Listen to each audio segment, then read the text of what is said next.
to us addressing social determinants of health, poverty, stigma, nutrition, and mental health, because we have to address those to NTB. Karibu sana, Prof.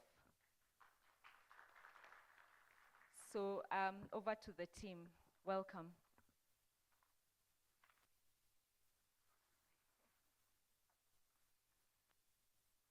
So coming most immediately puts you off. But yes, so can I have the presentation, please?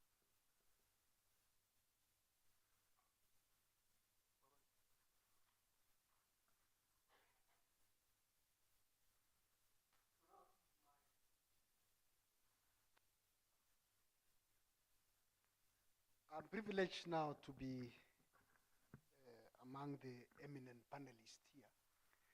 So I'm just going to give you a presentation on the National Tuberculosis Program statistics. Basically what we already could know, but I think it is important that we remind ourselves on where we are as far as the burden for TB is concerned.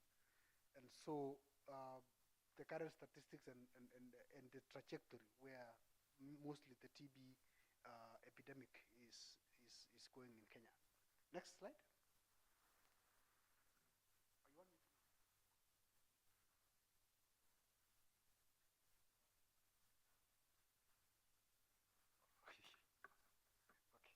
So I hope I'll be able to see that. Okay, so I think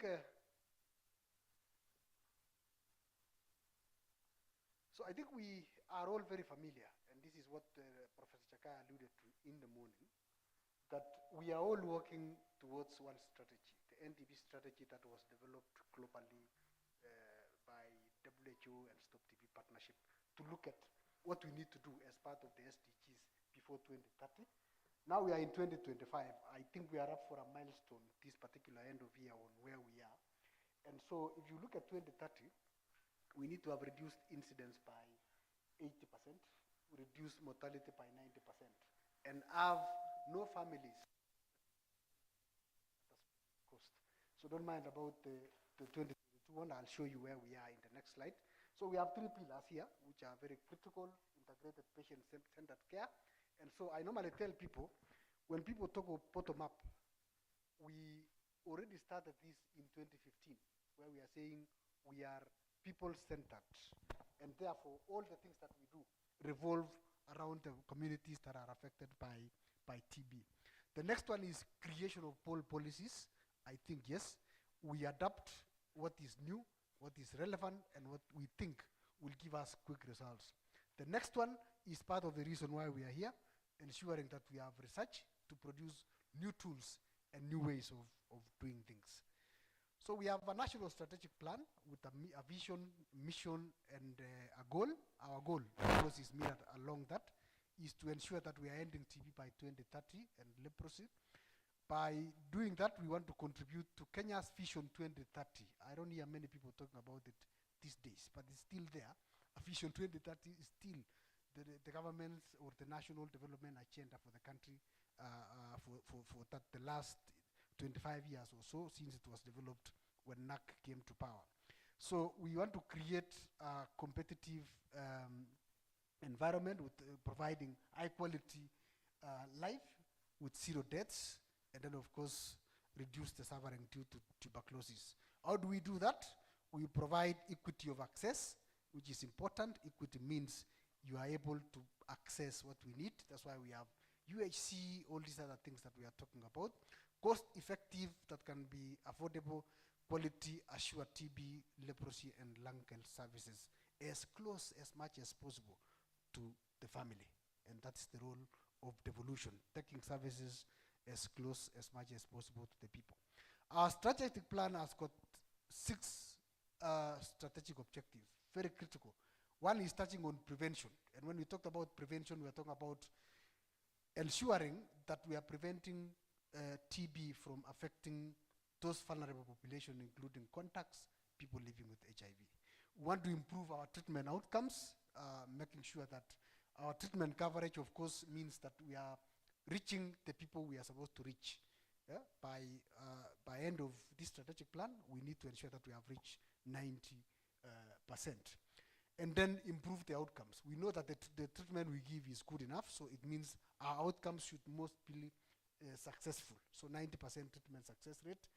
And then we strengthen collaboration with other sectors, especially TB, HIV, and then of course reduce the number of people diagnosed with multibacillary leprosy, and then eventually strengthen program management, where we have all these things of coordination, accountability, and so forth. So these are things we should know as we always try and do something around this particular space. And so, if you look at our key program areas, optimizing current TB interventions. Of course, the current interventions are being developed, agreed upon by stakeholders, and therefore we need to make sure that we are expanding treatment sites, we are optimizing current services to do quality improvement, and then implementing point of care.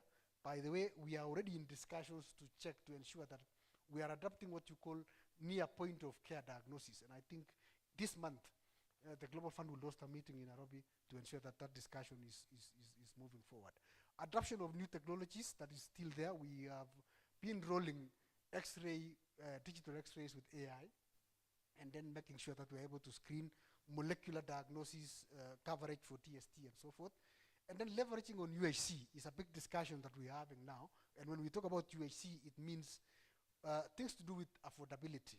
And of course, what SIA is trying to do is to make sure that people are able to access services by being paid for. And that's the discussion we are having as a program and as a government. And then we tailor interventions to sub-national level. And that's why we have counties. And I think for the last 1 year, we have been trying to assist counties to develop operational frameworks based on our strategic plan. Very important. So that we know you own these particular things that we say. And then communities, human rights, very important. The involvement of community, human rights and gender, very important. So that at least we know that nobody is left behind or discriminated against.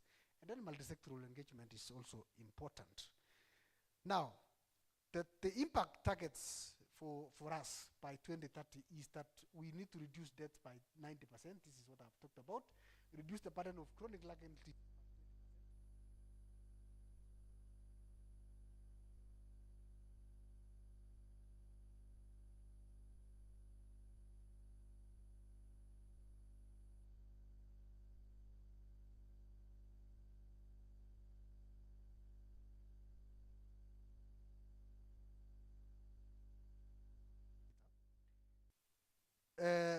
About 10 million people annually are infected or develop tuberculosis.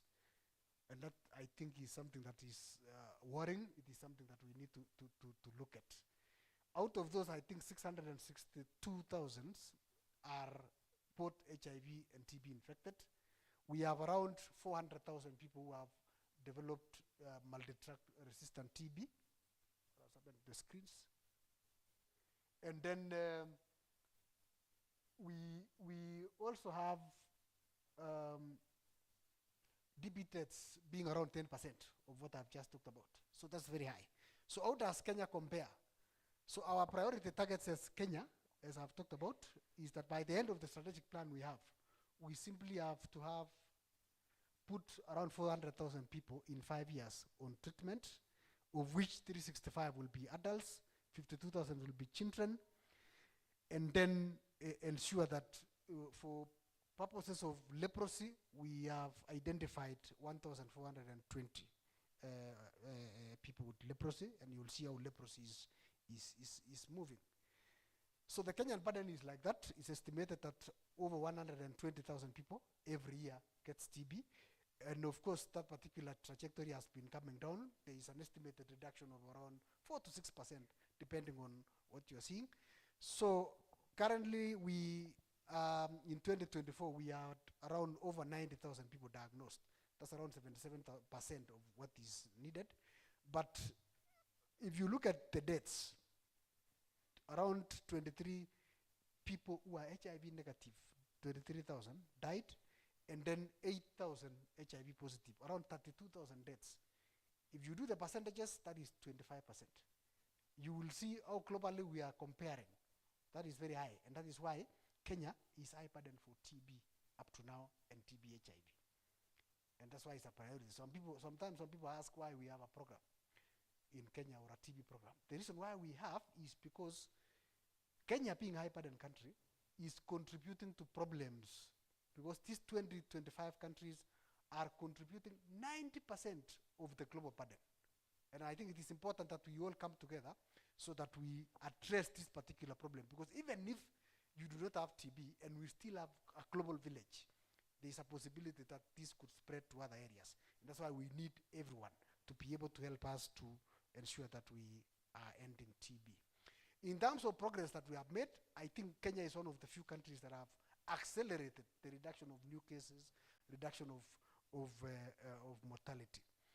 By 2020, we had already surpassed the milestones that was set by UNCA for TB. We had a target of 20% reduction of incident, we did 32%. We had a reduction of around 35% mortality, we did 40-something%. Currently, we are 41% reduction of incident compared to 2015, and the target is 50%. So by end of this year, we need to have achieved 50% or surpassed, and I believe we should be able to surpass that particular target.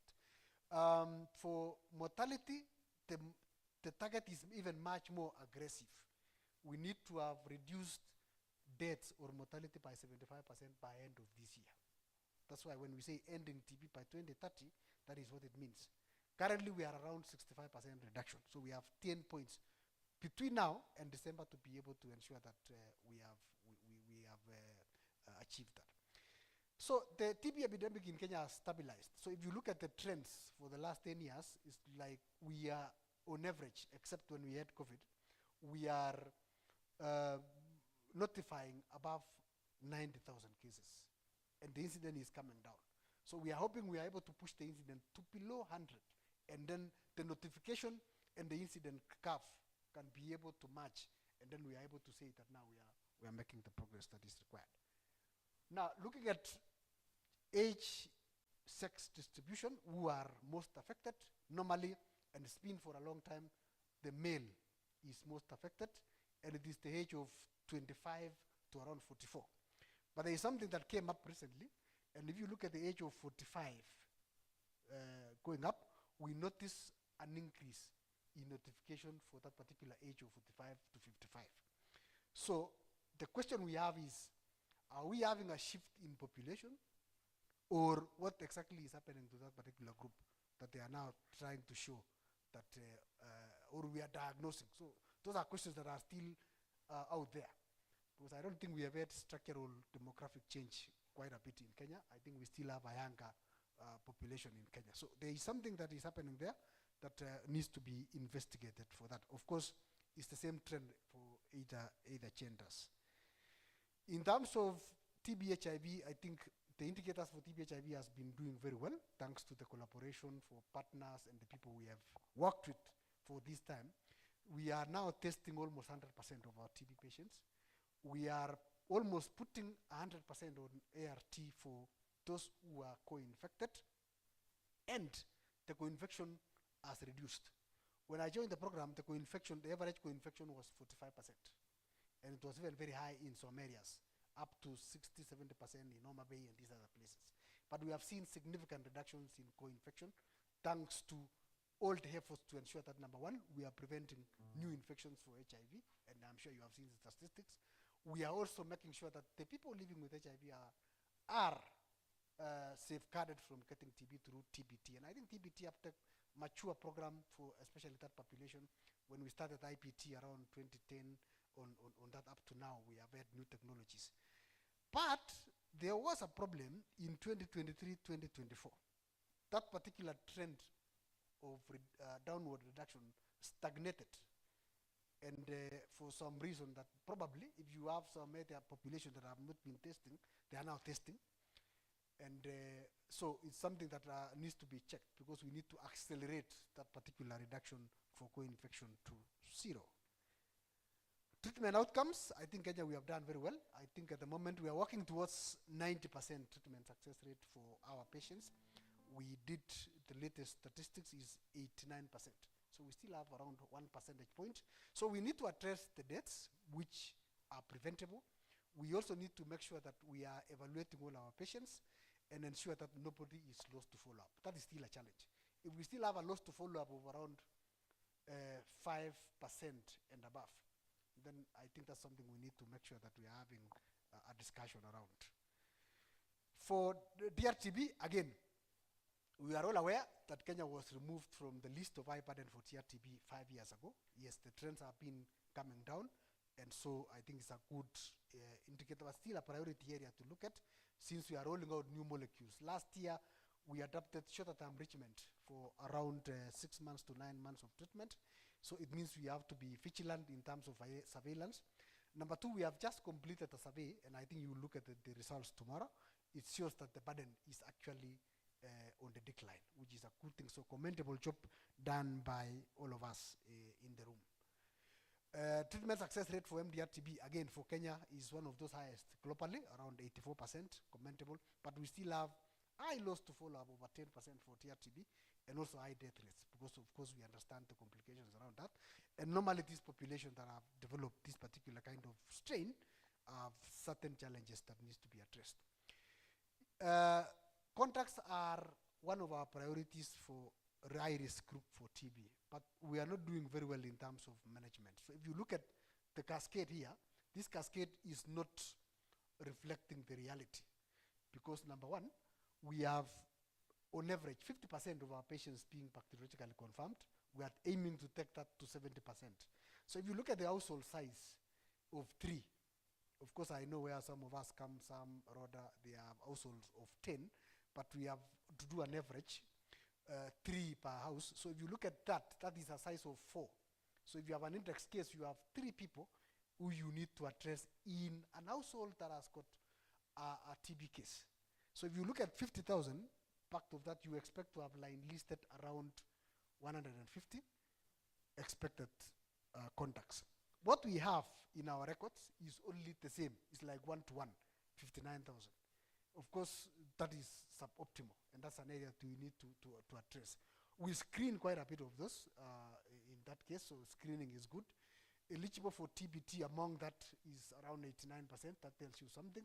And then we put 96% of that because we have no challenges in terms of commodities and this. So when we get, we are ready to start. The only problem is identifying the ones in need. That is the challenge. And when you talk to people, there are a number of challenges around that particular group. One, of course, is the person has to make a decision because it is a treatment that you are giving to prevent, so they are not sick. But the biggest challenge I have is on healthcare workers. I made a presentation earlier on, I think during World TB Day, our healthcare workers, around 1%, have taken TBT. So I normally tell them, it's a case of a church where the pastor does not believe in the gospel. And I think that's an area that we need to address. So are you in the gospel for commercial purposes, or what are you preaching, in essence? So that's a group that we need to pay close attention. So over time, I got this particular graphs from WHO website where we have come from as far as TBT initiation is concerned. So the yellow one, or is it orange, depending on where you come from, are people living with HIV. And looks like that particular area has been doing well. I don't know what was happening in 2020, 2016, 2021, of course, we know it was COVID. But if you look at the green one, which is us, that is contacts. We, of course, before 2022, we were dealing with under 5. After that, we say all contacts, and I think that's where we have started looking at increase. But because of the challenges I've just said, we still need to do better in that particular area. So that's what it is. Some of the indicators for what we are talking about, UHC and social protection, that are meant for TB and lung health. One is about treatment coverage. And Kenya currently is 77%. If you compare globally, it is 75%, so it means we are doing well in terms of reaching the people in need. But we are still saying the 23%, 25% that we are still missing are people, and we still need to reach them. So optimization of what we have, screening, testing, access to gene expert, DST.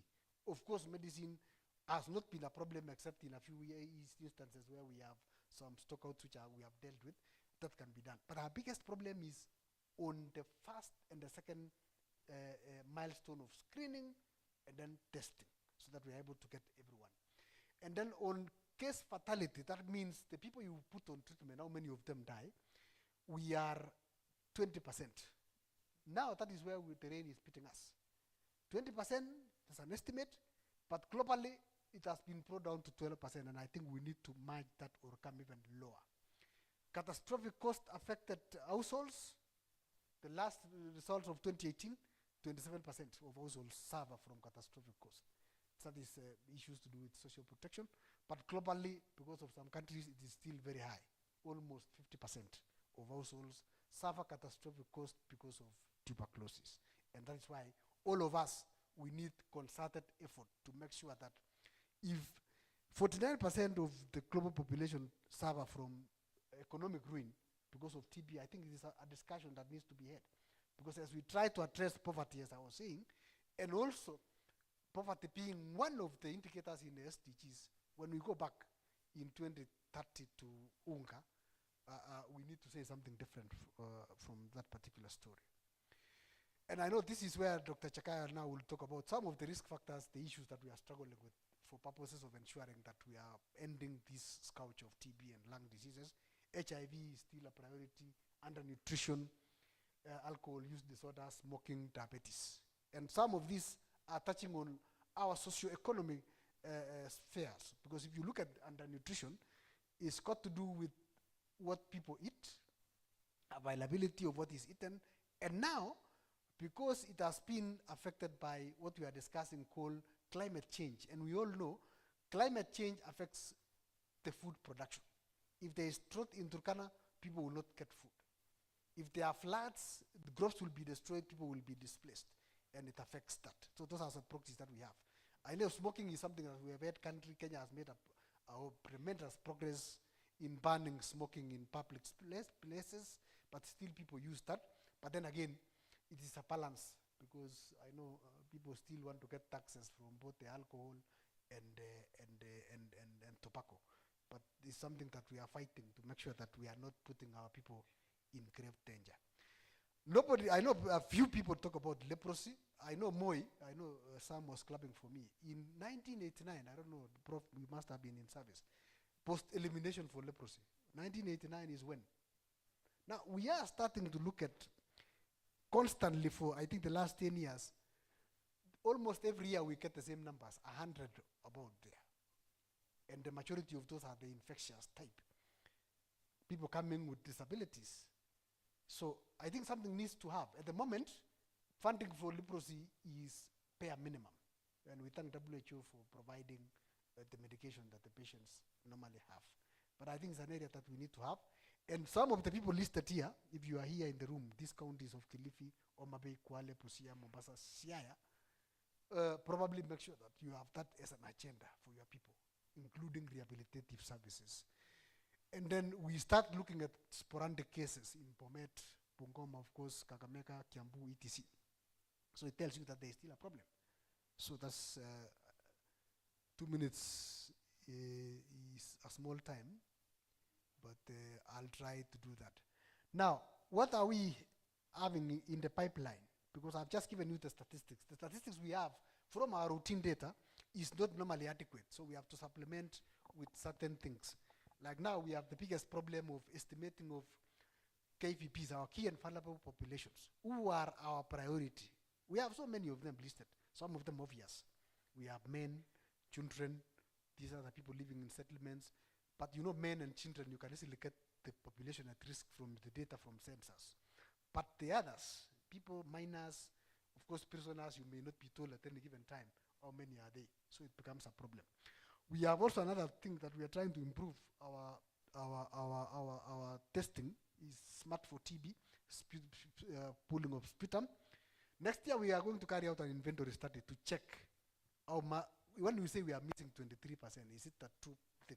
The last thing that was done in 2014 was that we were missing 21% across all the cascades. There are people who get diagnosed, never get on treatment. So they are just in the laboratory records and so forth. So when they have come to the health system, what are we missing in that particular case? There are even people who are on treatment, but they are not notified. Because missingness in many categories. You don't come to the facility, you come to the facility and nobody identifies you. Again, we want to know where we are. We have done all these social things, improvements of so many other things, UHC, SHA, anything. Are people still suffering from economic ruin because of TB? So we want to measure that next year. And then pattern of lung disease I've just talked about. We are now doing validation to see what X-ray with AI told us is TB, validated with conventional testing methods to see the accuracy and so forth. And I think that particular one is ongoing. And so we will give you an opportunity twice a year to come and disseminate your research findings. And it is important that you give us. And then we take the last mile to ensure that we are putting what is out there into policy so that it doesn't just become a study. We cannot talk about the statistics without talking about the funding landscape. And I know we have had the challenges that are there. All these things, we need to make sure that we have money. So before the current changes, we did this strategic plan in 2023, and we were already on 50 to 60% funding cap for TB and lung health services. So you can imagine there are people that has happened to this particular funding cap. They'll be increasing. And therefore, we'll have to work harder to stretch the available resources to make sure that we are serving the people and providing the services that are required. So our strategic plan is costed if you need to know what you need to do and how much you need to invest. We are going into another process of doing costing for SHA or shift services so that we can transition some of those things to that particular service. I think, Sam, this is your favorite slide. Thank you very much.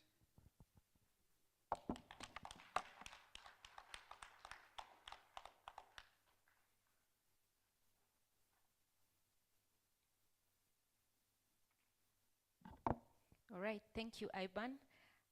Please keep your questions, write down your questions. We'll have a discussion at the end of the presentation. So I'd like to welcome Dr. Jean to make a presentation on Nairobi County TB Prevalence Survey 2022. Has the prevalence changed since 2016?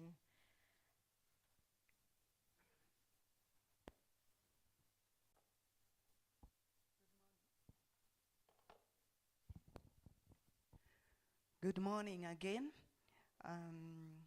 Happy to be here again. I've made this presentation previously to some of you, but I'm privileged to repeat it again. Why? Because so many times I'm asked, are you sure? Huh? Really? Actually, before I started talking about our findings of the Nairobi County TB prevalence, I actually talked to those stakeholders who may ask, all this work we've done, you can tell me TB is so high in Nairobi? And I would say yes. But as I go along and as I hear more people talking, I think what I did was valid. I think so. So as the title is Nairobi County TB Prevalence Survey 2022, and I have a question for you. Has the prevalence changed since 2016? You will answer it yourself. So, which is forward? Okay, yeah. So basically, why do we do prevalence surveys? Especially with our focus on whichever disease, basically to get a better estimate of the disease, and that's why we did that. It is the most accurate. I know it's a very expensive endeavor, but it's the most accurate. And when we do this, we are able to bring out issues that that can help us to decide in terms of our performance as concerns the control of the disease. So we did this survey as a follow-up to the national one, and we focused mainly in the Nairobi County, and we just went back to where we did the survey in 2015, 2016, We took up 9 clusters and just did the same methodology. And we wanted to find out what is the change, what is the evolution between 2016 and now 2022 to assess the change. We also wanted to evaluate what is the impact of the public health interventions that had been put in place, because quite a number had been put in place after the 2016. And it also, we also wanted to know what are the associated factors with individuals who have TB, and just to inform the public what is going on. So we determined the prevalence of TB, pulmonary TB, and we did a comparison with the 2015 estimates and evaluated the changes in the risk groups.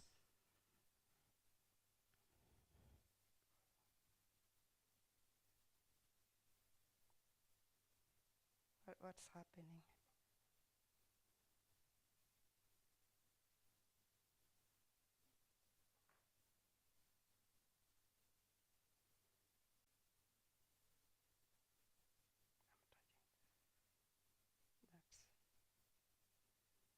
That's this one. Let me go back. So, whenever you want to compare something of the same, you really have to make the methods the same. So basically the methodology between 2015 and 2022 was more or less the same. We went back to the same 9. There were 10 clusters, but we did 9. We didn't do 10 as 2015 because of logistics. And then we used the same age groups, and the definition of eligibility was the same. You had to be a resident. And we managed to have almost equal participants, about 6,800 in 2015, and 2022 about 6,300. And our participation rate was 89% in the 2015 and 83% in 2022. And then our symptom screen was the same, except that for 2022, we decided to take anybody with cough of any duration, and chest ray eligibility was abnormal, suggestive of TB. Yeah, we would take them for sputum.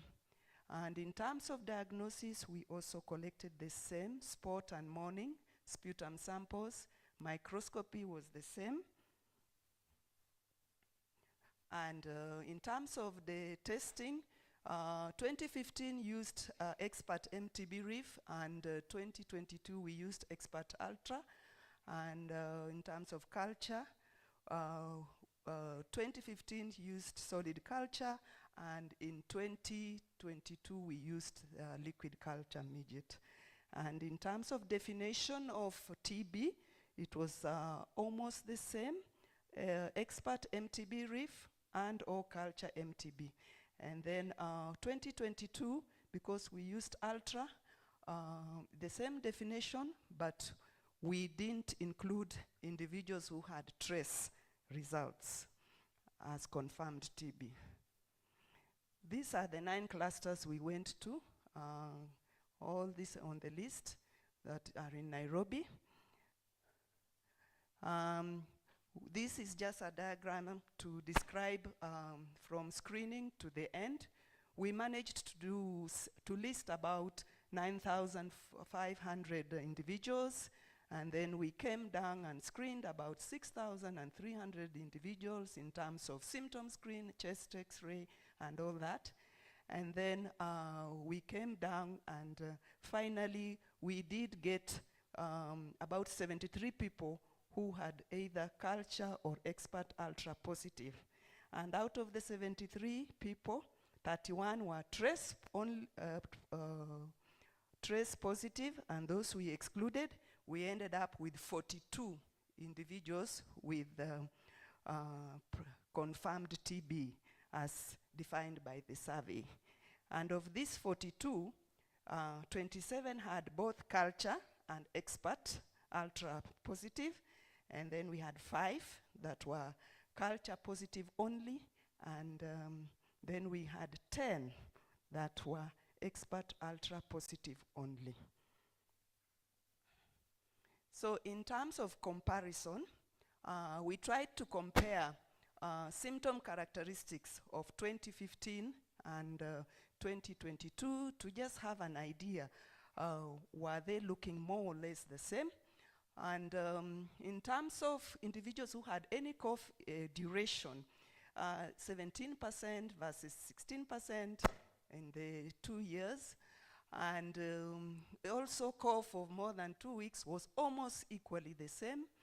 Chest pain, and all along, I would say more or less the symptom characteristics looked the same for the two cohorts, 2022, 2015.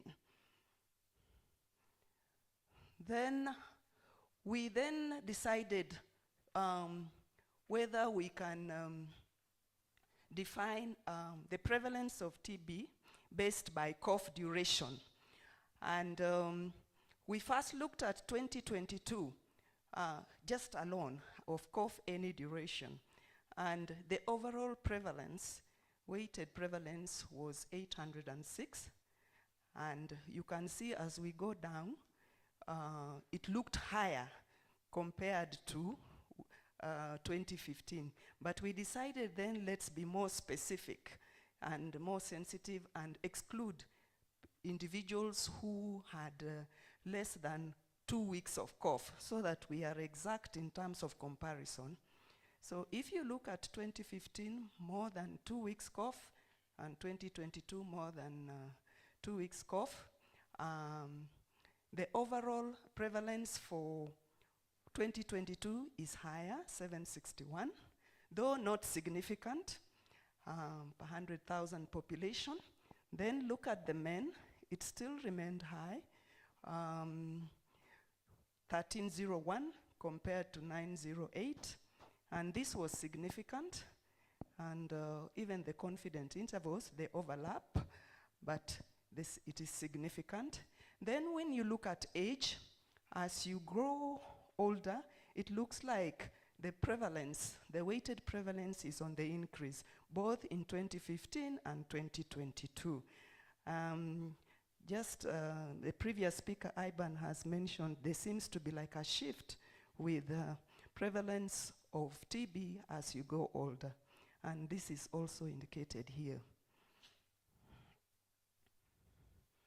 Then we did try to compare the prevalence of 2022 with the TB case notification of that year, Nairobi 2022, and you can see the blue is the prevalence, and the red is the case notification rate of that year.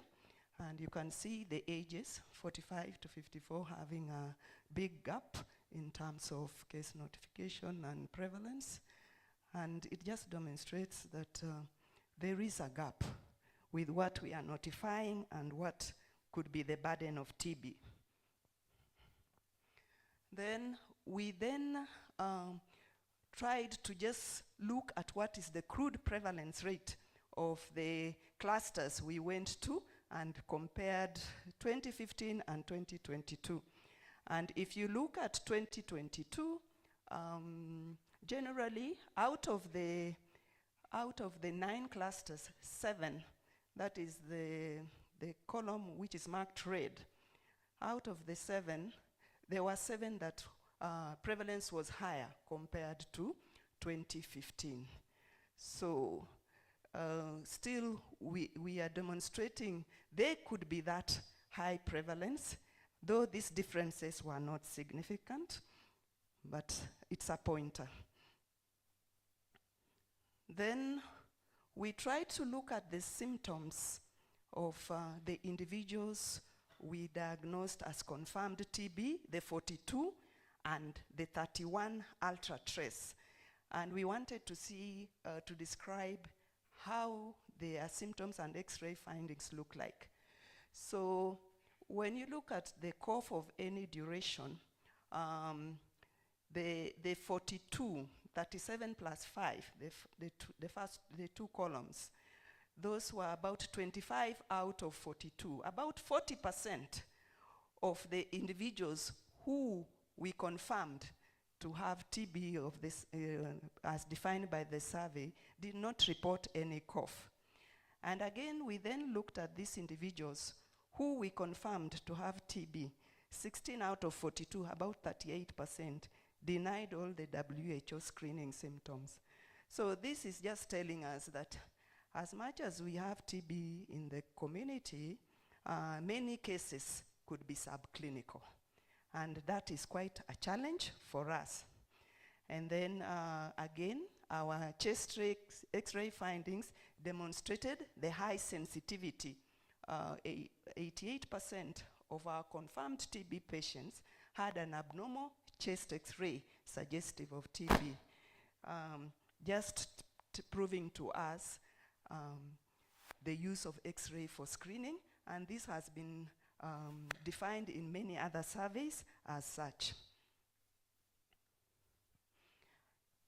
And as much as we changed the tests that we used for testing, confirming TB, from Gene Expert, RIF, MTB RIF to Ultra, it was also very important to see whether Ultra was able to identify more TB cases compared to MTB RIF.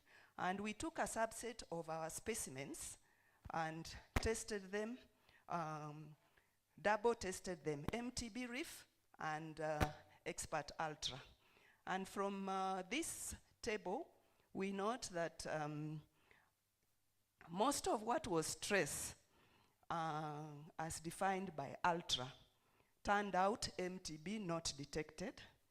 And MTB, and also what was defined as MTB very low and MTB low, there were 3 cases that were actually defined as TB, confirmed TB as concerns Ultra, and missed by MTB RIF. So I think the emphasis here is that Ultra is able to detect more than MTB RIF. And the additional that was detected more were those 3. If we didn't use Ultra, we would have missed them. So as I mentioned to you, this is an area of discussion.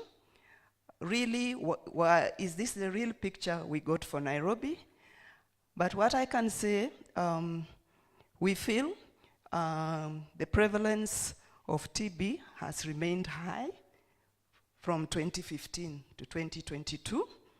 And then we know there are many programmatic interventions that have gone on after 2015, and we are feeling the evidence of decline is not there.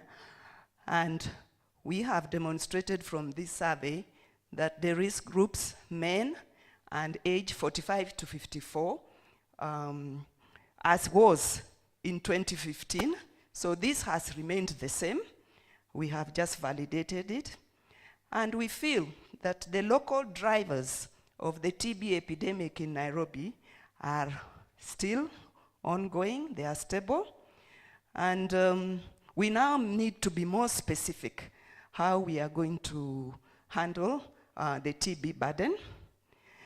Of course, we recognize that we used more sensitive tests compared to 2015.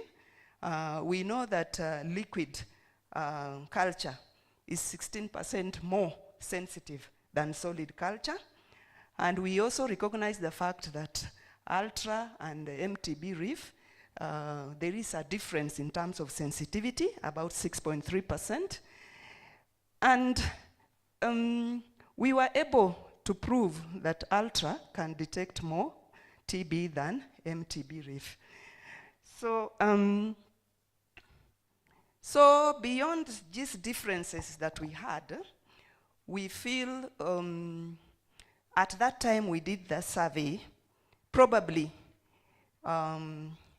TB transmission or TB prevalent cases were high. It was following a 2-year disruption of health services after the pandemic, and that is the time probably we were not able to find all the TB cases, so probably we got them at that time. And then when we compared some of the demographic characteristics of the population at that time, we noted there was higher unemployment among the Nairobi population, and also that could have contributed the socioeconomic status of individuals. And we also recognize the fact that we have a high likelihood that we missed people who have TB, yeah, because of the subclinical and asymptomatic cases that we saw in our confirmed TB patients. So I think there's a need that we think beyond this. How can we address the gap of getting the individuals whom we are missing, especially at the point of care? So this is something we need to think about, all of us. What are we recommending? We are recommending that active case finding approaches need to identify strategies to increase inclusion of men, and such as enrollment, not at household level. Because when we did the listing of the houses we enrolled twice the number of, the women were twice the number of men. But when you see who did we confirm with TB, it is men who had the highest levels. So we need to go beyond the household, probably in their business setups or where they are networking socially. So we need to think of how we are going to strategize in terms of active case finding, but at least the target 45 to 54 and men is something to strategize on and maximize on. Of course, we would want to do future work, especially with the social determinants: overcrowding, poor ventilation, poverty, and limited access. Yeah. This is a paper we have published. We published it early in the year, and it has all this information that I've just presented. And I want to say thank you for all the people who are listed there. They all enabled us to do this work in Nairobi County. Thank you. All right. I was told it's working. Okay, thank you very much, Dr. Jane. And we are seeing how it's all tying up, yeah?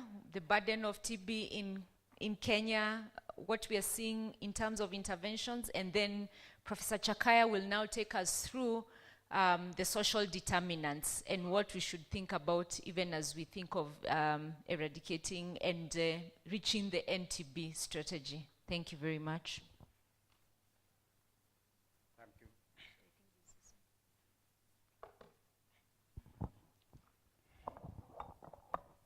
Thank you very much, Brenda, and again, it's a pleasure to be here and to speak about this subject that is intriguing to me. When Jane was talking about the problem of tuberculosis in Nairobi, the findings of the Prevalence survey in 2016, and now I just got reminded that we're not the only country that is experiencing this problem. If you are able to go to the WHO website, look at countries like Bangladesh and Indonesia, and you'll see exactly the same pattern. People are doing great work, trying to find people with TB and putting them on treatment, but the estimated incidence is not changing. And I think we need to understand why this is happening, because it has implications for what we are going to be doing in this country. Can I have the slides, please? Okay, so this I think Iban has already told you. I'm not going to spend time on it. I just want to commend all of you for what we are seeing in this country that is taken from the Global TB Report 2024. And what I wanted to urge you to notice here is two things. One, the confidence intervals are shrinking, which basically means we have more robust data to give a more robust estimate of how many people are developing TB in our country, and two, how many people are dying of TB. And I think this is commendable. So we must, first of all, clap for ourselves, and very importantly, also clap for the TB program. Clap for the TB program for leading us in that direction. The slides have disappeared. The second thing that I think you need to notice is the fact that we are narrowing the gap between estimated incidence and people that are notified with TB. Again, that is something to be proud of as a country. We are, in fact, moving in the right direction. But the question is, are we on track to end tuberculosis in this country? The NTB strategy goals say 80% reduction in incidence and 90% reduction in mortality by about 2030, 2035. So I went back to look at the numbers of people who developed TB in 2015, the numbers of people who have TB now, and what we would expect to get to in 5 or so years' time. In 2015, we had 179,000. These are estimates, by the way, please remember that. 179,000 people who were estimated to have developed TB in 2015. And in 2025 now, well, I mean, we wait until we hear what WHO will tell us, because we are always whatever. I think I got it wrong. That was supposed to be 2023, but we were at 124. So nearly a 40% drop in cases since 2015, which is good. But where are we supposed to be at in a few years' time? We are supposed to be, if we drop the cases by 80%, we are supposed to be at 35,000 people developing TB in this country by 2030 or thereabout. The question is, are we likely to get there? This is about deaths, same story, 57,000 people developing TB, dying from TB in 2015. In 2023, we were down to 23,000, so slightly more than 50% reduction. And we are supposed to be, in a few years' time, getting to a situation where less than 6,000 people develop TB in this country. The question is, are we likely to get there? Now, if we are not going to be there, we should be able to ask ourselves what is or what could hold us back. I think that's an important question for all of us. And for me, the big issue that we should be thinking about is social determinants of health and social determinants of TB. Social determinants of health are defined, as you'll see in this slide. These are conditions in which people are born, grow, live, work, and age. They influence the risk of health and the outcomes, and they directly impact TB transmission, progression, and care. Now, what are the key social determinants of TB that all of you here in the room know? For me, the number one social determinant of TB is poverty, because it influences everything else. When you're poor, you have poor housing, you are undernourished, you have poor access to healthcare services, you probably won't get an education unless your government has plans to make sure that everyone gets educated. You are probably likely to end up with problems if there's war. 2007, you all know this issue. Who was the most affected? The most affected people by our post-election violence were poor people. Today, if you look at the people who suffered most, who are going everywhere in the refugee camps in northern Kenya, those are poor people. When there is war, some Muga here will cross over to Tanzania and will get a job in Tanzania and he'll be okay. But the poor people, unfortunately, will all crowd somewhere and will depend on UNHCR and others to try and help. So that's a very big problem. And then, of course, occupations.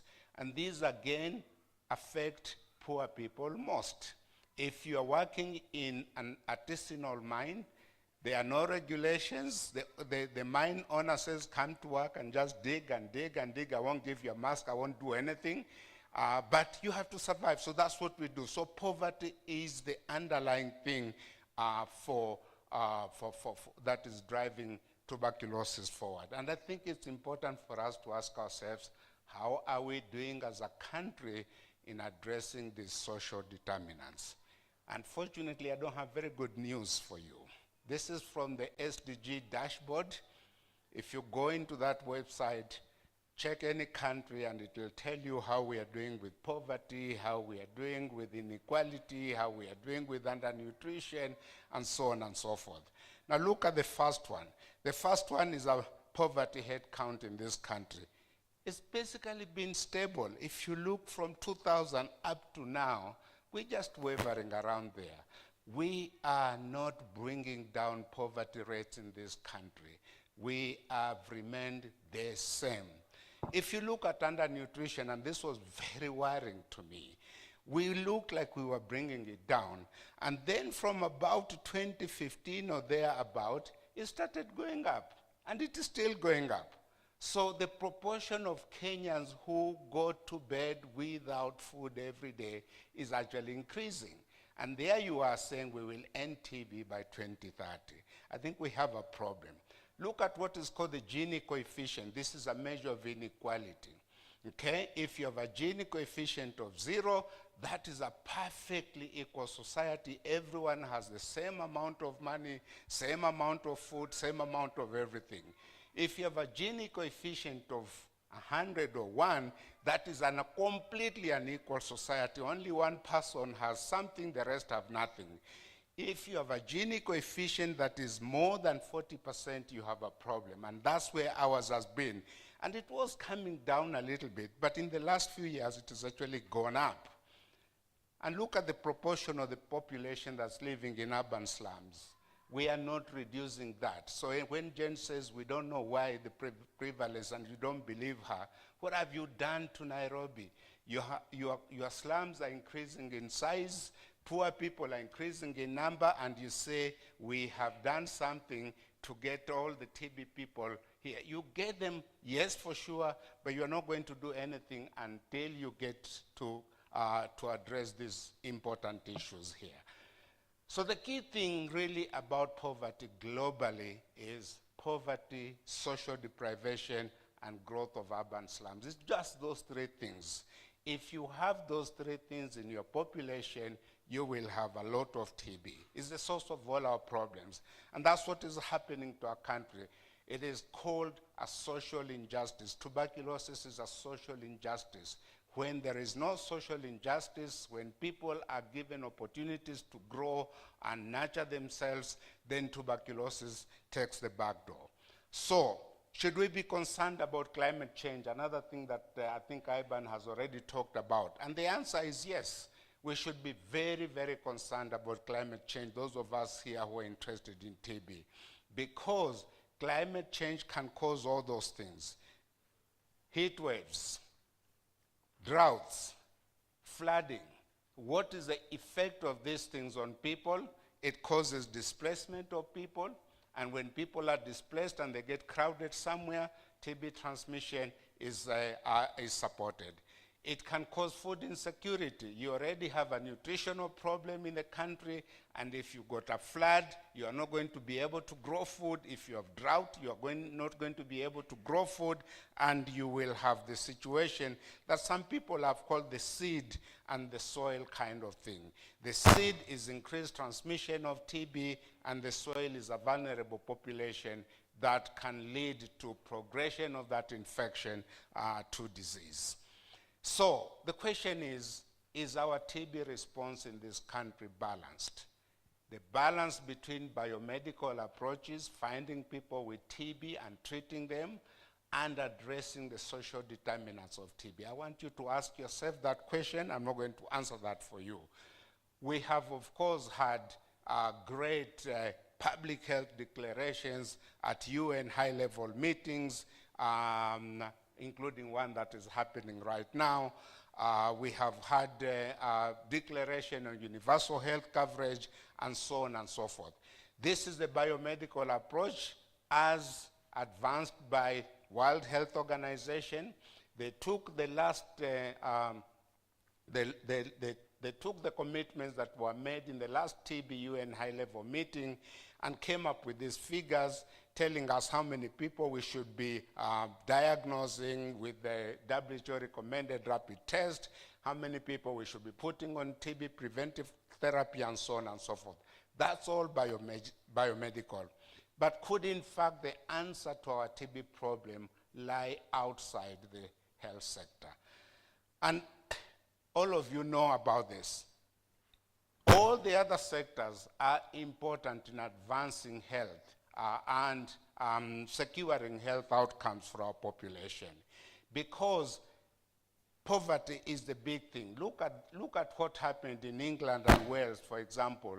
Before we discovered the first anti-TB medicine, which was streptomycin in 1943 or 1944, thereabout, TB rates were already coming down. And TB rates have continued to come down in those countries up to now. This happened in Europe and North America. And in England and Wales, these are the key things that are thought to have helped in reducing the burden of TB in those countries. The most important one of those was the improvement in people's living conditions, better housing, better nutrition. And when medicines became available, there was a universal access to TB services, with TB not looked at the tertiary level, but looked at what was called the TB dispensary, the lowest possible level of the healthcare system. That's where action was taking place. So here we have a problem because all the money goes to Kenyatta National Hospital, Moi and KU and all those other places, and we are forgetting to engage the lowest level of the healthcare system where most of our action should be. And then they also had social protection schemes. The same kind of, a different kind of story happened in Alaska. Some of you might be aware that Alaska had one huge TB problem, okay? And George Comstock and others working in that area developed a program that included this kind of thing.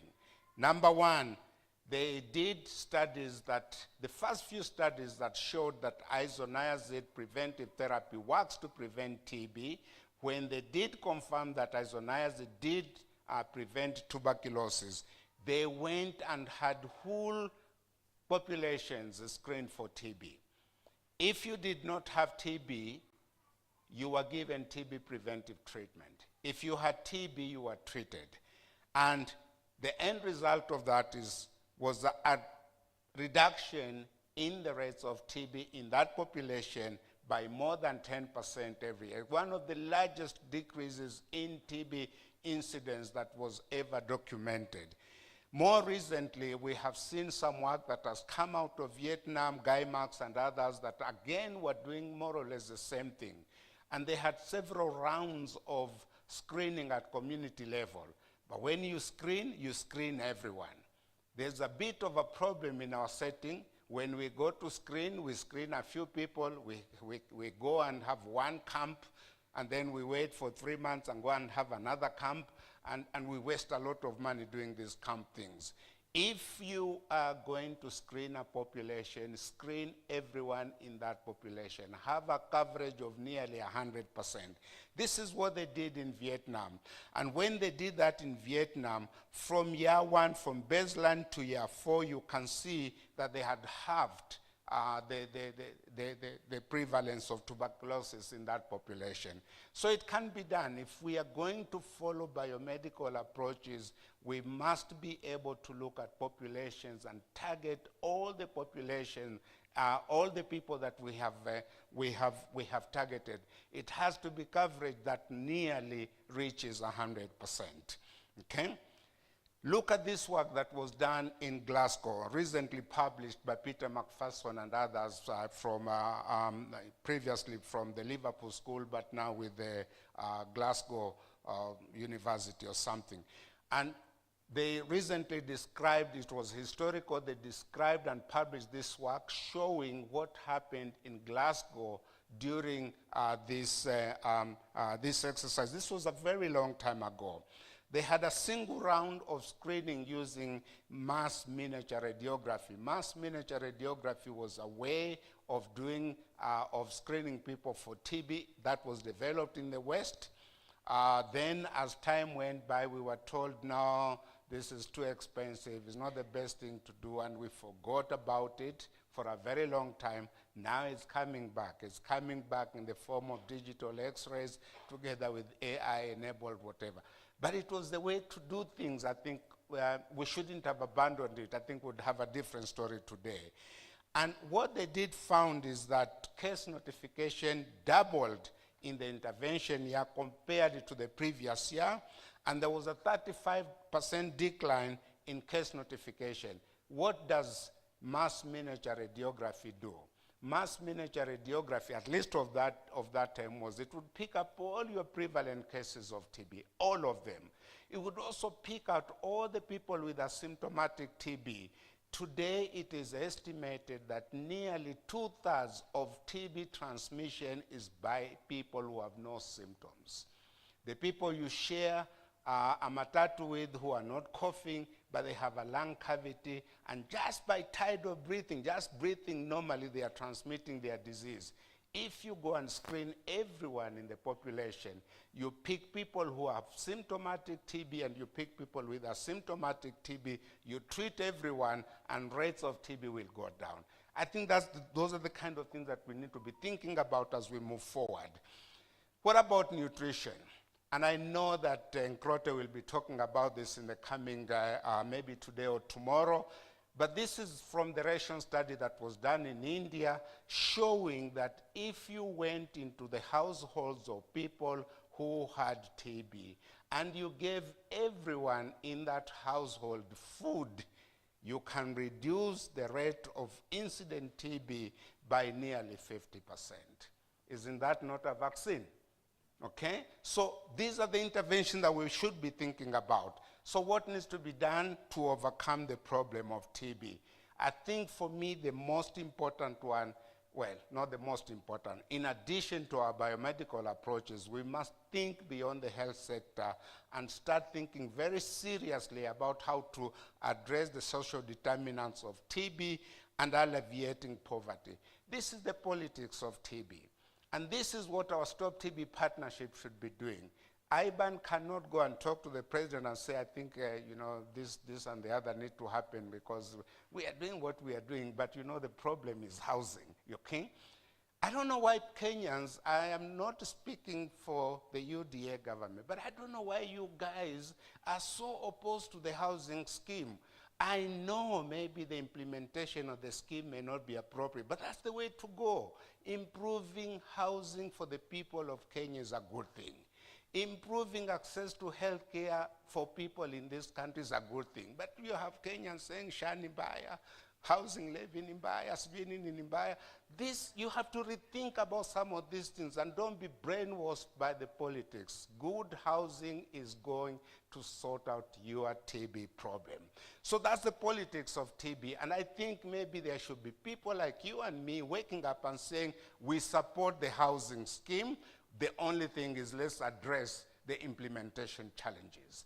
There should be people like you and me waking up and saying we must support share and shift. What we need to do is address the implementation challenges. But do not go and say share in Mbaya, housing levy in Mbaya, because if it's Mbaya, how do we sort out TB? I think that's an important thing. So let's get involved in the politics of TB. Can we have every Kenyan live in a decent house? I think we can, actually. Can we ensure that no single Kenyan goes to bed without food? Can we work to reduce inequality? Can we work to ensure every Kenyan child gets education? So when we hear that children, that the budget for education has been reduced in this country, you as TB people should wake up and say, no, education is good. It will help us with managing our TB problem. Do we have social protection schemes? And I would love to see a list of all the social protection schemes that are in this country and how we as the TB people are hooking people into those social protection schemes. But we should also try and be more aggressive with our biomedical approaches, ensuring universal access to health services, using existing tools very effectively, and now we are going back to mass miniature radiography, and that's what we should be doing. I was in Indonesia a few days ago, and I'm going to tell you about the Indonesian story because it amazes me. They have a president and a minister for health who are very keen on TB. And the president has said, I don't want to hear this TB story in the coming 5 years. So they said, we are going to have a health screening scheme for everyone. Every Indonesian on your birthday, go to a health facility and get screened. And you have a list, they call it CKG. On your birthday, it's called your birthday screening. So every time, if you're born today, before you go to bed today, go and get screened. You'll be screened for hypertension, diabetes, HIV, TB, and all those things. They have just started doing that kind of work, and I really look forward to seeing whether that is going to impact the TB problem in that country.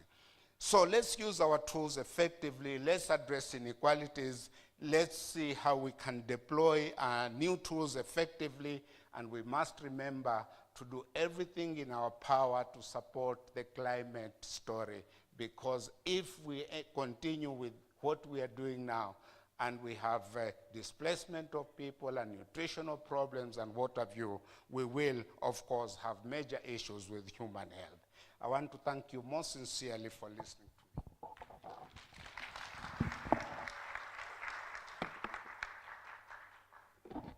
All right, thank you, Professor Chakaya.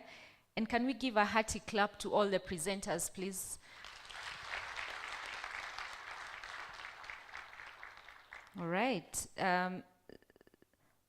So I think we've learned quite a lot. We've been reminded some things that we knew, but we've also learned some. And some, if you'll allow me, you can take the mic round for me.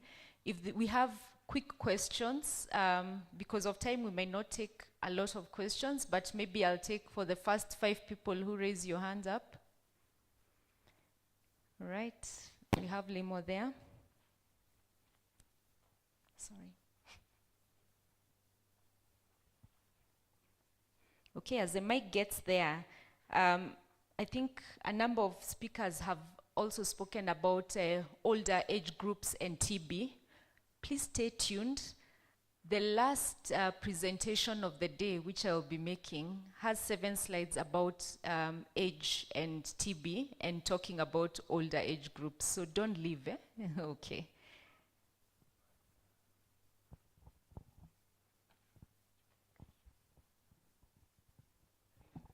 Oh, wow, it's not...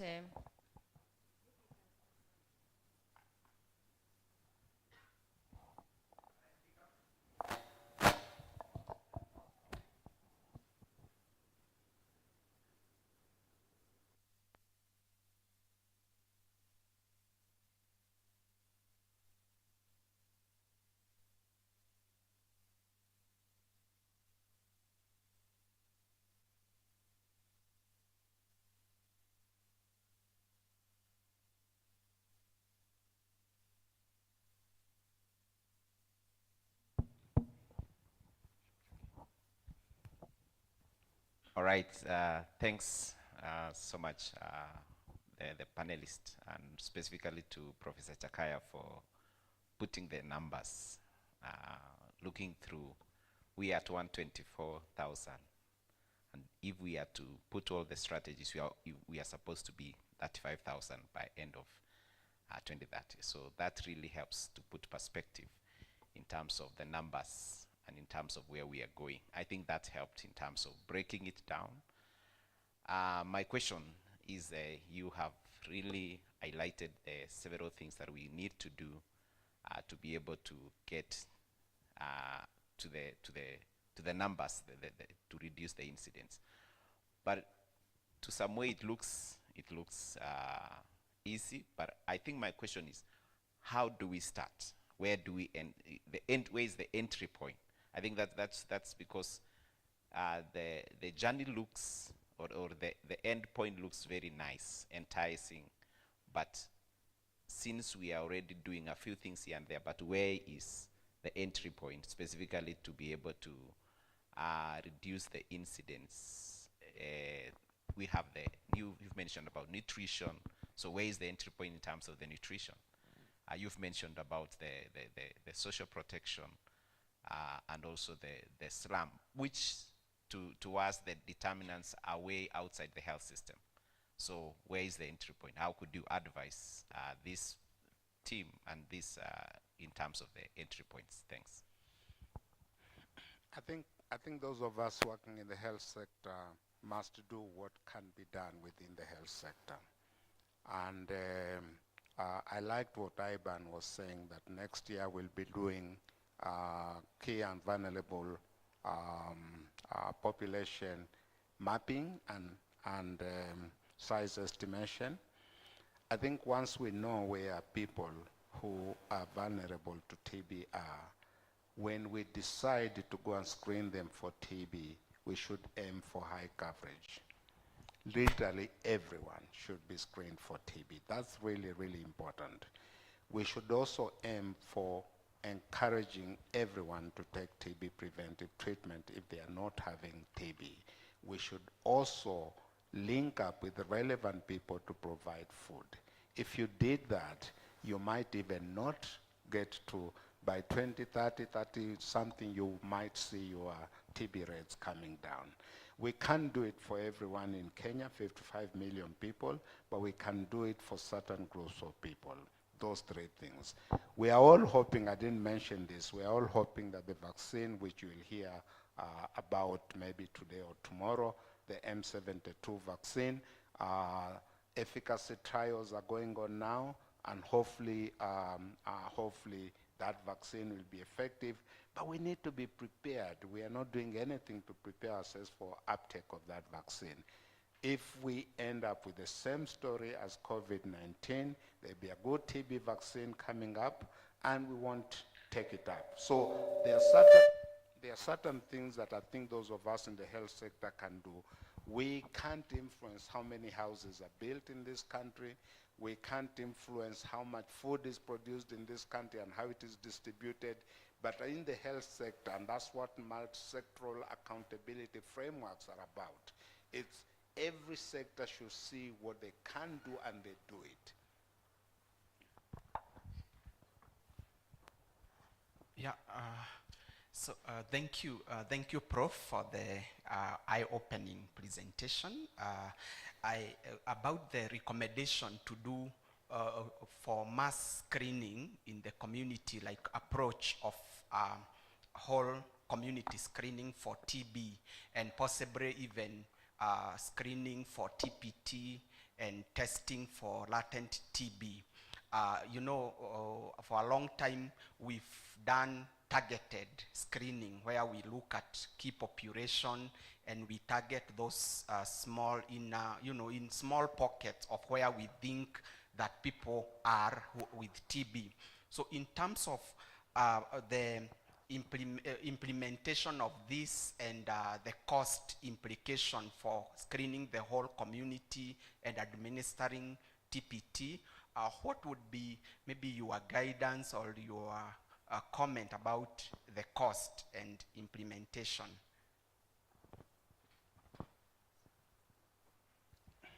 Of course, it will cost a lot of money.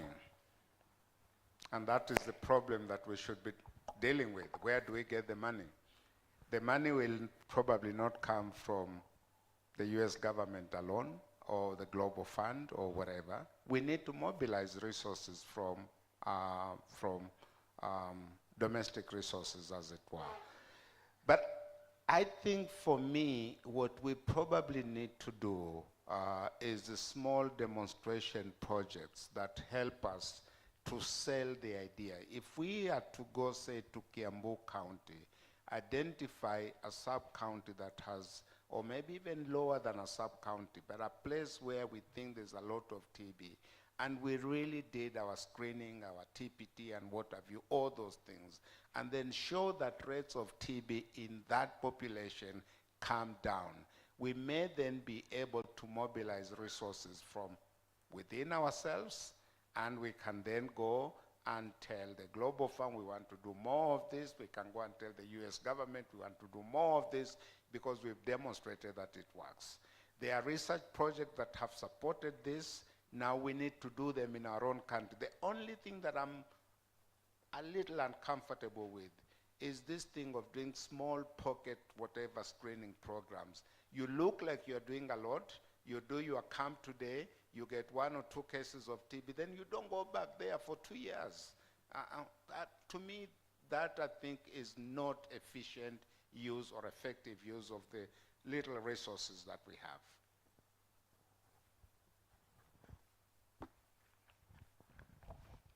So thank you to the presenters. My question will go to Dr. Jane in regard to the prevalence of TB in Nairobi and what that translates to.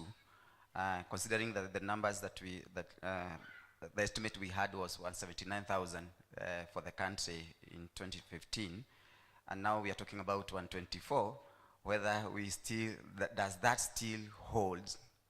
If it means that Nairobi things have not really changed, does that translate now probably to the country? Thank you for that question.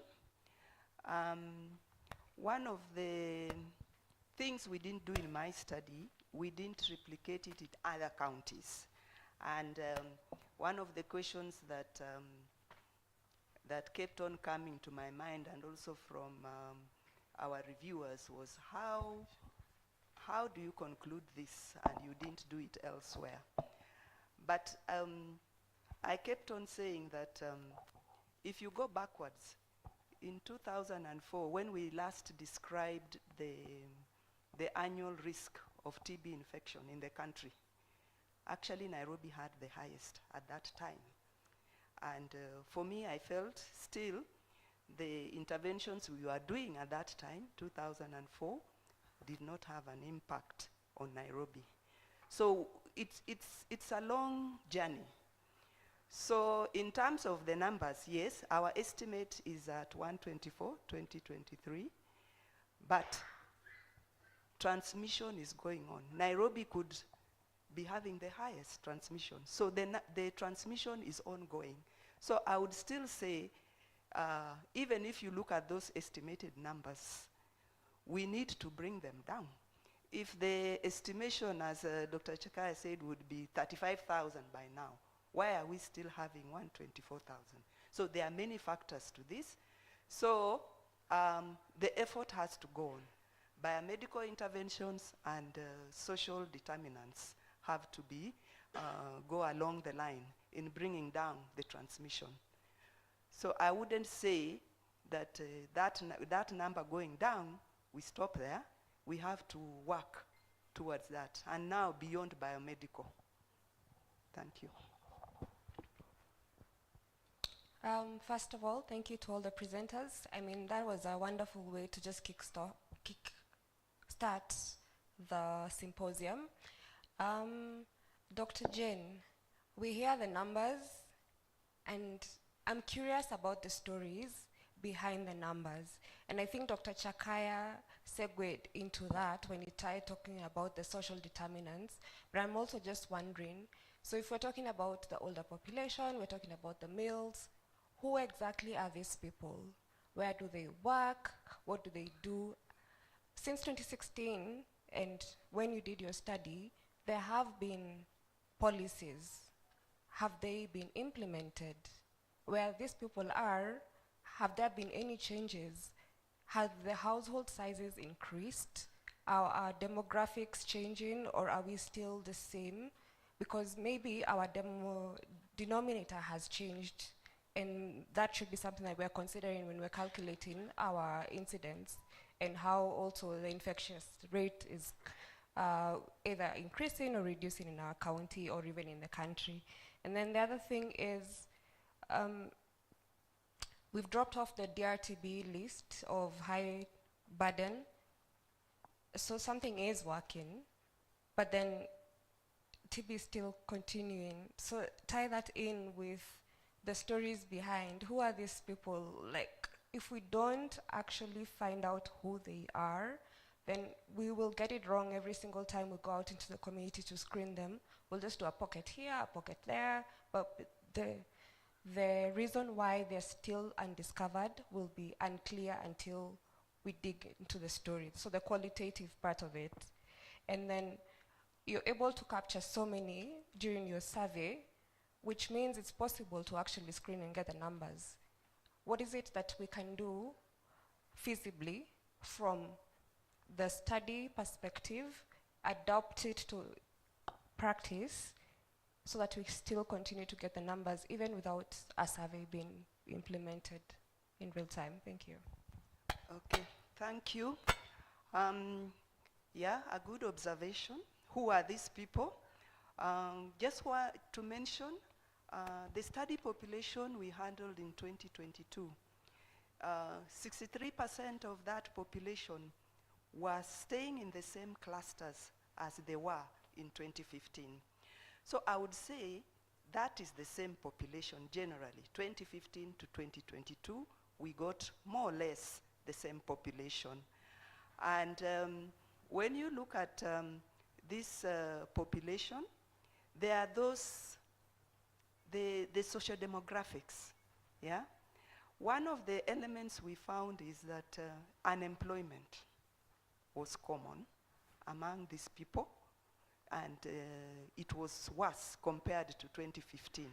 So the socioeconomic factor was there. And also looking at the geographical locations we went to, housing, all the things that Dr. Chakaya has mentioned, you could observe. There is poverty, there is poor housing, there is alcoholism. There are many social behaviors that could be leading to all this, yeah?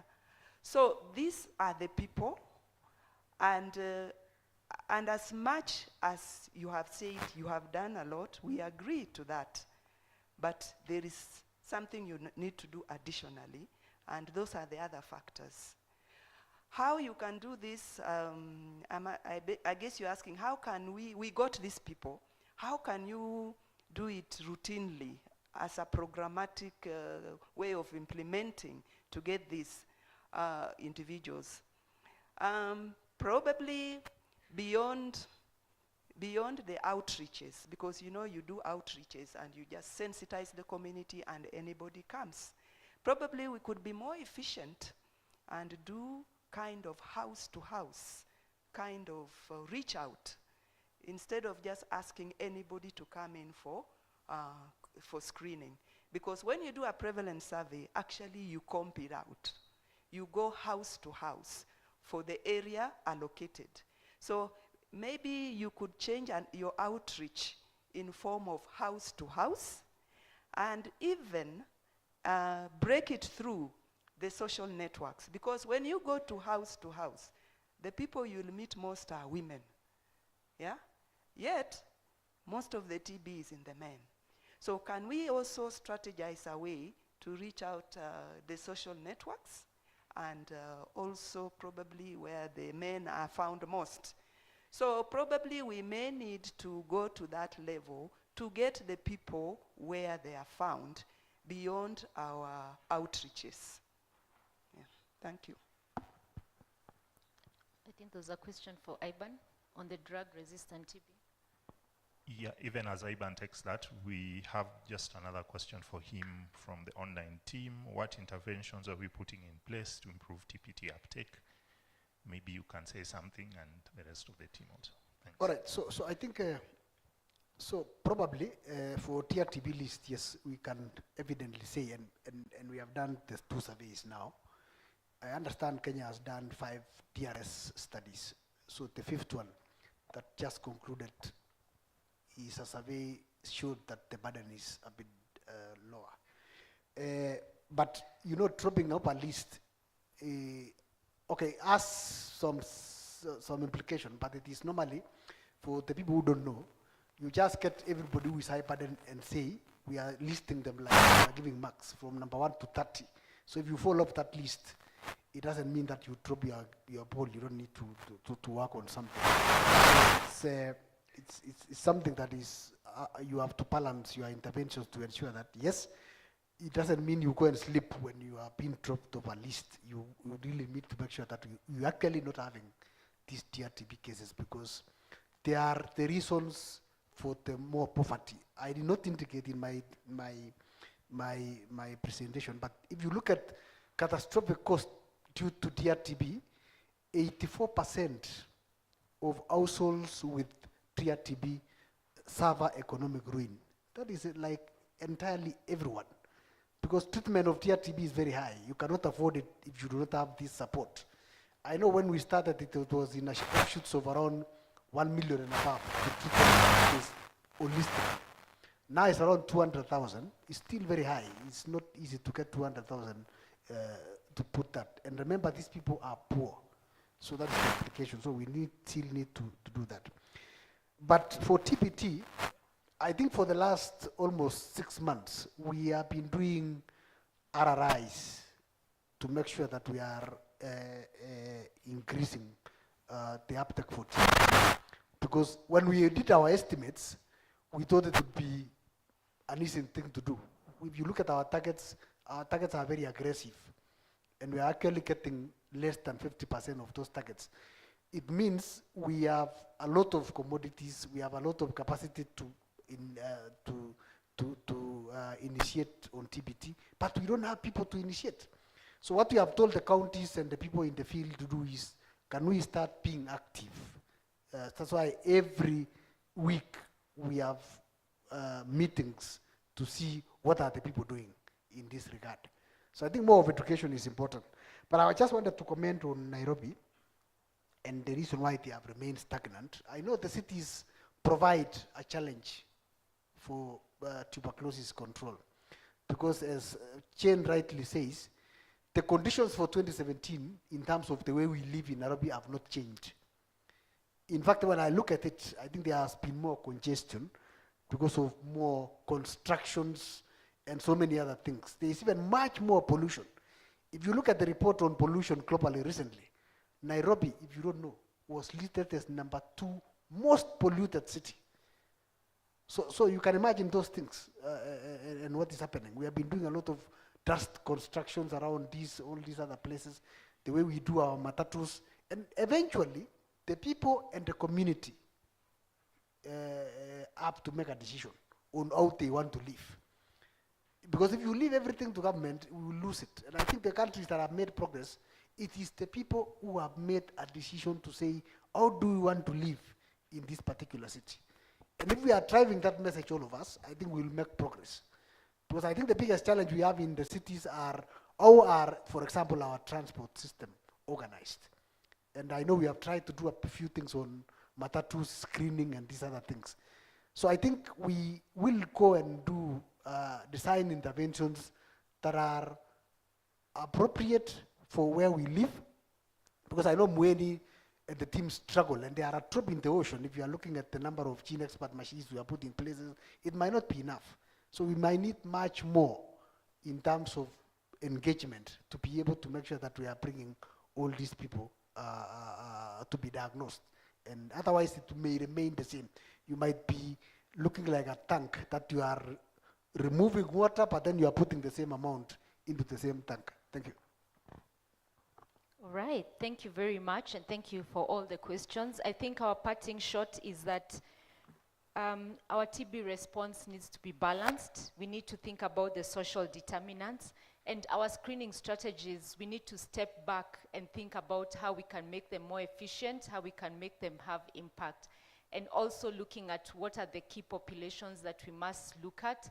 And there are many more presentations coming along. I see, we have vaccines, other tools that we can also put together. And also when we think about targeting specific populations, for example, men, we look forward to more presentations later on in the day on that. And with that, I think this weekend I had somebody saying, don't let a good crisis go to waste. So we need to really think about, we have a crisis here, but we need to ensure how can we turn it around and make sure that we can end TB. Thank you very much. Asanteni. Thank you. Thank you so much. Thank you so much, Dr. Brenda, Ivan, and Dr. Jane. Did you appreciate? Please come. Please just take a moment and stand here. So all I'm going to do is when I name the panelist, you give a wave clap. A wave clap is that it becomes louder and then it descends like that. Sawa. Let me see. Come on, mepata USOP.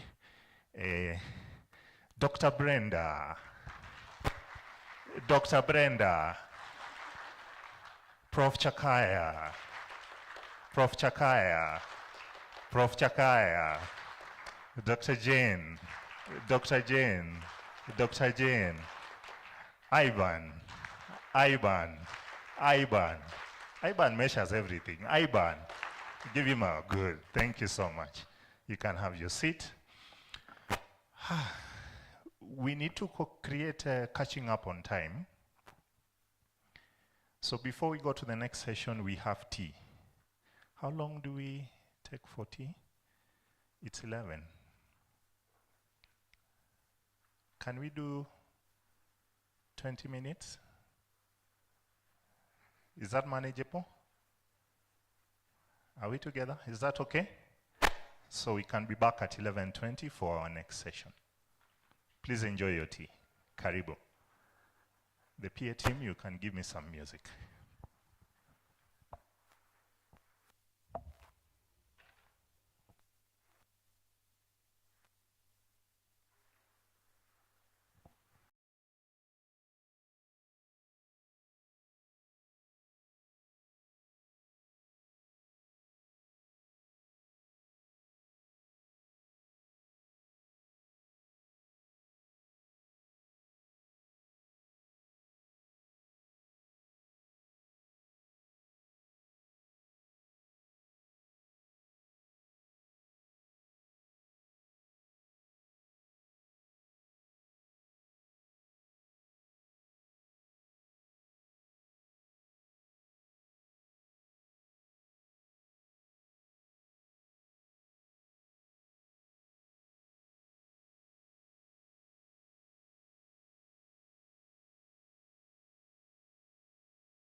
I will ask Grace. Grace, are you able to check for me if Dr. Nkirote is close by? Because she's doing the next session.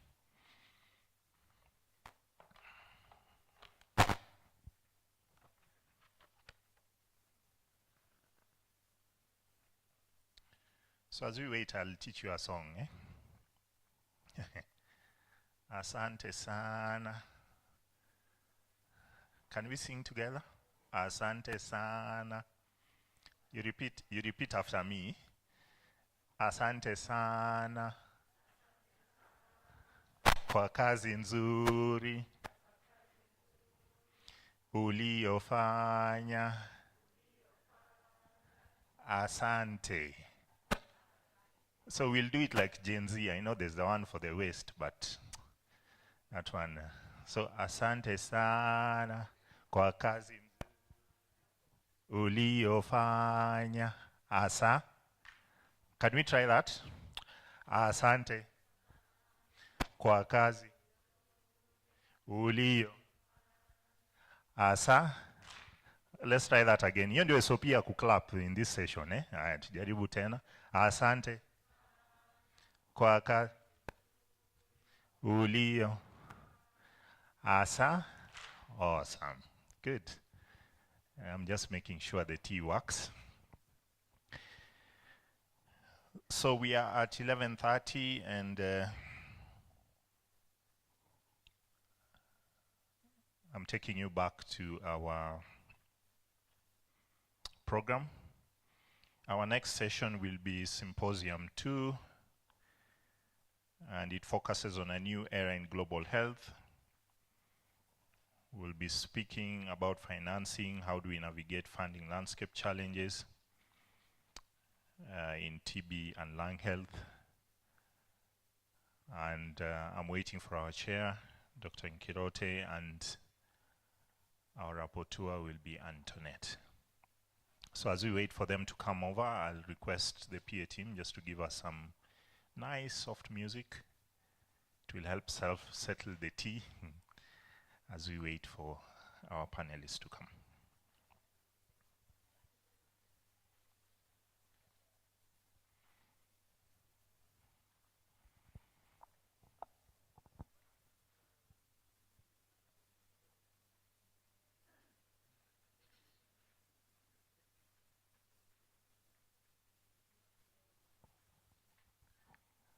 All right. Doc, kuja pole pole ni kupigia makofi kuja. Let's appreciate Dr. Nkirote as she arrives. I know she wants to catch her breath a bit, just settling. All right. Is Antoinette in? Antoinette, Jakuana, please wave. Good. All right. So as mentioned, I want to hand over to Dr. Nkirote. Dr. Nkirote is our chair of the scientific committee. She also serves as the chief of party for the Tamatisha program. And there are many things I can say about her, but I welcome her to take us through this session. Karibu, Dr. All right. Thank you very much. Dr. Clarice, are you here?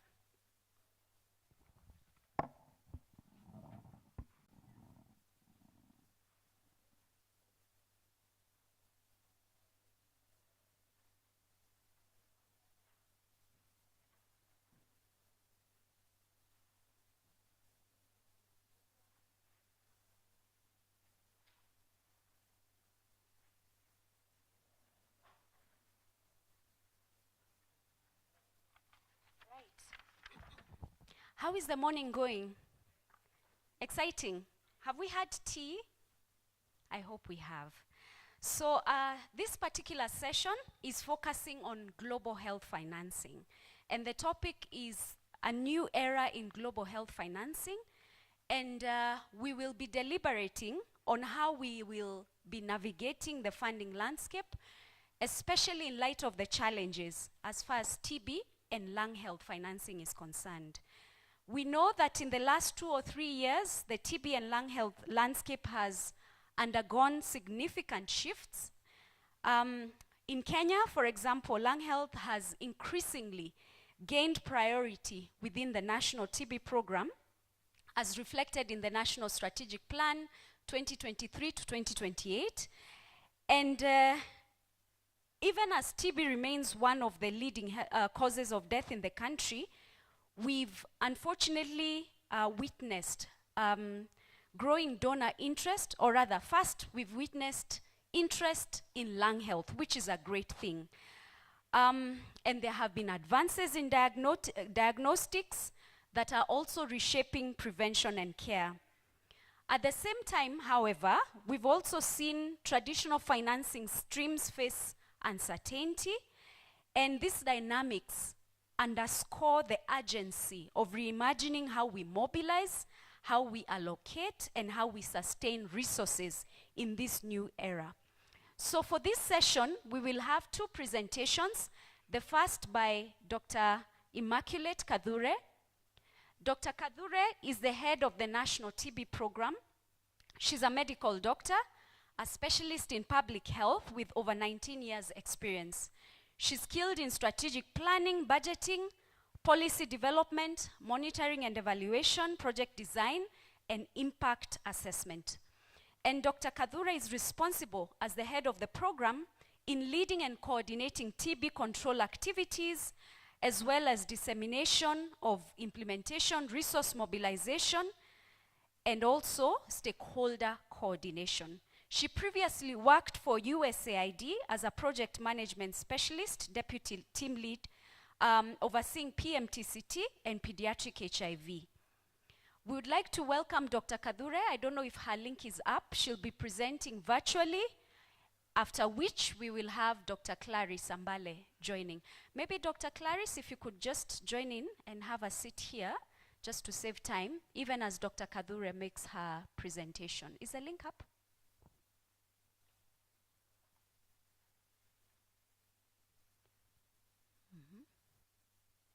In the meantime, I can introduce Dr. Clarice, even as we put that up, please.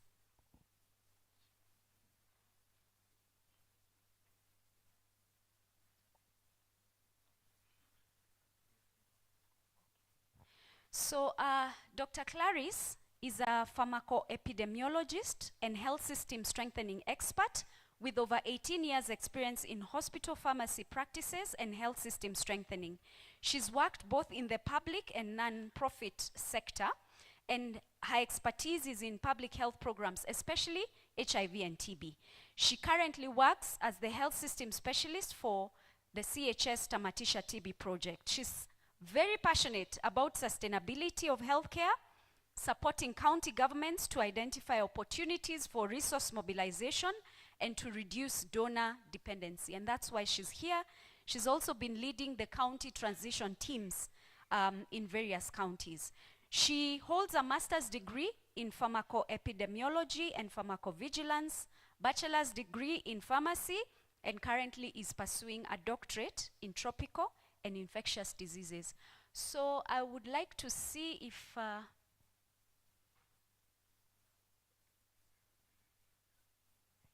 so Dr. SK, I think you'll be joining in to present on behalf of Dr. Kadhure, but we'll start with Dr. Clarice, who is here. So let's maybe load her presentation, even as Dr. SK joins us on the stage, just to save time. Awesome.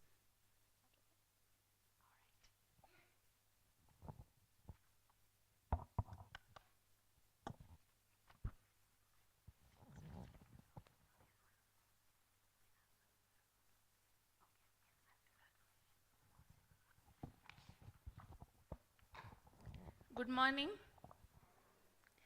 Thank you, Dr. Mikirote, for that kind introduction.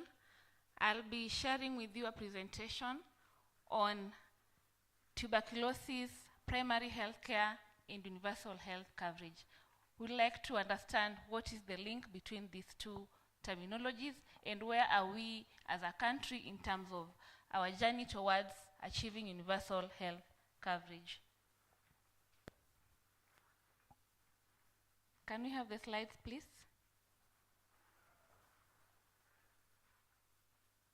Thank you. So this is the outline of my presentation. We'll start with an introduction, define a few terms, look at the global commitments towards PHC and UHC, look at the PHC approach and its core components, why we need PHC for UHC and tuberculosis, and what are the synergies, the importance of integration of health services, enablers and barriers for synergistic actions for PHC approach, and what is the call for action for us, and look a little bit about the Kenyan situation in terms of our journey to UHC through PHC, and then we conclude. In terms of introduction, I think this has been spoken about a lot today, that TB is still a global health burden with over 10 million people infected in 2023 and over 1.25 million dying from the same, despite it being preventable and curable. And Kenya being a low middle income country, we still are disproportionately affected by TB. And Professor Chakaya outlined some of the determinants for TB spread and impact. The main one being poverty. Others include food insecurity and malnutrition. And I think the mother of all these determinants is poverty, as Prof outlined in the morning. There's also overcrowding, all stemming from poverty and even limited access to healthcare. And we are called upon to embrace housing levy so that it can improve housing and eventually reduce spread of TB.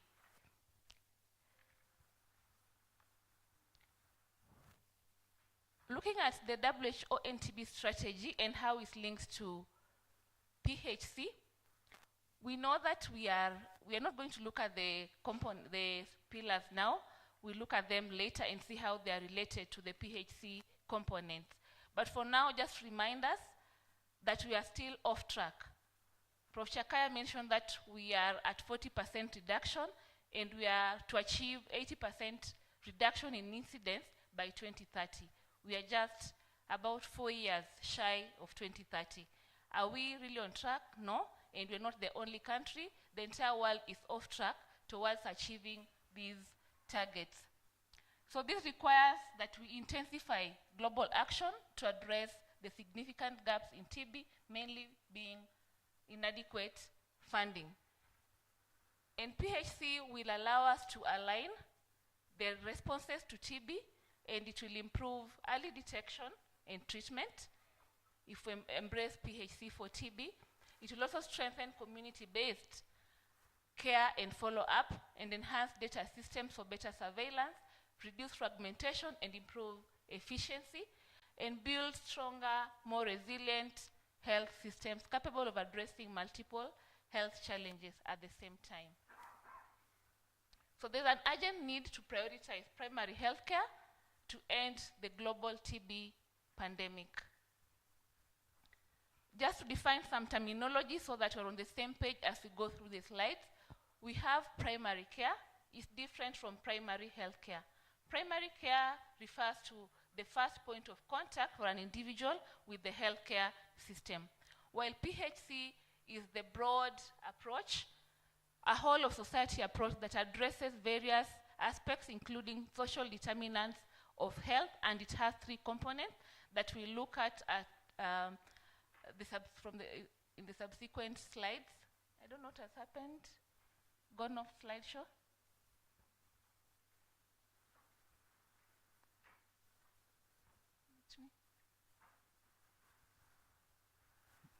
Can you please help put it back to slideshow?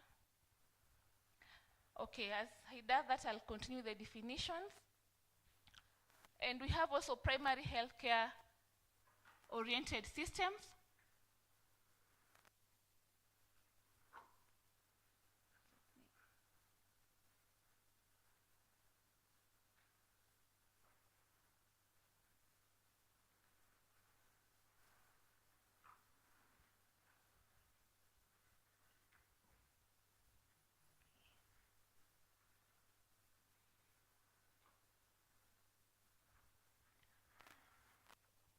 We have primary healthcare oriented systems These are systems that are organized in such a way that they have core components for structural and functional elements that support achievement of universal health coverage. And then we have universal health coverage. This is ensuring that all individuals can access the services that they need, whether they are promotive, curative, preventive, rehabilitative. Remember we talked about rehabilitation services for PTLD and also palliative services. And these services should be of quality, meaning that they'll be effective to manage the condition they have, and they should not cause the user to experience financial hardship.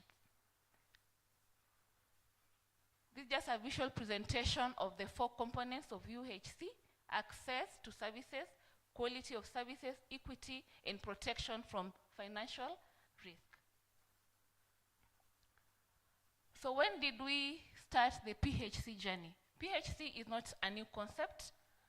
It started about 46, 47 years ago. That is in 1978, during the declaration of Alma Ata, where it was emphasized that PHC is important for ensuring better health outcomes. 40 years later, in 2018, at the declaration of the Astana, countries were asked to commit to aligning their health systems to PHC to accelerate the journey to universal health coverage.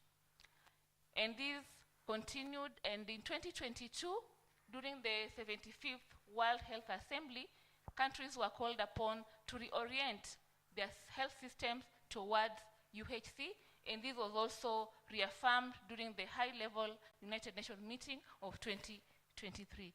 So we know that this is not a new concept, but it has taken as long as a country to start implementing it, and later on we'll look at Kenya's journey in implementing PHC. So what are the key components of PHC?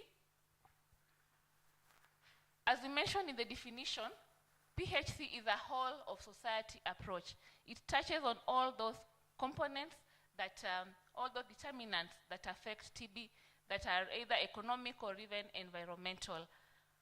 And it ensures that we enhance the health and well-being of people through 3 components. 1 being integration of health services at the primary care, and ensuring that all essential public health functions are provided at the primary care. Remember, primary care was defined as the first point of contact for an individual with the health system. The other component is multisectoral policy and action, and the 3rd component of PHC is an empowered individual and communities. So how do we link PHC to ending TB? The NTB strategy has 3 pillars. The first one being bold policies and action. The second one is integration. The first one is integration of services that are patient-centered. The second one is bold policies and action. The third one is innovation and research. Looking at the first pillar of NTB strategy, which is integration of services, this is linked to the first component of PHC on integration of services at the primary care and ensuring that all essential public health functions are offered at the primary care facility. The second pillar of the NTB strategy, which is bold policies and supportive systems, and it also talks about multisectoral engagement and empowering of communities and individuals. This is linked to the second and third components of the primary healthcare approach, which are empowering communities and individuals and also multisectoral approach and action. So we see the link between the 2, PHC and TB. So it's in our interest that we embrace PHC as we journey towards ending TB by 2035. So these are some of the reasons why PHC matters for UHC. I think we went through them in another slide of aligning PHC with UHC for TB, so we'll not repeat. We have some key services that are delivered at the primary healthcare level for TB. These include screening, case detection and diagnosis, TB prevention and TB preventive therapy, treatment and support, and follow-up of patients. We are going to look at the relationship between the TB program, PHC, the health system, UHC, and the Sustainable Development Goals. So the first component being the TB program. Remember, Ivan told us in the morning that we are all part of the TB program, right? It's not only the Ministry of Health. The Ministry of Health is taking lead, but all of us are stakeholders and part of the program. We have TB-related goals. We have objectives and activities. And these are carried out through a vehicle, and the vehicles include the PHC and the health system that help us to promote, restore, and retain health and reach the health-related goals.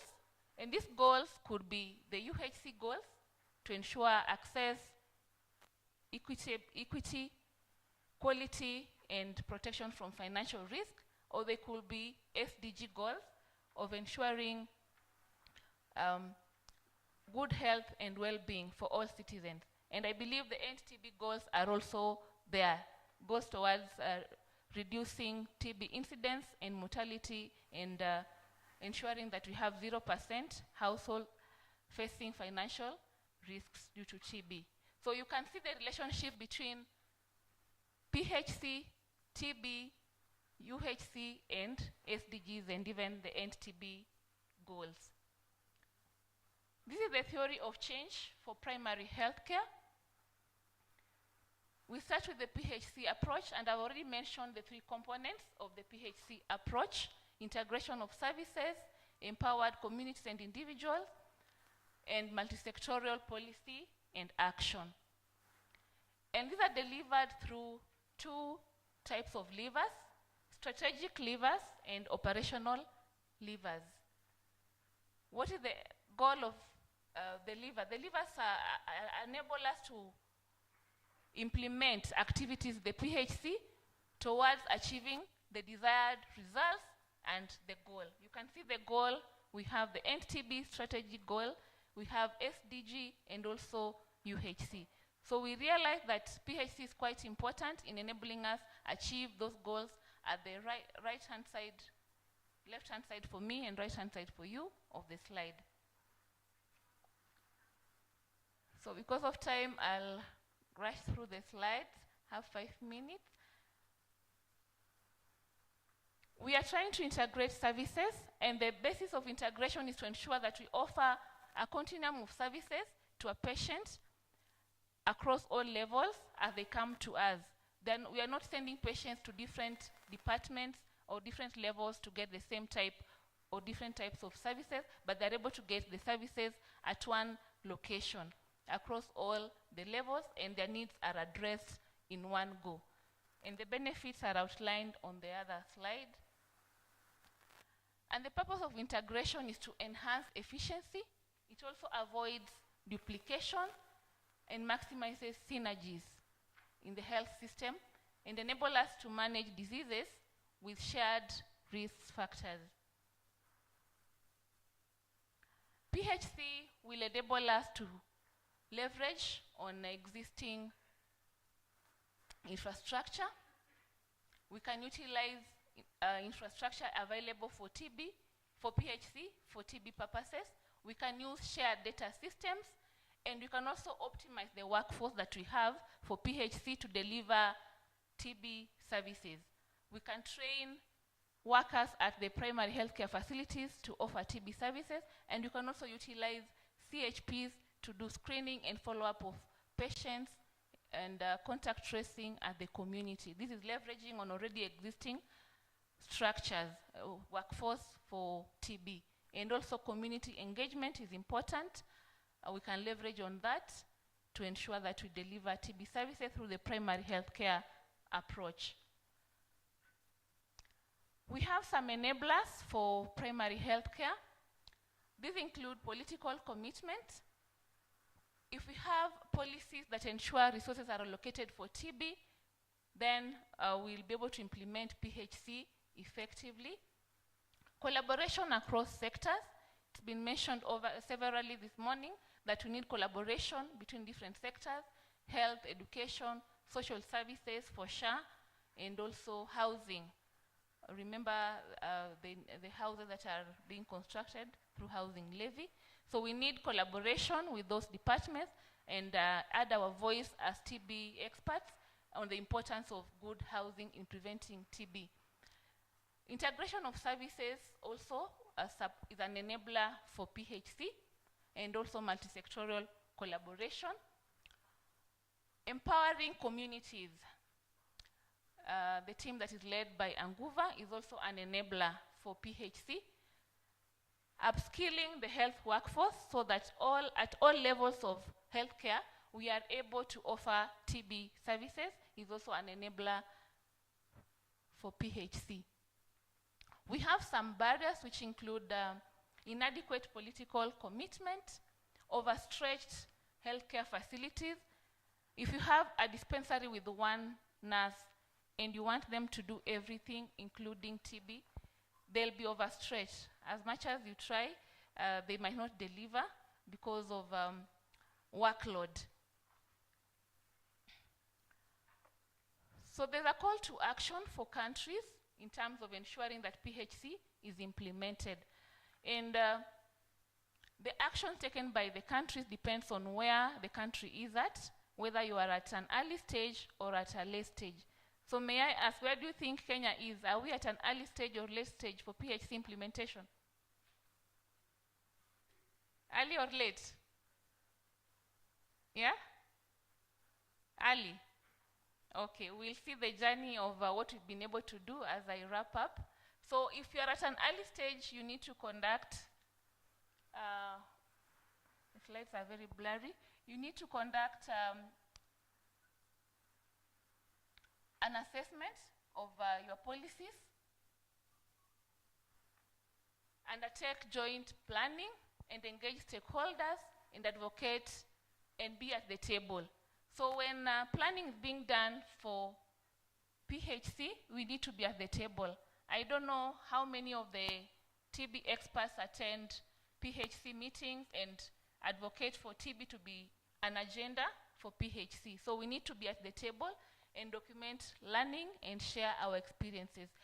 On the other side are actions for countries at an advanced stage, mainly to sustain the gains made during PHC implementation. So I'll take you quickly through the Kenya's journey. So we have political commitment. We enacted the PHC Act in 2023. And we've rolled out primary care networks. They were launched in October 2023 during the Mashujaa Day. And piloting had been done earlier on in 2020 in 2 counties, Kisumu and Garissa. So after 2023, all the other counties were required to roll out at least 1 PCN for a start in each sub-county. We had capacity building. We had master trainers who were trained to conduct county-wide trainings. Earlier on, we also had about 50 doctors sent to Cuba for training in primary healthcare. Apparently, Cuba has a very strong primary healthcare system, and the ratio of doctors to patients is quite high. Doctors actually do house calls and monitor patients from the houses.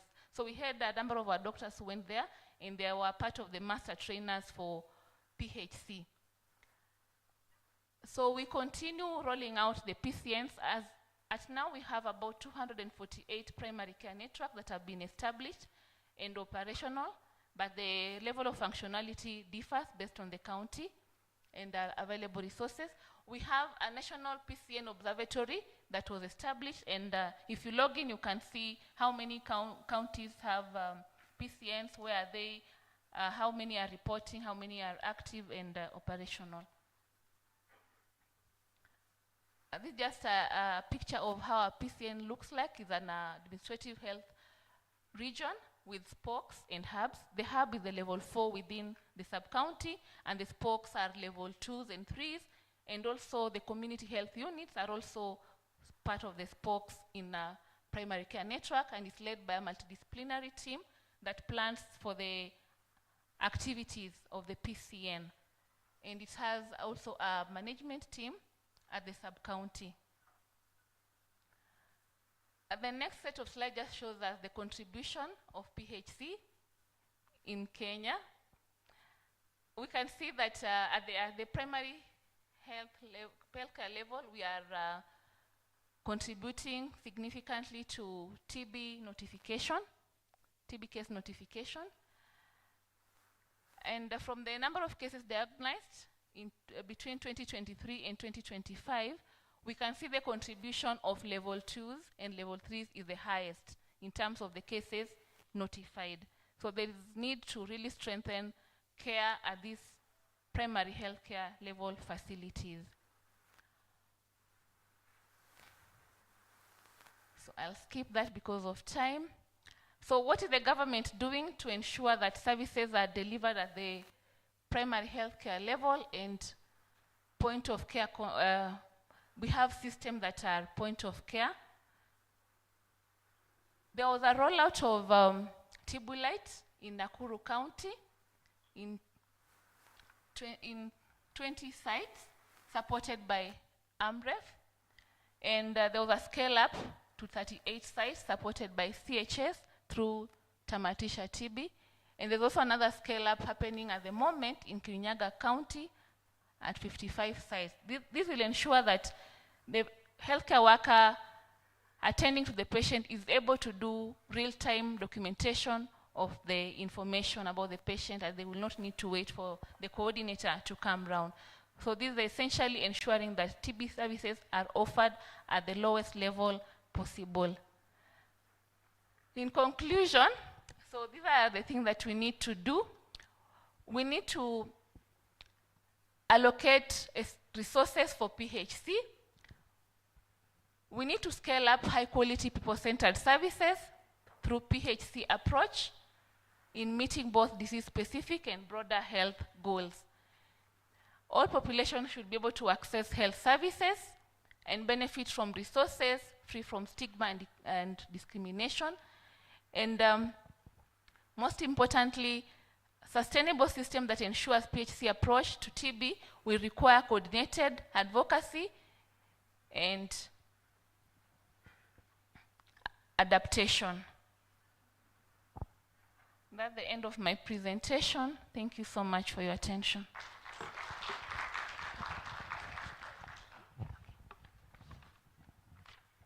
Thank you very much, Dr. Clarice, for that excellent presentation.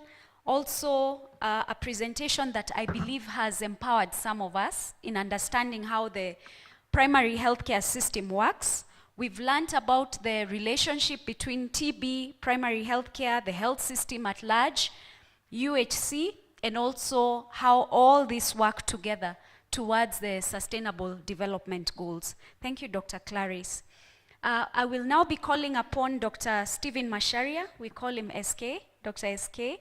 And in terms of a brief, Dr. Macharia, first of all, is a medical doctor with a master's in public health. He has extensive experience, over 25 experience in public health, supporting various countries, including Kenya, Tanzania, and South Sudan.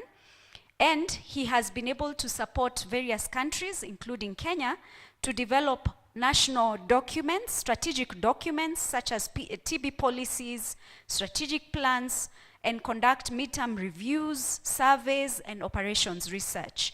So Daktari here has quite a bit of experience in this space, especially in TB, in HIV, in drug-resistant TB.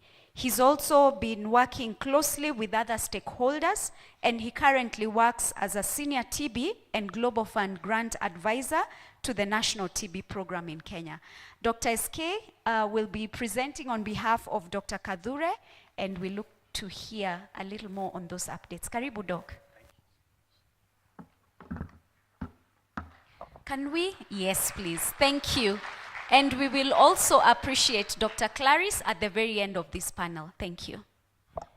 Oh, thank you very much, Dr. Kerote. I'm struggling to still call her Kerote because she's known to us as Lorraine, but I think that's quite in order. Thank you so much. And I'm just here on behalf of the Dr. Immaculate Kature, the head of the program. And I'm going to present on, waiting for the presentation to come up, on lung health in Kenya. That's bridging global innovations and local realities. And this particular topic, I think, is, I don't know whether the 15 minutes will be enough to really discuss much of what's going around this space, because I think there has been a discussion that all of us need to go through. So maybe, okay, great. So there are some things that I will not really dwell much on, because I think they have been repeated since morning, right? Like when I talk about the the goal and the mission and the priority outcomes. I think it's clear that we have a national strategic plan that runs up to 2028, and it had a goal which aligns to the global vision, global goal of NTB, but here we have leprosy by 2030, so we are quite ambitious, right? And we have Kenya. Okay, we want to have a Kenya that's free from TB leprosy, and we also want to reduce the burden of lung health. And of course, the mission is just to ensure that we provide quality of care and preventive services for those diseases. So, looking at the impact that we are looking at, so we have impacts that run across all the areas. So one, I think we are looking at trying to reduce the incidence of TB. Yeah, so those new cases that are coming every year, we want to see a decline in this trend, and we want to reduce the incidence by about 80%, right? I think so, really. And of course, we are making a baseline. The baseline that we are using is 2015. Then we're looking at reducing the incidence. We're also looking at reducing mortality. And in this, we are looking at reducing the deaths by 90% by 2030. We are also looking at reducing the burden of chronic lung diseases, also by 20% compared to 2015. We want to have patients who are facing zero catastrophic costs due to TB, as well as reduce the proportion of patients with grade 2 of leprosy. So for us to achieve this, I think our strategic plan aligns with some of the priority areas. And we have 6 priority areas. And one, of course, I know we normally talk about, it's like we are doing much. If you look at the number of diagnostic and treatment sites we have, compared to the number of health facilities we have in Kenya, I think this speaks to us trying to, we have opportunities that are actually existing where we could expand our services to do more. And in this area, we are looking at how do we expand the treatment site, how are we able to optimize the current services that we are offering through quality improvement, improving point of care, patients' record systems, as well as targeted preventive treatment. This is what encompasses what we do much into this programming. Then we're also looking at, I think we are in a space where innovations are coming quite rapidly. And I think Kenya is always at the forefront when it comes to adaptation of new technologies. And with this, of course, I think all of us now, there's a new song that we are singing, digital chest X-ray with AI. I think if you haven't heard this term, then you are not in TB space. And of course, that's we have actually taken it up, and something that we are actually moving speed. Then we have screening, tests that are also there. We know the molecular tests that we have, and of course, increasing availability of there are these new drugs that are also coming in place that we are able to work into. Then, of course, all these have to, like a country, now we know the health is actually devolved. And what actually, if we try to look at, we can't actually have one thing working for all, and therefore we need to strengthen systems for pandemic preparedness and develop country-specific operational frameworks. That means counties are able to sit down and come with the specific needs that they need in terms of TB services, and they're able even to quantify and say how they want to make sure that they're able to follow up and be able to, they're able to measure the impact within the context. And of course, the community human rights and gender issues, I think we will never talk about TB if you don't include this discussion. So and I think this is something that empowering community to participate in TB control effort, and also addressing some social determinants of TB. I think in the morning I had Ivan talking much about that. So that's also another area that we need to look at. And finally, I think we cannot do it alone. So we need to have a multi-sectoral engagement for effective TB control. And that means each one of us here. And we are representing somewhere, right? So there are people that we left out there who could not attend this, right? And all of us today, I think you came from somewhere, right? So there's that community that you represent. And in that community, somebody else is represented. So that means TB, you cannot actually be able to work. So we need to have a multi-sector engagement to effectively control. So the issues of collaboration is very key when it comes to ensure that TB is controlled. Now, I don't want to repeat on this. I think we have all talked about it. So, of course, we work, this is a pillar and the foundation, okay, of it. These are the issues that we need to look at. Of course, the three pillars we talk about. So there is the NTB strategy has a vision where we are looking at a world that is free of TB. Then there's a goal to end the global TB. So, and I think those are things that we have actually talked about. The milestones I've already spoken into. So currently, I think we are trying to look at, trying to see how we are going to attain the 2025 milestone. So when you look at the next, I think is something that, this is just to show the trends that we are looking at, trying to reduce the trend as well as trying to reduce the mortality.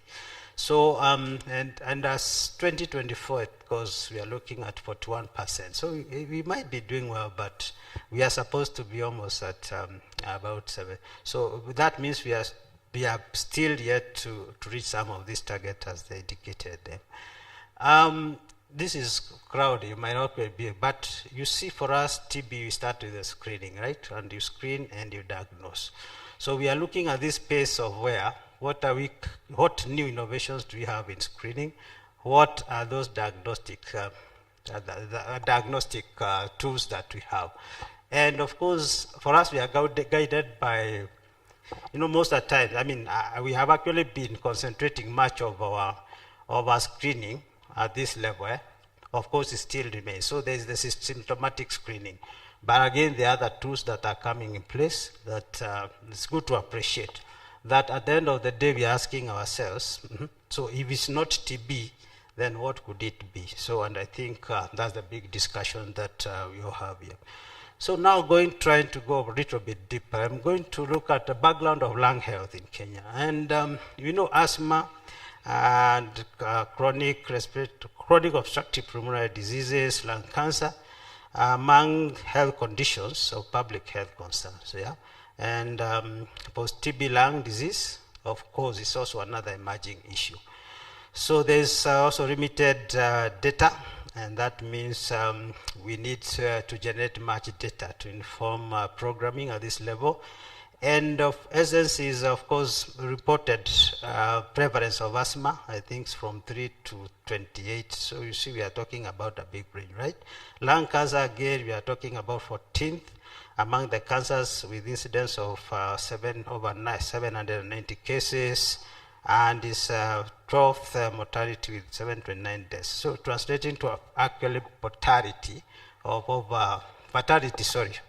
over 92%, and that should be concerned. There are also limited resources in programming as well as national public health. So looking at management, challenges that you have in management of TB and chronic lung diseases. So I think when you talk about management of lung disease, it all starts with the tools. What tools do we have in place? And we have insufficient access, okay, to lung health screening and diagnostics tool. There is suboptimal differentiated diagnostic pathway for lung diseases with weak leakages, okay, between TB and chronic lung diseases.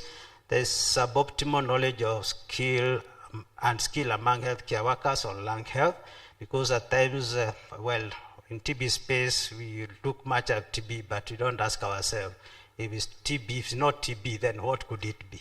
And I think that's a big question that you ask here. So we look at issues of M&E systems and limited resources availability, inadequate medication and consumable for lung health, as well as limited number of medicine and consumable for lung health in essential drug list. So, and you look at the burden now, the epidemiology of situations of lung health. So I think Kenya Demographic Health Survey 2022 showed a burden which actually we are not able to measure the true burden of these conditions. And of course, various studies have actually estimated, KDH estimated 1% for men and women age 15 with suboptimal studies prevalence. So what we want to talk to is that despite having some data here, we're still missing quite a lot of data. And the risk factors for chronic lung condition, again, I think you see here when you talk about tobacco, we know that tobacco is one of the risk factors, and we see, of course, men at this point. The number of men actually 11% compared to women, and half of the households, okay, actually cook using safe fuel, and you can see about how many 73% of population still use fuel, solid fuel to cook, and this happens more in the rural areas where again we are saying there are disadvantages. Of course, again we have the preterm births associated with childhood symptoms of asthma and lung functional abnormality, and we know that goes together with how the lungs develop in the children. So now this population of people who come to the institutions with respiratory diseases, you can see it varies all the way from around 39 to around 44%. And actually when we go out there, we see various varying even within various health facilities. And we would want to ask ourselves, okay, why do we have variance within health facilities in same geographical areas? Why do we have variance across counties and sub-counties? So I think those are questions that we need to ask ourselves. But what we are saying is, people are coming to institution, and I think respiratory diseases is forming much of the burden. Now going to the yield. Now this is when introduced now the card for TB for screening, and I think this is when we had the INTP project where we had the 8 digital X-ray machines which had card for TB software, and as you see, the MTB detected, right, with a score of over 60, we have a yield of about 33%. I think this is something that is good, and I think it's something that it just shows that actually we are able to yield more when we use that. So then how do we move along this? So the lung issue of health conditions, so we have the integrated program on asthma, COPD, and TB. That's the IMPACT project in Kenya, which of course is supported by Gates Foundation and GSK, and the overall actual purpose of these projects is to support the development and integration of TB chronic lung health screening approaches, including uptake of new screening tools for pulmonary diseases in Kenya, And there are various specific objectives, of course, that aligns to the overall goal. This is, I don't know whether you're able to see from there, but what we are saying is for each objective, we have what has been completed and what are the next steps. So I wouldn't want to read in all of this, but you can see the first objective was to establish availability of asthma and COPD services and determine the readiness and capacity of facility provided to provide integrated lung health services. So there's what have been done, stakeholder mapping has been done. We have conducted broader assessment of lung health services, which include, then of course now the next step is how to disseminate findings, stakeholders, formulate policies, and of course publication. So I might not go through this, I think it's quite a lot to read through, but it all aligns that we already made progress, and as well as we have areas that we need to improve. Okay, these are just the road maps for interventions. So they have guidelines that have been developed, the service delivery, and of course health product technology, and of course the part of research, research that is part and parcel of this project. There's the detailed budget of care, which I think I'm also not going to. So you can see for each level, we have tried to say what needs to be done, of each level up to level 6, and you can see the services are increasing as we move up. So for obeisance is at level 1, where you can see there are issues of symptomatic screening and oxygen concentration. Then you come to level 2, then you see the issues of peak flow meters, nebulizers, and then of course things continue. The tools continue to be more. On the issues of PHC, I'm not going to repeat it. I think that has been mentioned in the previous presentation. So I think we have what needs to be done and how each level links to the other. Preliminary findings, I think I'm also not going to go into these ones, but I think it's important that to see we have cascade, which ranges straight from the workload, which is able to deliver to us cases of that needs, is able to find TB cases plus other chronic lung diseases. This is just to show, you see the asthma, COPD, PTLDs, but here I want to show that you see for each county, okay, there are the percentage of each of these asthma, so that means each county here might require a different kind of intervention based on their workload. So this one again is on just for those counties that there are 3 counties which are under this project. Of course, they are showing the case notification that has increased, right? And of course, we have also been able to identify cases of asthma as well as other, COPD and COPD, PTLD, and other chronic lung diseases. So the impact progress, I think this is a streamline. We are trying to streamline the approaches. We are bridging the gap. We are trying to expand TB, and KHIS also increased. We are also seeing increase in number of TB cases detected.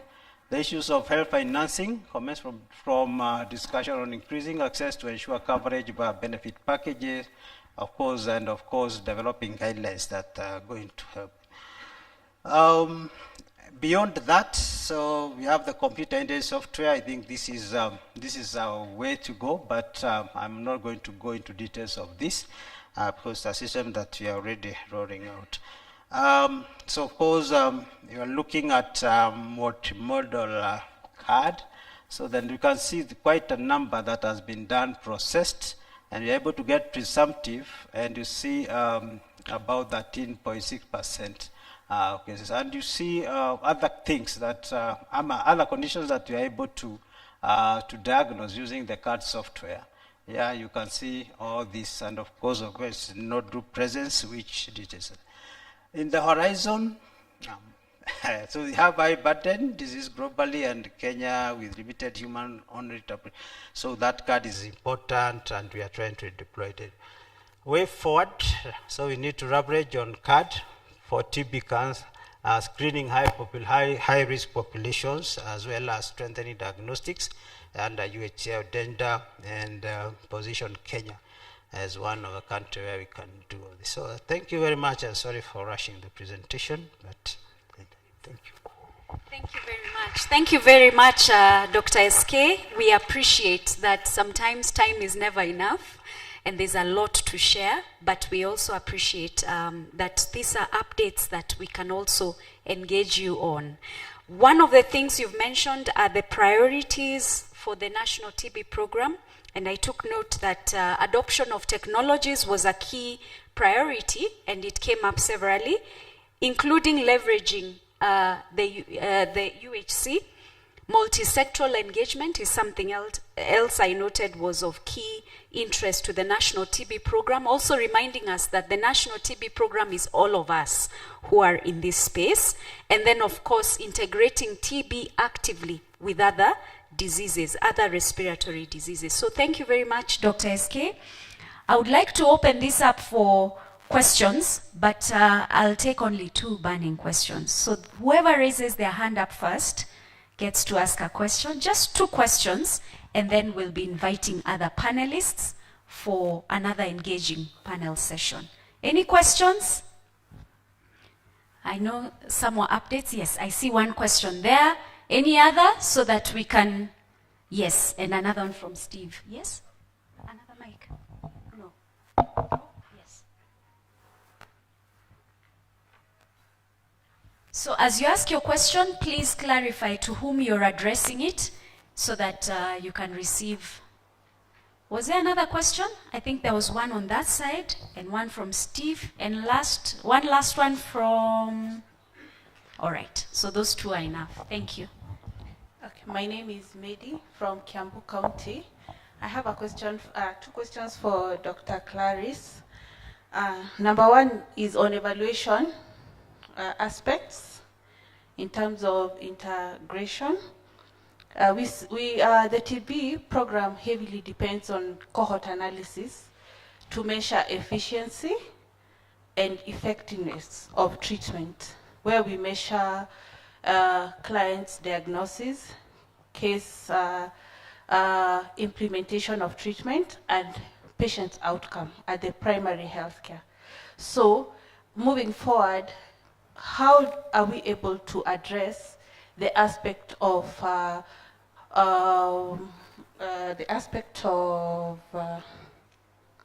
let me see here, incomplete and inaccurate data collection, especially looking at the fact that we have existing gaps that involve overstretched facilities at the counties, where we have hospitals or TB departments that have an overstretched human resource challenge.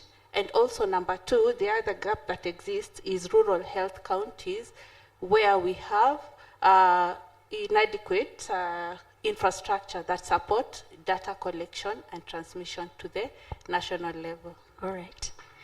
So that's a very complicated question. Could you keep it concise so that we can be clear on what the question is? My question is, how are we going to ensure that we capture accurate data? Because TB program depends on accurate data capturing. Got it. From the primary level facilities. All right. So that's a gap that I'm asking how integration is going to cover. Address that. Yes. Number 2, my question is, has your organization incorporated the aspect of result-based management and also participation, the participatory approach? And at what level have you involved all stakeholders? So those 2 questions. All right. Dr. Clarice, over to you, even as we get the mic to, I think that's Steve. Yes. Okay, thank you for your question. So on integration, let me just mention that integration is not supposed to stop any of the ongoing activities from happening. It's supposed to make them more efficient and delivered probably by the same healthcare worker or in the same location. Integration could be of service delivery or of the location or of the system. I think you are talking of integrating systems, if I got you right. So that's a discussion that is ongoing between the NTP program and Ministry of Health, the digital superhighway implementation on how to have TB data captured in the systems that are being rolled out, including Taifa Care. So as we integrate, we are not saying you stop capturing whatever data you are capturing using the systems available for TB. You continue until the systems are either integrated or interoperable and data can move from one system to another. So on the other question, I'm not so sure what you asked on stakeholder engagement. My discussion on primary healthcare and how it how we can leverage on PHC for TB to achieve UHC. So this discussion is, of course, PHC is a discussion being driven by the Ministry of Health through the Division of Primary Healthcare. And it's important that the TB agenda is on the table so that we are not left behind and our patients are not catered for at the primary healthcare level. So I believe the Ministry of Health encompasses all stakeholders, but as a program, we should not wait to be called. We should take ourselves to the table so that our agenda is not forgotten. Thank you. Thank you. Thank you very much, Dr. Clarice. Steve, keep Yeah. it short. Yes, so that Thank it's you very clear. much. Good afternoon, everyone. Thank you very much for all the presenters. Mine goes to Dr. Clarice. You handled very well the component of PHC. However, as a country, I think the policy is there, but the inclusivity part of it is what is lacking, because the policies speak more on community health promoters, while we have other players in the TB space, stakeholders, the non-state actors, that also play a critical role in this country when it comes to TB. So when you try to engage the stakeholders in this space, they tell you the policy only covers the community health promoters, but yet we have other players. Finally, it's just a comment. You highlighted the component that Cuba is doing very well in terms of the primary health care, and you gave a scenario that we sent our people to go and be trained, and they are now experts. Do we have a figure on how many delegates we sent to Cuba and how many came back and are using those skills to support our country? Thank you. Okay, thank you, Anguva. I'll start with your second question because it's easy. We sent 50 to Cuba. 48 came back. Yeah, one died, unfortunately. The other one, I don't know what happened to him or her, but 48 came back and they're within the country. They are spread across various counties and they are leading the primary healthcare discussions in the counties they are in. They were instrumental in training when PCNs were being rolled out. So I believe they are there. I know several because I've engaged with them during such trainings. On your second question, PHC is not only about CHPs. The other stakeholders have a role. At the community, when we are rolling out PHC in some of the counties I was supporting, we trained even community executive committees on PCN. At the county level, there's a PHC advisory committee that includes a community representative. So CHPs are only there for the execution of the policy, but they're not the only ones involved. Thank you. Thank you very much. Clearly, PHC is an interesting topic, and I think it's one that we hope we can expound on, even in the upcoming Kenya Scientific Lung Health Conference that will take place next year. So at this moment, we are shifting gears a little bit, and we will have other panelists joining us, other experts covering various areas. And I would like to invite the other panelists who will be joining us, beginning with Professor Jeremiah Chakaya. Prof. Chakaya, who many of us know. Yes, a big hand for Prof. Chakaya, even as I introduce him properly. He's a professor and a past president of the International Union Against TB and Lung Health. He's a professor of global respiratory health at the Department of Clinical Sciences, Liverpool School of Tropical Medicine.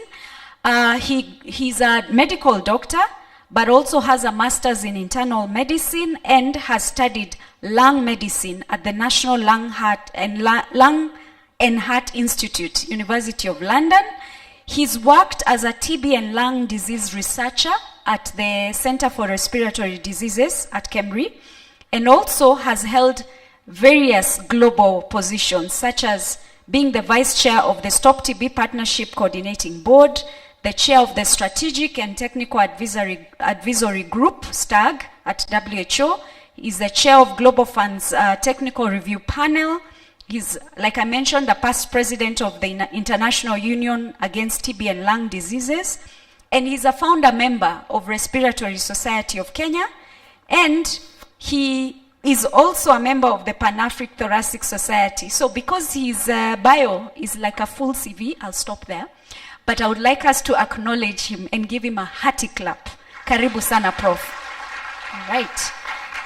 Then we want to introduce Dr. Salome Okutoi. A big hand as she comes up. She's the Supervisory Project Management Specialist for Public Health at the Office of Foreign Assistance at the US Embassy in Nairobi. She's a public health specialist with over 15 years and has been addressing infectious diseases, both HIV and TB. And her work spans clinical management, program development and implementation, quality improvement, monitoring and evaluation, and has been working with the USAID, where she has played various leadership roles, including providing oversight for HIV care and treatment and health system strengthening. She's currently transitioned to the US Department of State, and her focus is on expanding TB within the broader global health priorities. She's also a medical doctor. She has a master's in public health and is an alumna of the Harvard Kennedy School's Transforming Leadership for 21st Century Africa program at Aga Khan University Adaptive Leadership program. And she enjoys traveling, cooking, spending time with her family. And she's an amazing human being. So let's welcome Dr. Sally Okutoi. All right. And then we have Davis Karambi. A big hand for him as he comes up. Davis is a Senior Director, Infectious Diseases at Clinton Health Access Initiative, Kenya. He's had 18 years experience in HIV TB coordination efforts, and he supports CHAI's work in program and policy guideline development, working on TB HIV, TB service delivery, health products and technology optimization, as well as supporting health financing and resource coordination for the Ministry of Health. Additionally, and this is interesting, he holds a degree in commerce, business administration and finance, and has a postgraduate degree in law.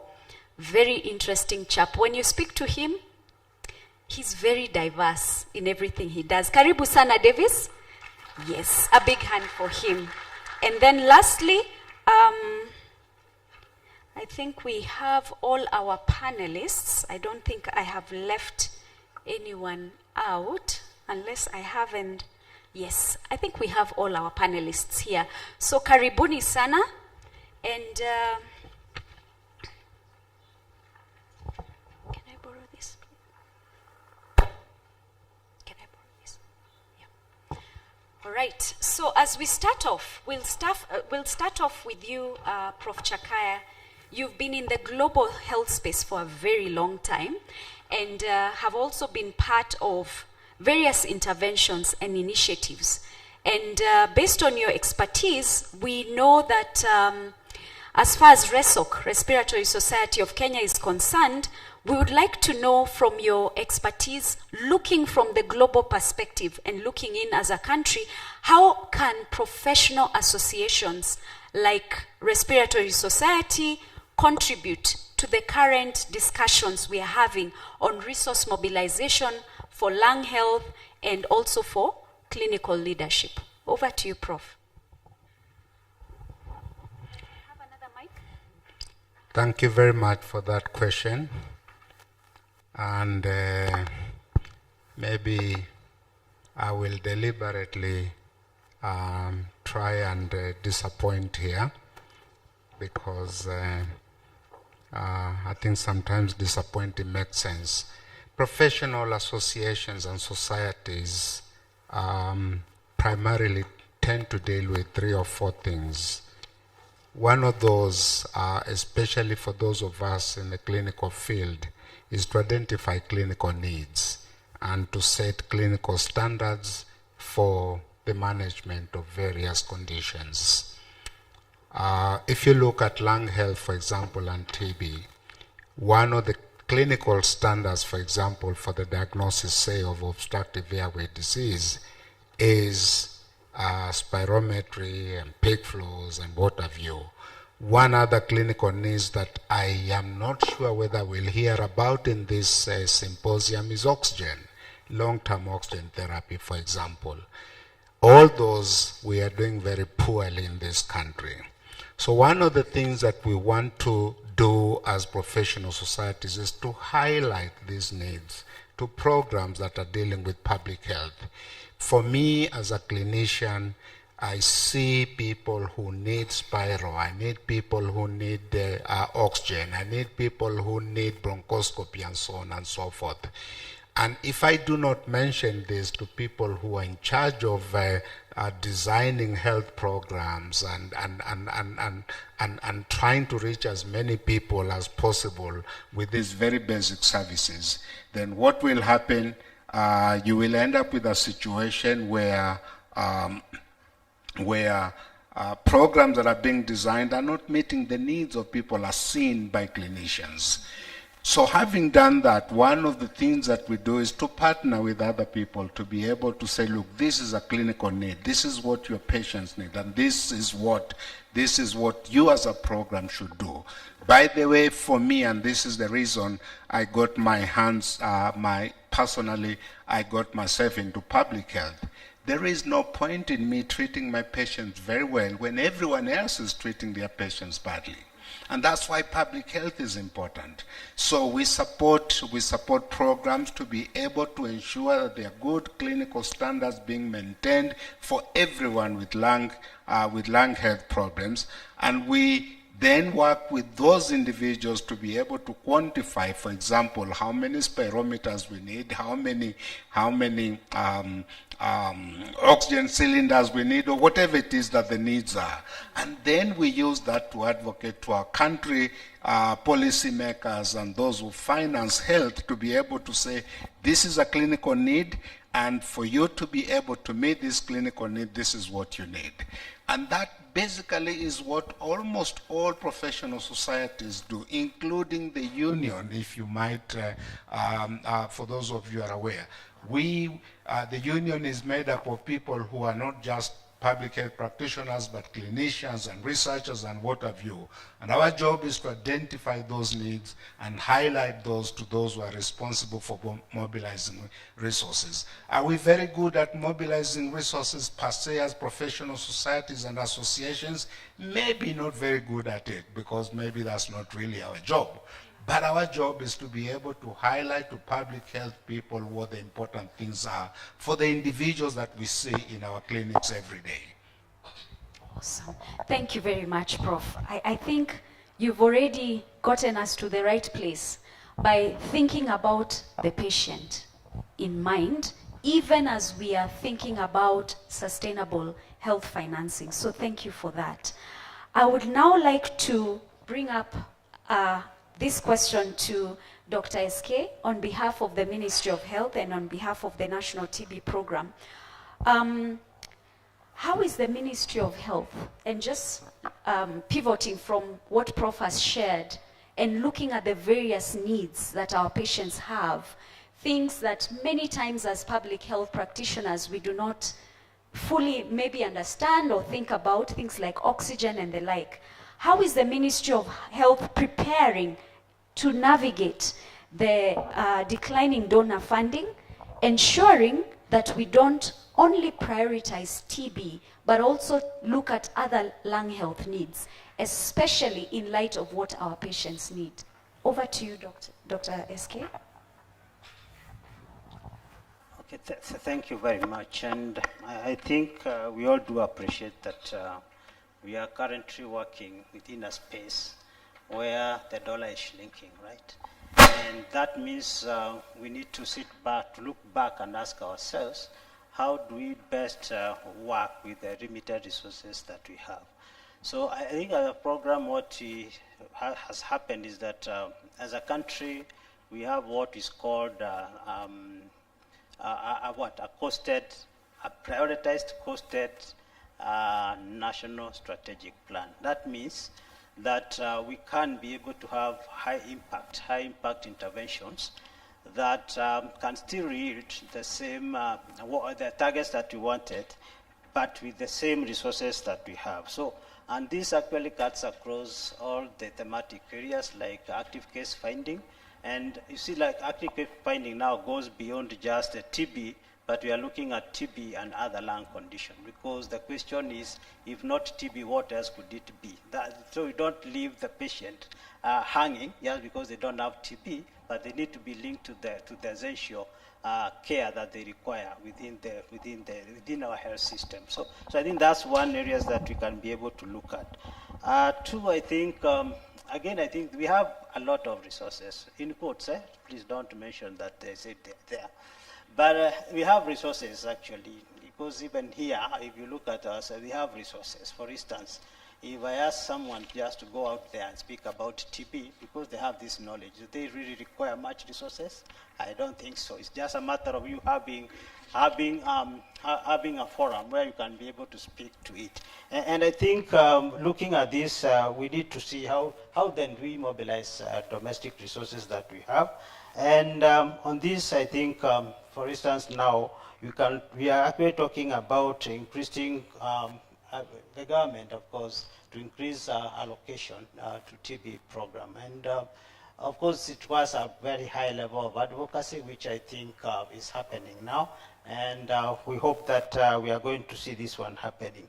Then, of course, there is issues of efficiency. You know, like, for instance, now that we are talking about being broad and looking at the lung condition, that means we are using the same resources, but we can actually be able to generate, to be able to diagnose other lung conditions. And in this itself, what means that we are able to have, having efficiencies in things like pooled commodity distribution, right? Like if you have to distribute commodities, can they be distributed within the distribution with other commodities to the facilities? How do we again leverage on the health systems that we have, and how do we integrate now TB within other broader so there are things, and of course the issues of transition plans that we'll always have, because for you to be able to, we know that the donor space is shrinking now. How do we therefore also try to transition to ensure that we are actually moving toward self-sustainability? Thank you. Thank you very much, Dr. SK. I think one of the things that you've mentioned, which is extremely important, is cost efficiencies, leveraging various efficiencies, remembering that we are using the same resources to ensure that we manage both TB and other respiratory lung diseases. Moving on now to the donor landscape, and this is for you, Dr. Sally. How is the current US global health funding evolving? And what does this mean for TB and lung health, especially for programs in Africa and Kenya? And keeping in mind that the US government has been one of the greatest donors and contributors to various health programs in these particular areas. Over to you, Doc. Thanks, Dr. Nkirote, for that great question that is very timely. So if we listen to all the conversations that we've had this morning, what has been repeated severally, I think it could be 10 times, is that the donor funding is declining. This decline started way around 2020 and has continued to gradually decline, worse that happened this year. If you look at, for instance, TB and HIV funding combined, in 2020, the US government was supporting about $550 million just for Kenya. That is TB and HIV combined. By 2024, we were at about $350 million. Just this past year, we had a further 100 million decline. So you can see it is going lower and lower by the year. If you remember early in the year, we had even more shocker to the system when we had a change in the US government. At that point, we had stop work orders whereby different activities for health and TB also were affected. We had some partners terminated. We had a whole organization, USAID, closed. And that just gives us the reality of how the situation is progressing with time. So the second part of your question, which was how are the changes? How is the evolution happening? What I would like to state is that despite all these shifts, the US government is still focused in supporting the TB programs across the world. You've all seen in media and in news that for all the activities that the US government is supporting, there are key questions that we have to answer. How are these activities making the US greater, stronger, more prosperous, and safer? And the good or bad news is that TB, of course, is of great importance for the US, for making US safe, because they are really, really focused on ensuring that TB doesn't get to the borders of the US or reducing the level of TB that would cross the borders of the US. And therefore, TB is at the front line in making the US safer. And for that reason, it is continuous being a priority for support when it comes to foreign assistance. About 2 weeks ago at the UNGA that was mentioned recently, we had the US Global Health Strategy that was released. I'm not sure if a number of us here have perused through that strategy. If you haven't, please look for it because it's a public document. And if you look at this strategy, TB has been mentioned across many of the areas that will be of high priority. So how are we working differently?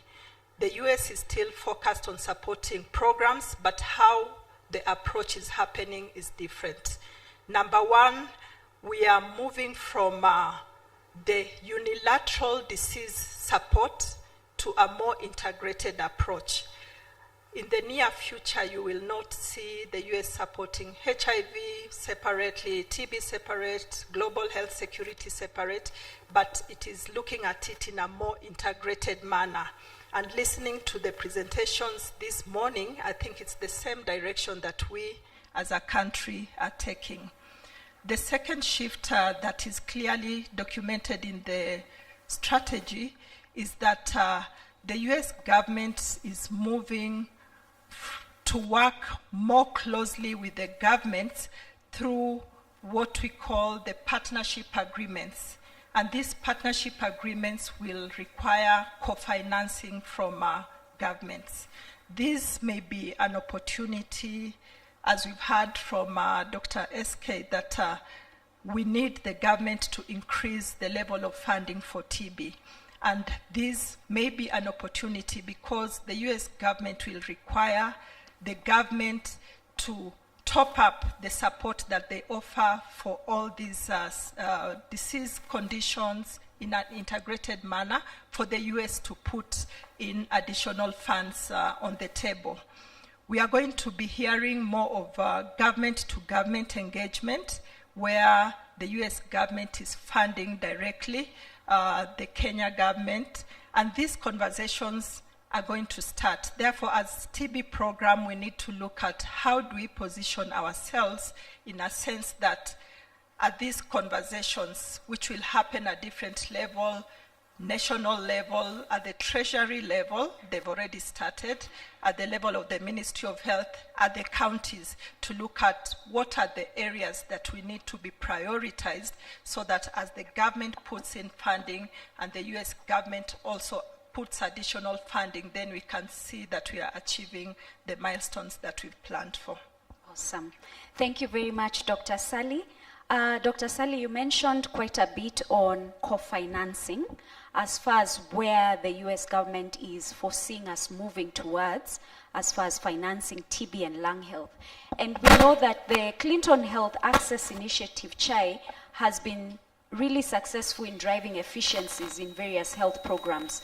So Davis, where do you foresee or where do you see opportunities for co-financing between government, donors, private sector, as far as TB and lung health is concerned? Over to you. Thank you, Dr. Lorraine. I always think that from where I sit, solutions exist sometimes in plain sight, and we can learn from very many industries. I was just thinking as Professor Chakaya was speaking about the cost of spirometry and oxygen. And those who recall, the company currently called Airtel was called Kensel 2004-2005. And it used to cost about 15 shillings, around 2004-05, to make a call per minute. 150 shillings today will give you 100 minutes a day for a month. That is 3,000 minutes.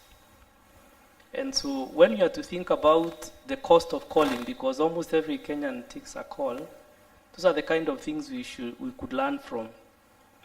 Coming back to CHAI in terms of some of the things that have been done, and taking an example slightly out of TB but a related condition, HIV prevention has been a big deal. We keep hearing every year that there are more than 1.3 million people around the world who get HIV, and it has been a big deal in terms of prevention. And you may have seen at UNGA some innovative collaboration between private sector, governments, and multilateral, speaking about a possibility of a breakthrough around a twice-a-year injection at a cost of about 5,000 Kenya shillings. And this is a product called lenacapavir, which would have cost you in the Western world an equivalent of 3.6 million Kenya shillings to get the same. Think about that being available within a year. In the developed world, about 120 countries at 5,000 shillings from 3.6. So we've spent a lot of our time at CHAI looking at some of these opportunities to say, whatever that is available in terms of finances, how can we stretch it further? Not too long ago, I think about 2 or 3 weeks ago, we had a stakeholders on lung health, and the conversation on spirometry and all this screening came up as a discussion. One of the most interesting presentation was from, I think, the Ministry of Labor. They spoke about 25 million Kenyans who report to do some work every other day. It was said about 5 million of them have formal contracts in white-collar jobs like ourselves, and another 20 million that spend their days either supporting the ones in white-collar systems, in mining, in transport, in construction. And looking at that and coming back again to Professor Chakaya's comment around is anxieties around access to simple tools like spirometry. If you look at 25 million Kenyans at maybe a cost of about 4,000 for a single spirometry test, that would almost bankrupt the entire TB program if you are to give everybody a spirometry test after you figured out that they don't, for instance, have TB.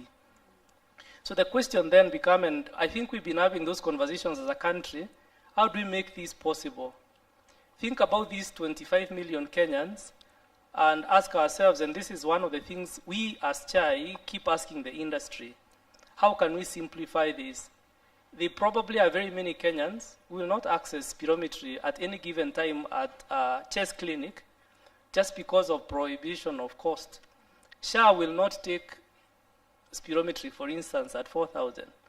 But if you give them something close to between 200 and 300 shillings, they may consider, and I think there is about 700 shillings that is supposed to be for lung health screening in the current framework as it is, much as it is not explicit. So it is for us to ask ourselves as a country, how do we make sure that everybody accesses some of these things? We think that spirometry can be addressed to below 300 shillings at any given time. If you are to consider the number that Labour was presenting, maybe at around 300 shillings or thereabout, the question is, how do we incentivize private sector to be able to deal with this? The biggest is not the component. The biggest is the consumables that come with the test after you've made the investment for consumables. We have very many things, and I think one of the presentations in the morning spoke about point-of-care technologies that are coming up, even for molecular tests. So that then if you're thinking about 2,000 shillings to run a single expert or NAT test, you could be able to, for instance, try some of these people to clear them up, maybe at the imaging with the AI, to reduce the number progressing into the molecular test. Or you could even take the newer technologies that can actually confirm to you that TB exists, and then you're only left with the most expensive test to classify and do drug-resistant tests. So we think that spirometry cost would come down by some of these initiatives that we are discussing to make sure that we screen everybody.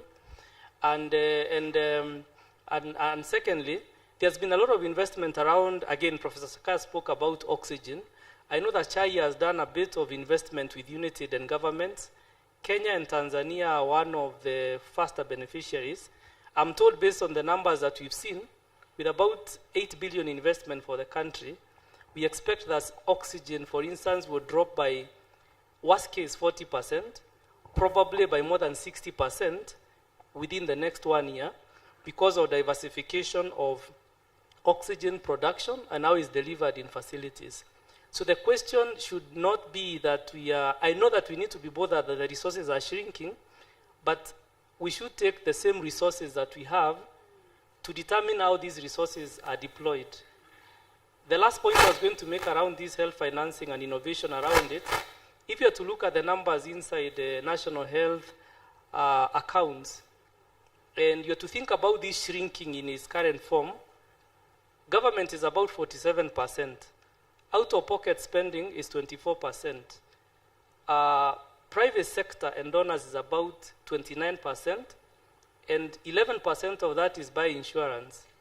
So if you're to take the government investment plus the out-of-pocket, is actually the most of the funding invested in health sector. Challenge is how some of these resources are deployed, and if we were to take those numbers in totality, there's a lot of investment and synergies that can be drawn to at least make sure that we cover most of the Kenyans for within a reasonable and more efficient costing. And that is what we hope the conversation that the country can involve itself in, even as we are thinking on how to increase the resources that are currently there.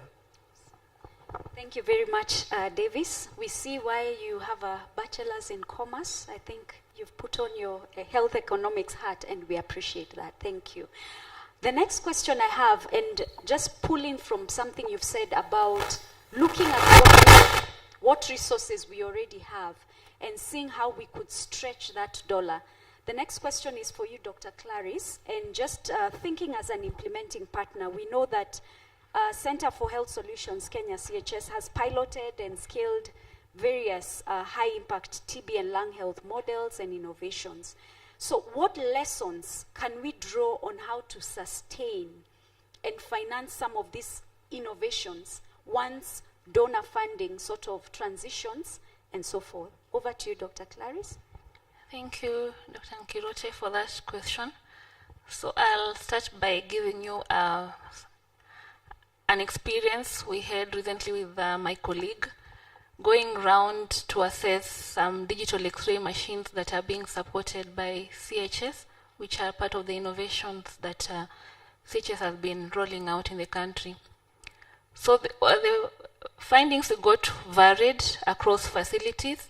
Some facilities embraced the innovation and took it like it's their own, and they could support maintenance of the machine, employ an additional radiographer to support the process. And they were really proactive, and you'd see that the medical superintendent has this on top of her agenda.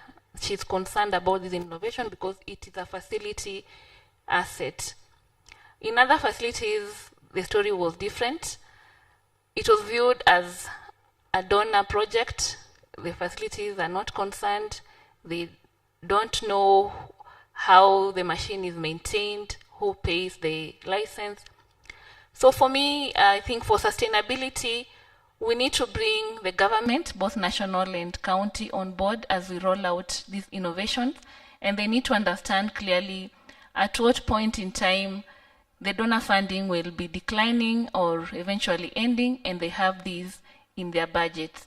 We need to have them plan and budget for these resources from their end when they dwindle from the donor side. So as TB experts and those of us who work at the county, we can participate in the planning and budgeting processes and advocate for allocation of resources for these innovations, because we know how important they are in terms of TB management. We can also advocate for patients to register on shift, so that eventually when there's no funding from the donor, these facilities can actually charge SHA, and this money is allocated for maintaining the machine and maybe repairing and replacing some parts. So this will help in sustaining these services beyond donor funding. Of course, continuous domestic resource mobilization for allocation of resources for the innovations that have been donor funded should continue at all levels, starting with the county assembly, meeting with the health and budget committees, letting them know what activities have been donor funded in their county and what the funding gap is when donor funding ends, and their role in supporting and approving allocation of these resources when it's tabled by the Department of Health. In just sharing data on TB prevalence in their counties to the ward level, it really triggers them to know that this is a big problem and it needs allocation of resources for continuity of services. Thank you. Thank you very much. I know time is not on our side, so for the next set of questions, I'll request we keep it at 30 seconds because this will be a wrap-up question. So over to you, Prof. Private sector engagement. Many times we feel like the private sector is untapped in terms of resources for TB and lung health. What other opportunities actually exist in engaging the private sector, especially in co-financing of lung health initiatives? Over to you.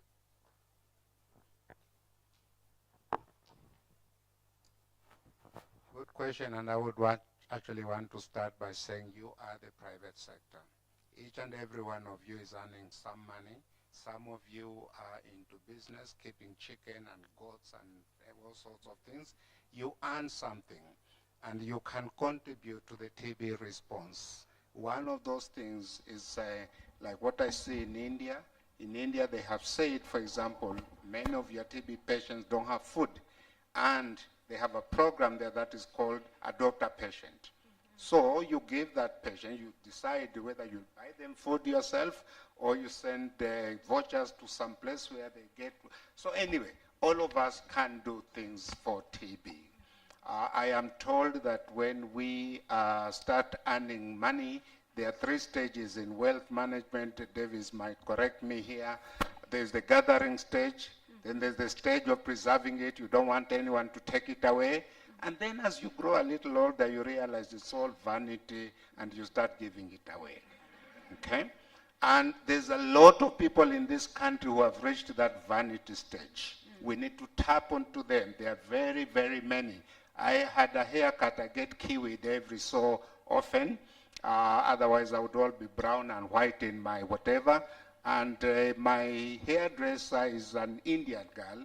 And her husband runs, what are they called? Runs hotels in Amboseli and other places. And what they have done, they've started a foundation. And they are, the foundation is coming up with schools for poor children around those parks. So we can all do something. We should not look at it and say, that is the private sector. It starts with you. So from today, let's start a fund to try and support all our TB patients with food. And they adopt a patient program. But anyway, what we haven't done in this country over many years is to tap the corporate social. I'm told it's no longer called corporate social responsibility. But that pot is huge, and I think if we used it well, we can support government and other donors to be able to close the funding gap for TB. Excellent. Thank you very much, Prof. Thinking differently and all of us participating. Dr. SK, quick one. What opportunities still exist with non-health ministries? And now we are thinking multi-sectoral engagement so that then we can begin securing predictable funding. Over to you in 30 seconds.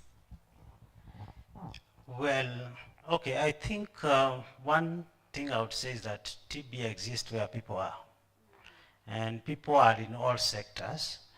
And all of us represent a sector somewhere. And from the ministry perspective, I think, government perspective, we have many ministries, okay, where I think if you look at each one of them, they actually have a component of health.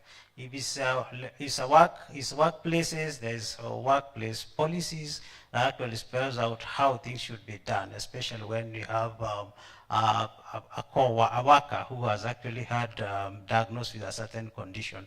And I think we can leverage on these services that are available in those ministries to ensure that TB and other conditions actually become part and parcel of the screening of the health screening priorities that are actually embedded there. And maybe one example I'll give is on the school health, right? Where when people go to a higher institute of learning, you find that most of them are requested to go with a chest x-ray. But chest x-ray for what? Actually, nobody understands why this one is done at that level. But most probably, actually it's done because they want to rule out some of those conditions. And of course, what would be more important to them is the infectious disease like what? Like tuberculosis. So I think if this can actually happen, then we can find that more and more people are screened, especially when they are being maybe engaged in workplaces. Thank you. Thank you very much, Dr. SK. Dr. Sally, last question. You mentioned co-financing as an expectation for the various countries that the US government will be working with. So the question I have for you, Doc, is what does domestic co-financing and sustainability look like? Over to you. That's a good question. And I think as a country, we've already done some co-financing or counterpart financing with the Global Fund, isn't it? Yes. So it is not a very new concept.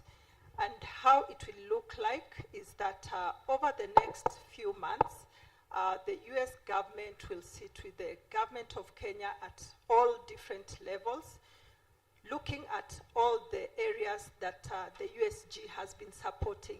And this includes tuberculosis, HIV, maternal child health, nutrition, global health security. And we look at what are the gains that we've made, what do we need to do to sustain these gains. We look at what are the gaps that we still need to reach across the different program areas, and how can we make this implementation process be more sustainable so that it is country-owned, country-led, country-managed, and even financed mostly by the country. And for that reason, we'll have agreed upon milestones.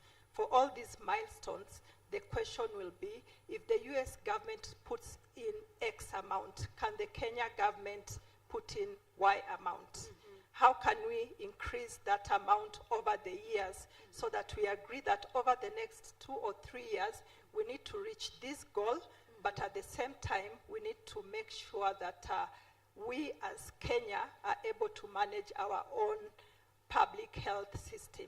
So generally speaking, that is how it will look like, but these conversations are going to start. We'll have co-creation, bringing together the government, bringing together civil society organization, the other funders in the space, so that it is a collaborative process.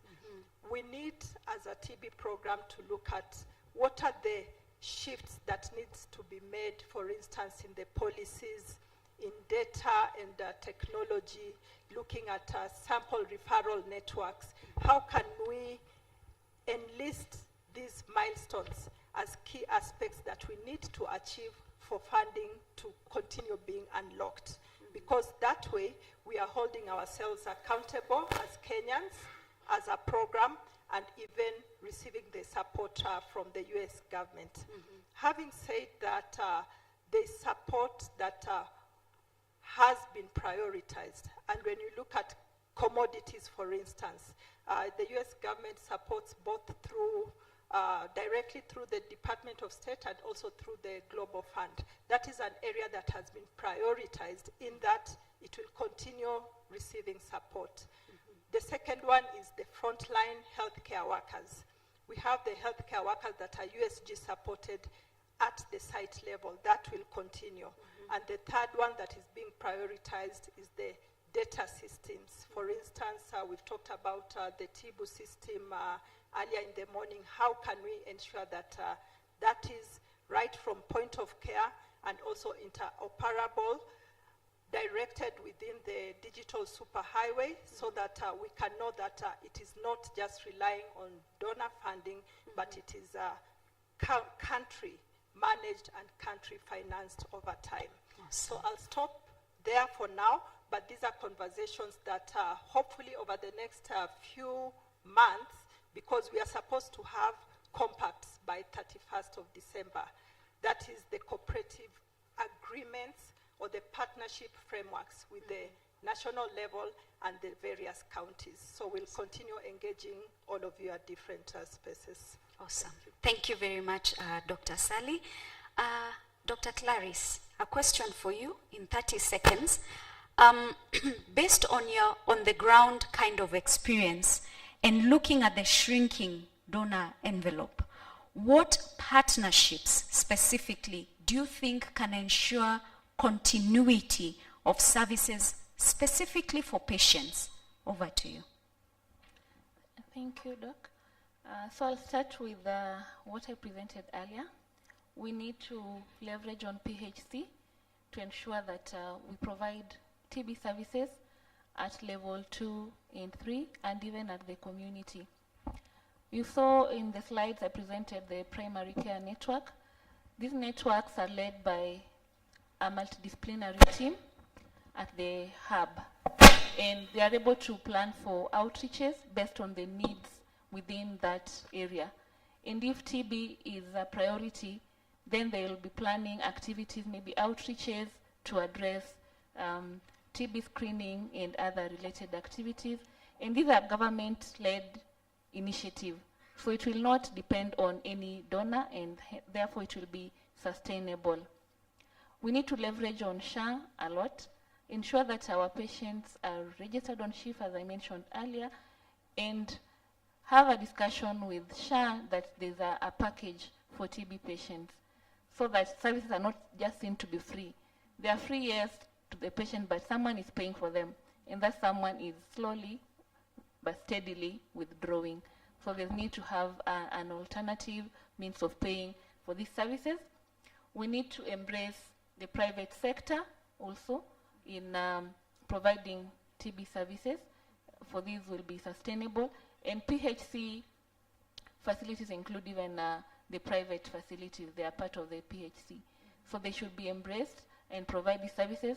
And patients always go to private facilities and they pay. So why not also pay for the TB services when they go there, when it comes to that time when we are required to pay for some of these services? Yeah, thank you. Thank you very much, Dr. Clarice. And finally, Davis, the question I have for you is, you had started discussing somewhat market shaping.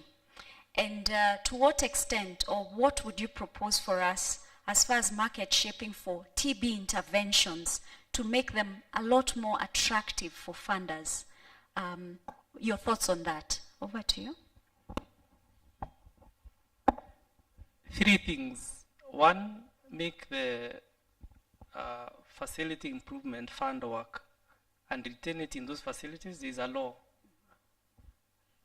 But we don't know the extent to which it's working. 2,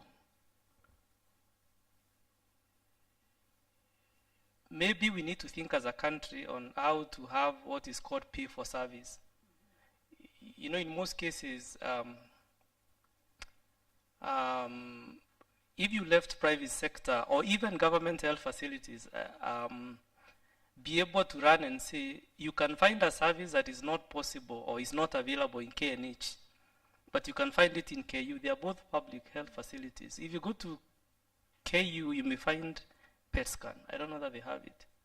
They probably have. KNH may not have. That facility serves Kenyans and is a pay-for-service thing if the funding is there. And then 3, let the public or the private sector collaborate with government to make sure that facilities that have funds within themselves are able to pool and they're able to get and even make orders directly and be able to pool more clients at that given time. What that does to the system is that it gives us a major public sector alternative to some of these solutions. The thing that should disturb our minds mostly is, for most conditions without a private sector alternative, is a very big problem. If something happens at KEMSA today, for instance, and the supply chain, say for HIV, is disrupted, it's different from whether you can get a glucose strip in a chemist in Busia. Because that strip is available through a private sector mechanism. We don't know how it arrives there. It arrives the same way a Coca-Cola bottle arrives in a village. If you go to a village kiosk, you buy Coke. But you cannot buy an ARV in a chemist outside Nairobi Hospital. So if you have FIF that works, 2, you have facilities to be able to provide and pay for service through some of these social insurance system, and allow private sector to respond to all these new financing mechanisms at the lowest level possible, you probably can improve the national system. And of course now work on the data so that then the government is able to track what is happening in that entire ecosystem. Thanks. Thank you very much, my dear panelists. I hope our minds have been invigorated by the discussions we've just had, right? Yes or no? All right. I'll invite my panelists to just stand here, even as we appreciate you. But as you've seen, we had a wide array of experts looking at different areas, and I'm hoping to some extent they've answered a lot of the questions that we had. So, Dr. Sam, if you could help me with appreciating this amazing team, over to you. And thank you so much, Dr. Nkirote, PhD. I appreciate you. By the way, you know that she sits in the PPM WHO forum, and I can say more. but thank you, Doc, for taking us through this session. Mnakumbuka ile asante na wazazi umulio asa. Now we need to do it with actions, and I know we are close to lunch, so don't be annoyed. We need to do it with more energy. Panelists, you know you receive. All you're going to do is this with 2 hands. I'm doing with 1 because of... all right. Can we start? Asante kwa kazi mulio asa. Again. Asante kwa kazi mulio asa. Thank you so much. Thank you so much, panelists. You can take your seats. All right.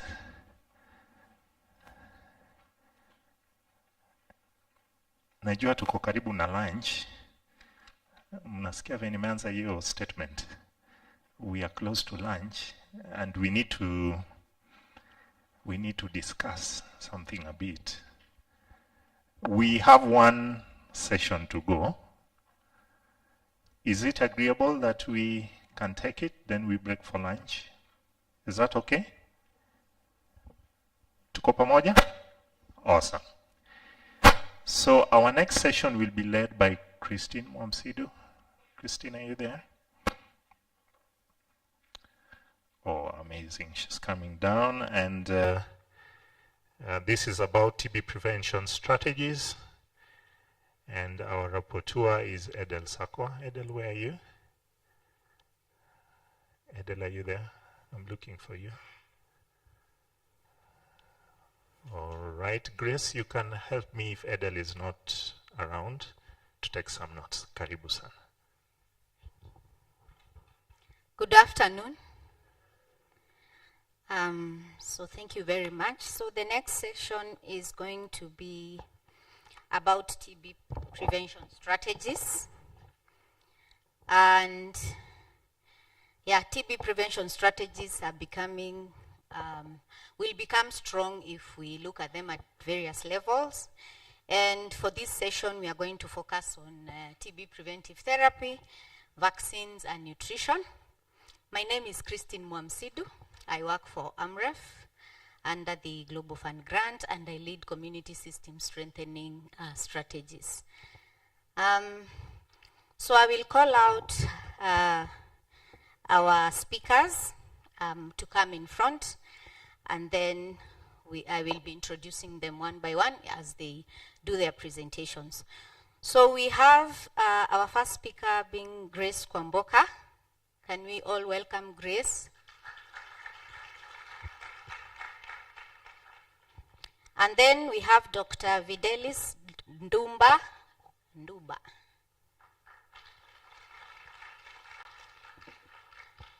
Until he comes. And then we also have Dr. Nkirote Mugambi. A round of applause.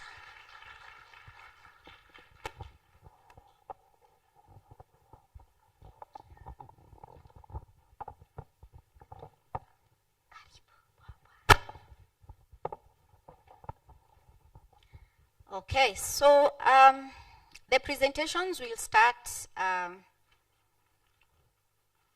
by Grace Kwamboka. So Grace is a seasoned public health specialist with over 15 years of experience in leading TB HIV care, RAMCA health and nutrition and health systems strengthening initiatives. She currently serves as a regional program officer for the TB Tamatisha project at the CHS. Her previous roles include TB HIV lead at the University of Nairobi under USAID Fahari ya Jamii project and service delivery manager at IMA World Health. Grace has successfully managed donor-funded programs in collaboration with Ministry of Health and successfully managed county health management teams, translating policy into impactful action. Her core strengths include strategic program management, stakeholder engagement, and capacity building for sustainable data-driven health interventions. She is a member of both the Pan-African Thoracic Society and the American Thoracic Society. So let's welcome her to present on the TB preventive therapy among children and adult contacts in persons living with HIV.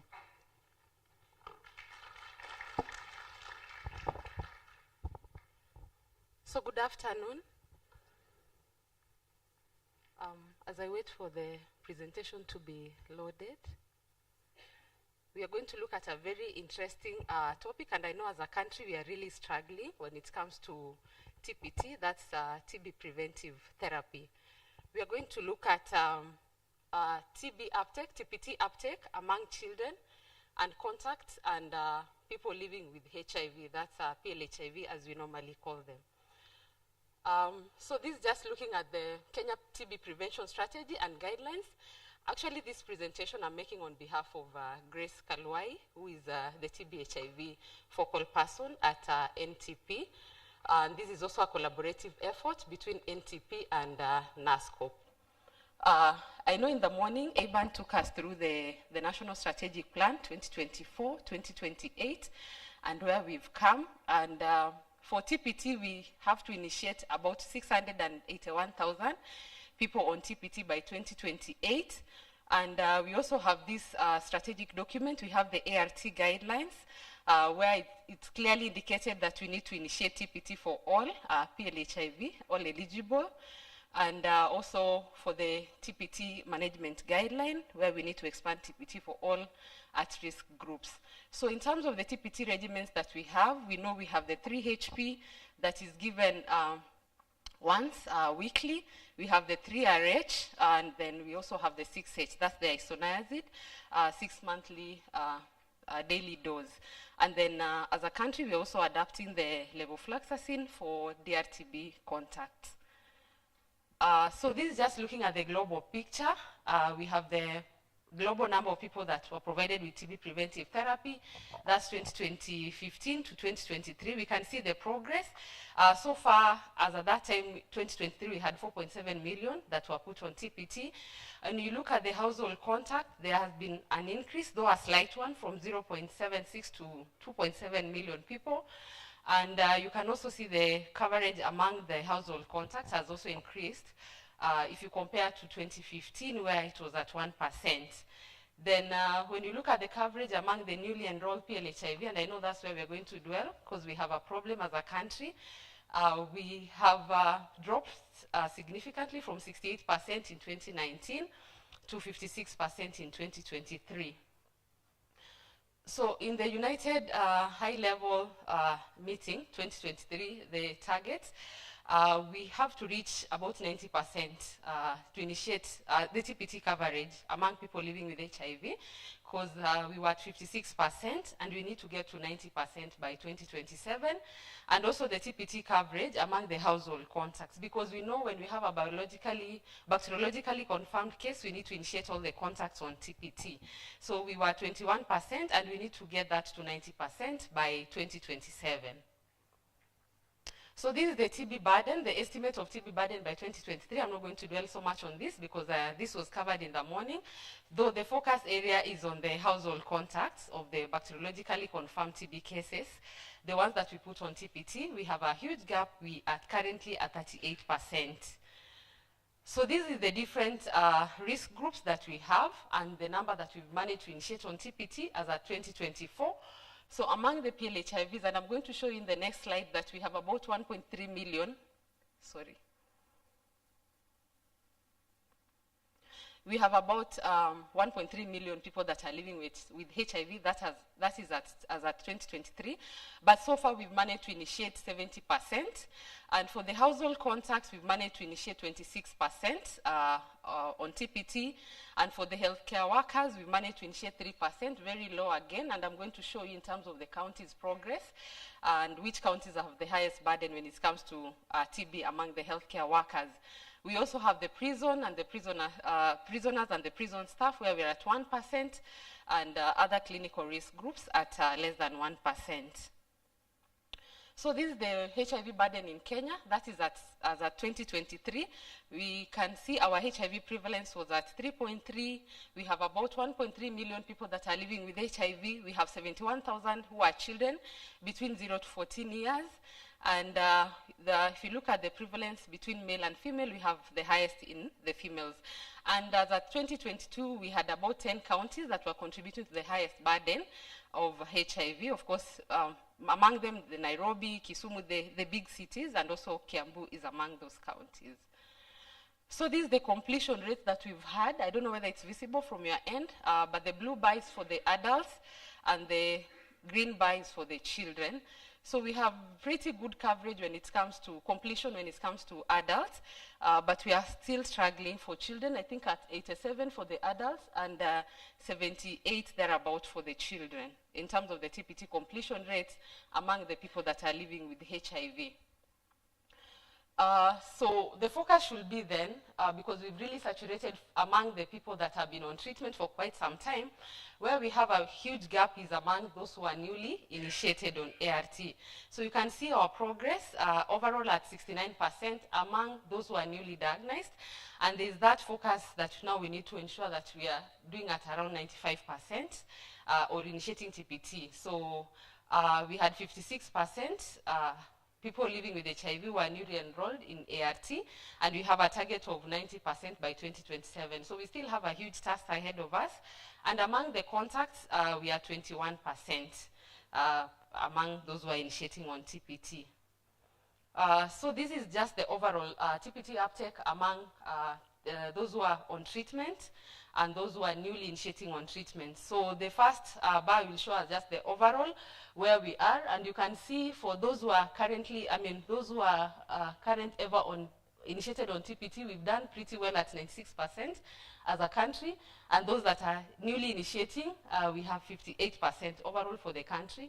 And for the adults and young people, similar picture for the ones that are who have ever been initiated on TPT at 93%, and those that are newly initiating TX new at 63%. For the children that are and adolescents that are living with HIV, 90% for the TX current who have ever been on TPT or IPT before, and then the ones that are newly initiating at 37. So TX new and initiation into TPT quite low for the children, and for the adults 96%, and those who are new and measuring if they've been initiated on TPT at 58%.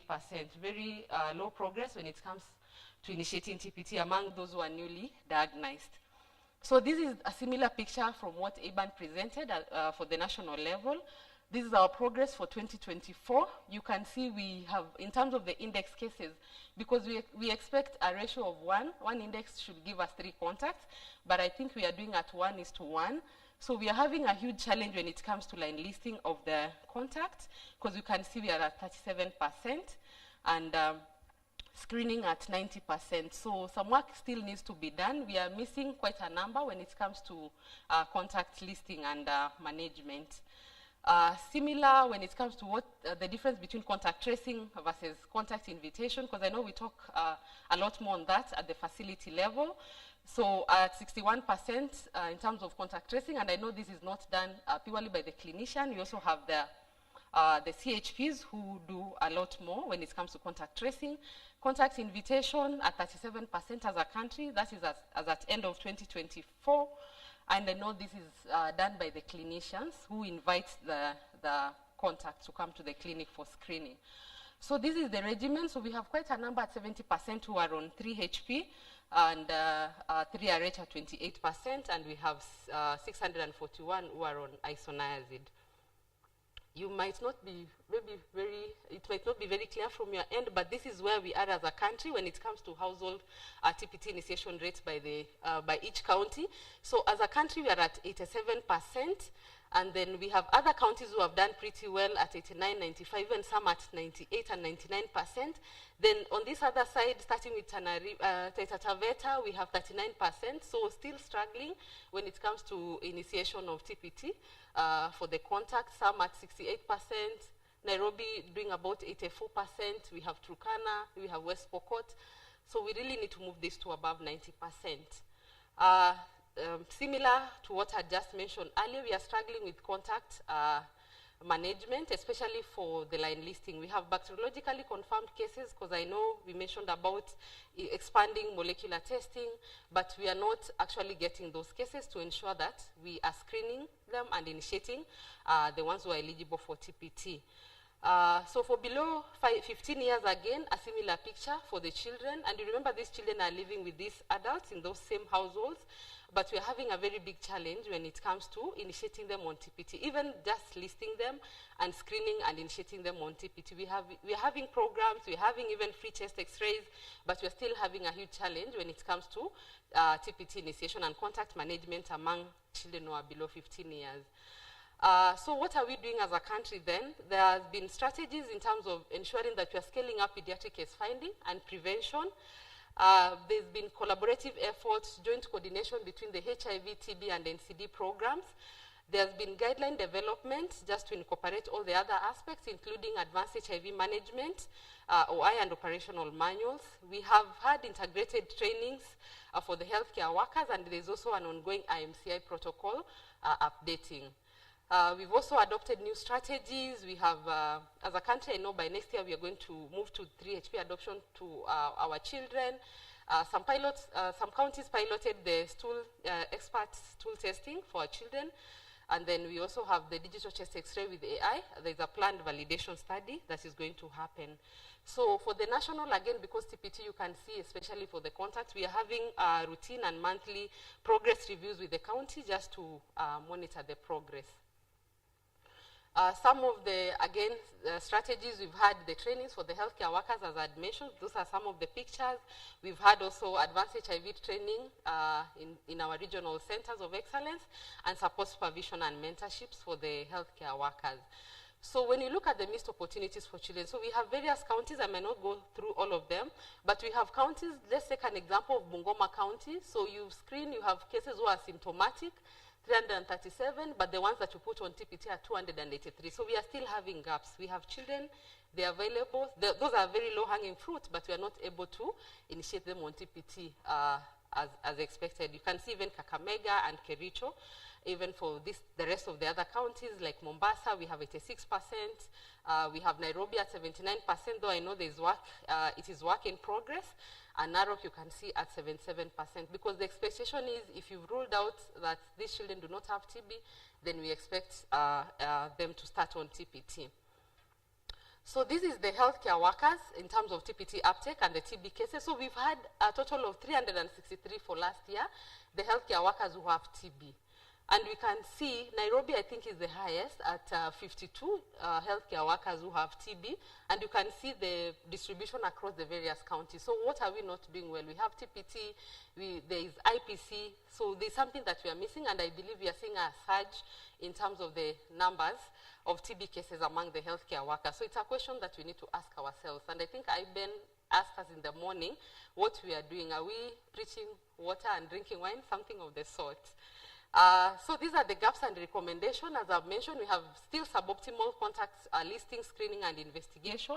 If you look at the cascade, we are still leaking. We also have poor documentation in terms of the contact management. We have incompleteness, delays in reporting, at the TBU, and also some gaps in the commodities management. So a lot of capacity building has been done. For the healthcare workers, you remember, because there was some reluctancy, some healthcare workers say that there's feel burden, especially when you're initiating TPT and also ART, and we all know that we have TLD, we have so there's no pill burden. So a lot of advocacy, a lot of mentorship for the healthcare workers that should be going on, and these are collaborative efforts between the HIV program and the TB program, because you remember we are moving towards integration. In terms of the key opportunities that we have, I know through Global Fund we have the SRs, sub-recipients who are on board that are helping us with the community activities. We also have community link support. We have also the chest x-rays and for the pediatric population, which we should actually be able to utilize. Sensitization for the healthcare workers. We've had national trainings for the integrated guidelines. And of course, we've also been having the continuous medical education for the healthcare workers across various counties. And as I'd mentioned that we are going to adapt as a country 3HP for the children. So these some of still the scale-up contact management where we are currently. Remember I mentioned we are at 38% for the household contact. That is as at 2024. We have gaps, especially in terms of the commodities, and I'm happy because we've had this series of meetings with the national level, and some of the gaps that have been there, they continue to address them. And if there are commodities where we have adequate, then redistribution has been done.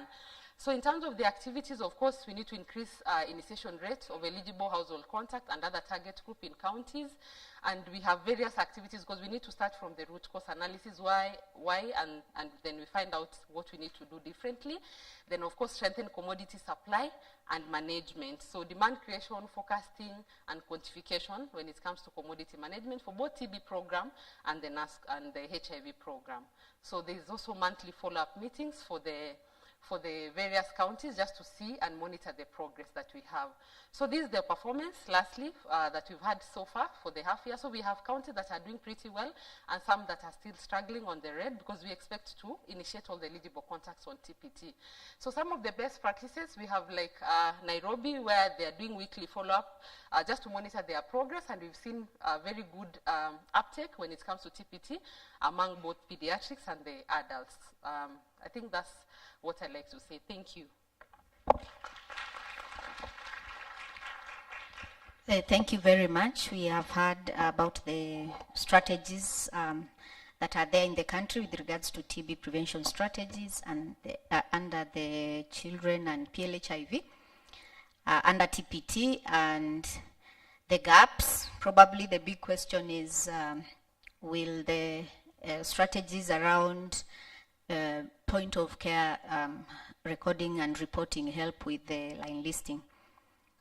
So on to the next presenter, who is Dr. Nduba.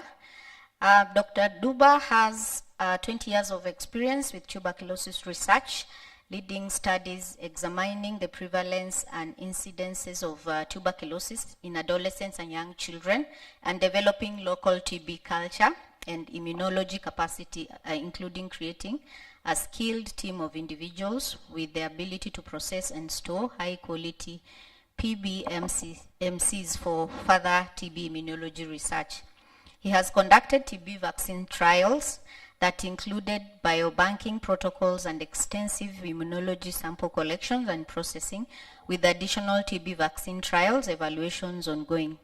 In preparation for these trials, he led TB and latent TB infection prevalence studies in both infant and adolescent populations, including evaluation of more than 4,000 adolescents and 2,900 infants in Western Kenya. This research has included developing extensive networks with TB treatment program, community networks with TB ambassadors, and community health workers. He is currently a senior principal clinical research scientist for the Center of Respiratory Disease research at the Kenya Medical Research Institute, that is KEMRI. Additionally, he is the KEMRI PI for the University of Washington, Kenya Tuberculosis Research and Training Program, developed to catalyze research, training, and collaboration between Seattle and Kenya investigators, as well as development of infrastructure and a collaborative framework to examine novel diagnostics assays, TB pathogenesis, and treatment response. Welcome, Dr. Nduba.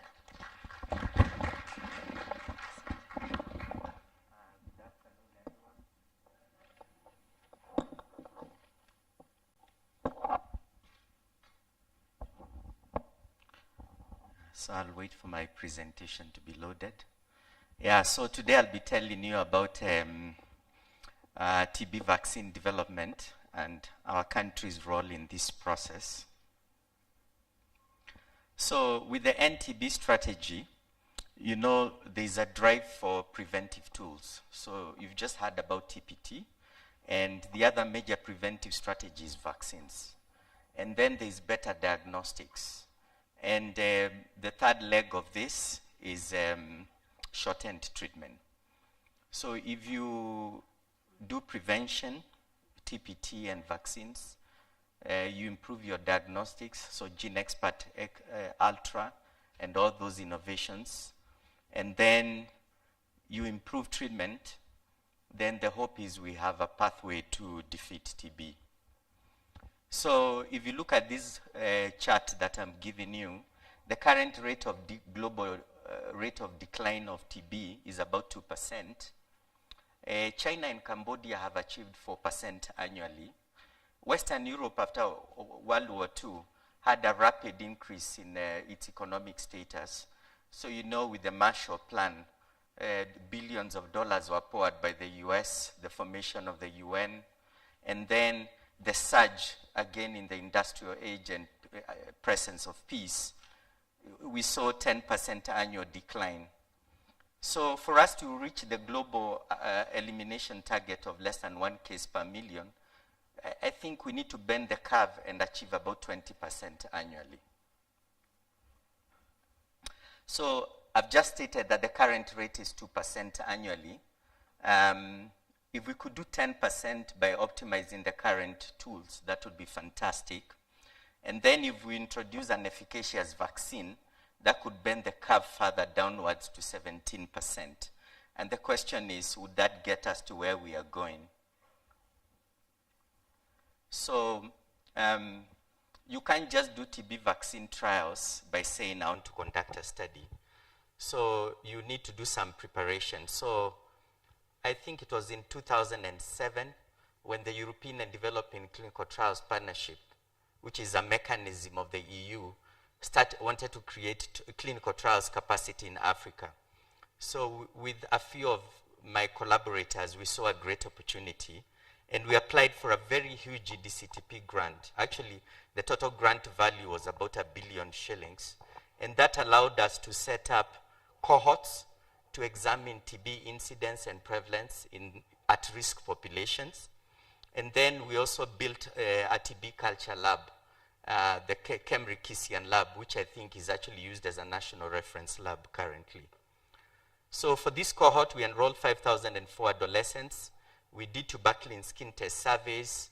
We looked at symptoms. We did chest x-rays, looked at HIV, and we did this enrollment in schools. And one thing that surprised us is was quite a high force of infection in these populations, especially in the adolescents. And also there was quite a high burden of TB. So if you look at the incidence of TB, that's about 4.4 per 1,000 person years. If I was to multiply that by 100, then you'd really be talking of at least 440 per 100,000 population. So if you compare with the numbers that the TB program usually gives us, you can compare and see where that lies. We also looked at the annual incidence of infection. So previously, the CRDR, the Center for Respiratory Disease Research at Kemri, had done some annual risks of TB infection surveys, and they had looked at different populations. So you can see, like, in Nairobi, they found 22% prevalence of TB infection. In SIA, where I did these studies, they found 14%. But in the year I did the survey, it was 32%. Again, showing a continuous rise in the rates of TB over time. So we also looked at infants. And you know, infants are a bit more complicated. They have bacillary disease.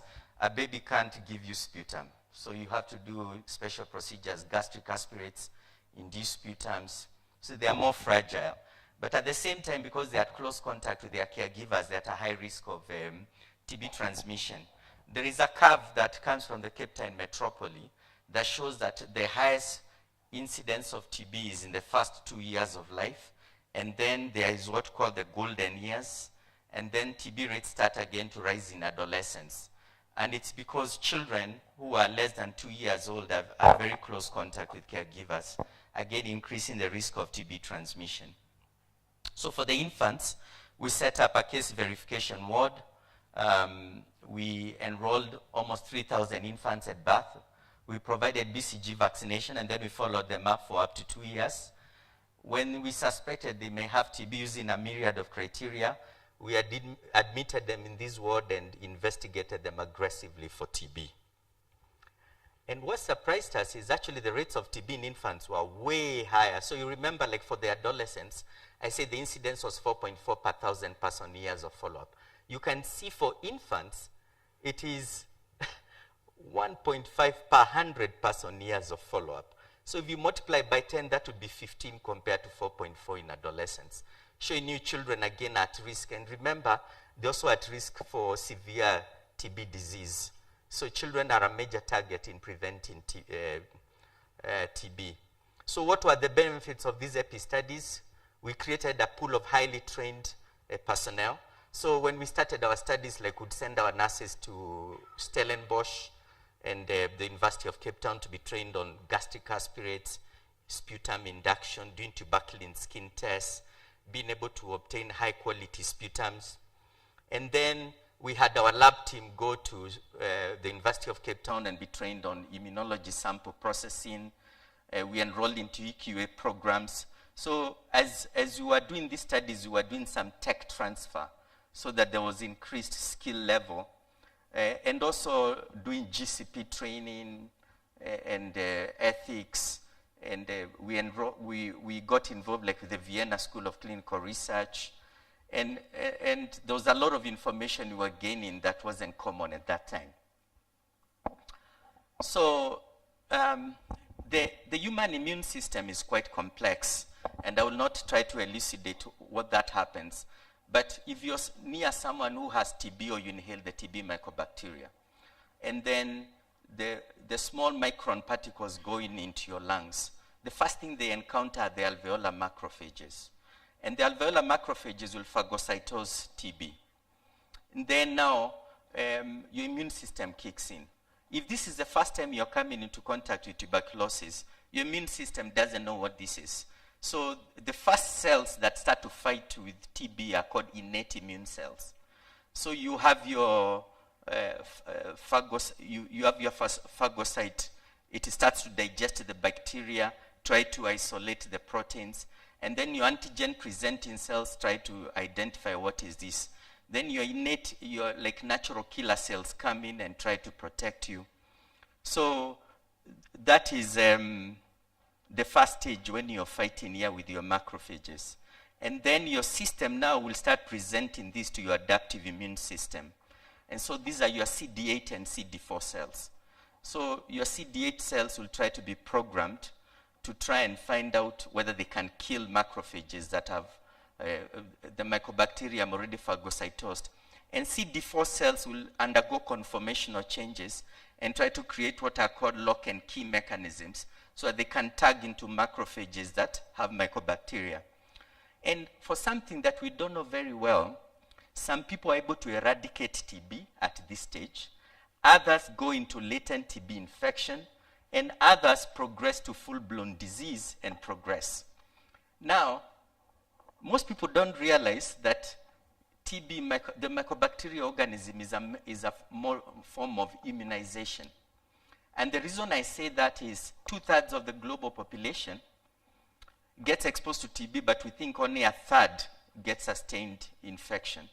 So if 30% of people, in the 7 billion people, 1/3 are latently infected with TB, but how many cases are we observing? They are drop in the bucket. So I think when you become latently infected with TB, it stimulates your immune mechanisms and kind of immunizes you against TB. And so one way to develop vaccines is try and study the natural interactions between mycobacterial tuberculosis and the human immune system and see, for those who are able to eradicate, we call them resistors. We look at the pathways of resistors and ask ourselves, can we use the pathway of resistors to develop vaccines? So this is the complex interplay that happens. So we go back to Basile Calmette-Guerin. So BCG was developed in 1921. It's been given to billions of people, but does not protect children against pulmonary tuberculosis or adults. but it protects children against severe forms of TB like TB meningitis, miliary tuberculosis, and that's why here, where we have a very high force of infection, we keep offering BCG. So there are several strategies in vaccine development. There's what we call a prevention of disease vaccine. So let's say you're latently infected in TB. We know the largest pool of progressors, people who are getting TB disease every year, are not the ones who are necessarily getting freshly infected, but the ones who are progressing from latent infection TB to TB disease. So we have a prevention of disease vaccine which tries to interrupt that mechanism of progressing. Then we have what we call a prevention of infection vaccine, where you get exposed, but then you don't develop latent TB disease. Then we have therapeutic vaccines. So once you progress to TB disease, they can help you rapidly heal. So those are the mechanisms that have been proposed. Because adults are transmitters of TB disease, modeling studies have shown that if you get an adult vaccine that has low efficacy, or you get an infant vaccine that has a very high efficacy, the biggest impact on TB transmission is going to be vaccinating adults. So you see here, for example, if a vaccine was only 40% efficacious and only protected people for 5 years and was given to adults, it would have more impact than an infant vaccine. So this is the TB vaccine development pipeline as per May 2025. And we've been involved in majority of these vaccines that are in the phase 3. So I'm going to be telling you more about them. So in 2018, as part of a study that I was involved in, we found for the first time you could protect someone who was latently infected with TB from progressing to TB disease. This was a phase 2 study. We used a GSK-developed vaccine. I'll tell you more about it. And then the South Africans also did a prevention of infection study that looked at one novel vaccine, BCG, and compared it to placebo, and they found interesting results. So this H4 IC31 was a novel vaccine that's been developed. It's one of the ones in the pipeline. And BCG has been around since 1921.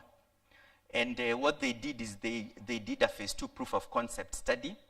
They divided them into 3 groups, 990 individuals, 330 in each arm. They gave them HC31, BCG, and the third group got placebo. And then they tracked them over time. And they found that BCG protected adolescents who were initially latently TB negative and then became positive, were infected, from sustained infection, which as measured by quantiferon. So this was big news in the TB world. And then for our phase 2 study that I did in SIA, this is a recombinant vaccine study that also uses an adjuvant. An adjuvant is something that improves the exposure of antigens to your immune system. I won't go into the mechanics of how the vaccine has been constructed, but this vaccine induces very good adaptive immune responses, like tumor necrosis factor, alpha interferon gamma, and IL-2, and even IL-17 expression. And one of my colleagues, Asiko, has really done some work on IL-17. And so we found a 54% vaccine efficacy, and this was enough to persuade us to move on to phase 3 trials. So this is the phase 3 trial that we are doing, over 20,000 individuals, including a subpopulation of adolescents, also includes HIV negative and HIV positive individuals.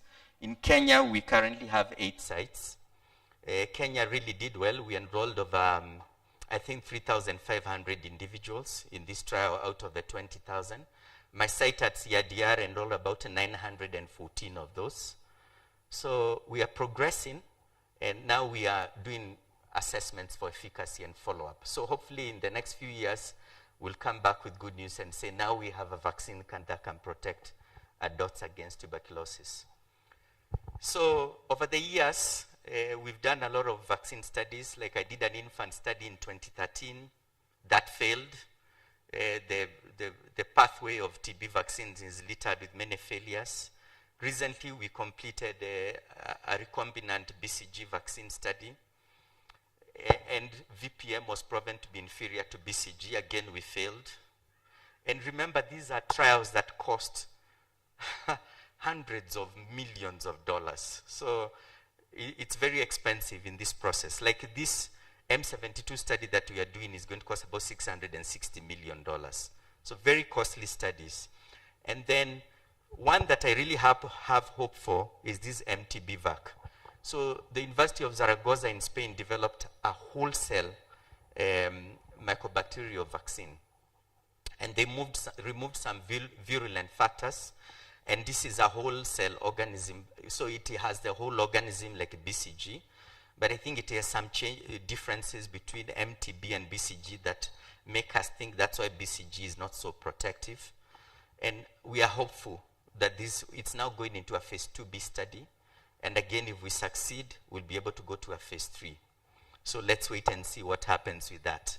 So some of the lessons we've learned is evidence for disease burden is very important in justifying clinical trials site selection. Large-scale vaccine trials can resource sites. So for example, my site in SIA has about 50 employees that work in clinical trials only. And the one in Nairobi has almost 100 employees that work on trials only. So definitely there is an economic aspect to this business. And then the infrastructure accrued has spin-offs. So we are able to train a myriad of PhD and MSc students from all the work that is happening in the background. And trials are magnets for others. So the number of times people are coming to me and saying, oh, can you consider this trial? Or should you come and do this trial? So it's allowed me to get into multiple indications like Marburg virus, Ebola, yellow fever, chikungunya. So I'm also in all these trials. And then the long-term staff retention is critical for success. Because I've been doing clinical trials research since the year 2000. So for 25 years I've stayed, and if in between I fell out of jobs, I suppose I wouldn't be standing before you. And so I also try to replicate the same for some of my colleagues. And there's a pool of emerging young talent beneath me that I hope can take over and drive this process even further. Thank you.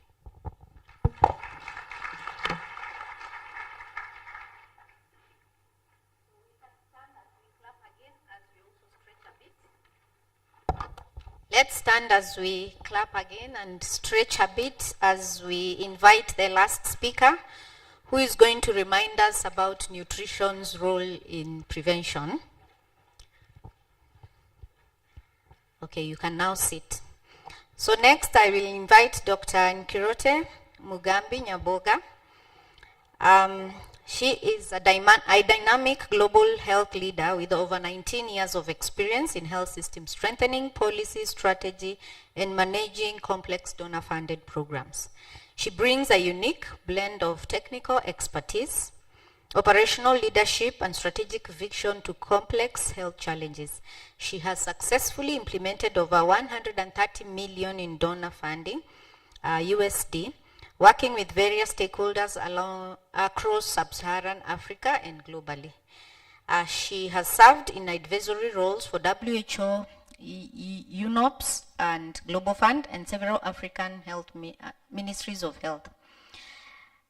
She currently sits on the WHO Global Private Public Mixed Task Force. She is a medical doctor with a master's degree and a doctorate in public health from Walden University, US. She currently serves as the chief of party for Tamatisha TB program at CHS, where she leads an amazing team of experts in implementing a robust, impactful nationwide TB project focused on ending TB in Kenya by 2030. Dr. Nkirote is a passionate advocate for transformative leadership and is a global fellow of the prestigious Women Lift Health Program, of which I've benefited from, actively mentoring over 30 emerging women leaders in healthcare. Most importantly, she is a happy wife of 18 years and a proud mom to 2 amazing teenage daughters. Let's welcome Dr. Nkirote. Thank you very much, Christine.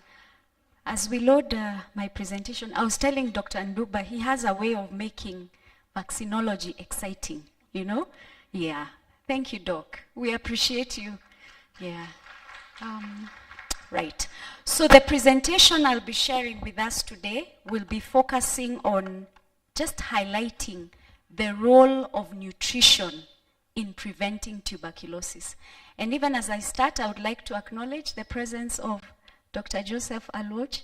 Karibu sana. Good to have you. A big hand for him.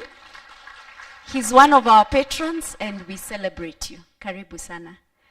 So we'll be discussing reviving the role of nutrition in preventing tuberculosis.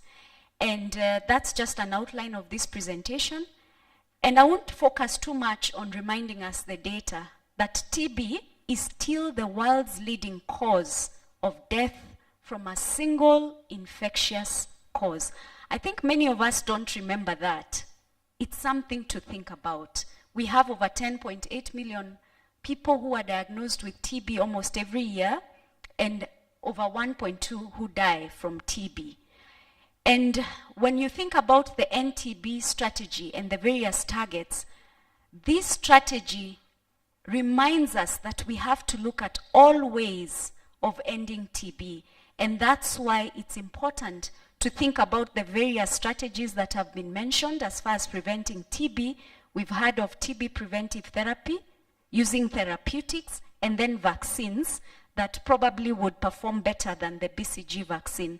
In this slide, I just wanted to highlight the number of deaths that we see from TB, and this is just an indication of the estimated numbers vis-a-vis what we actually report.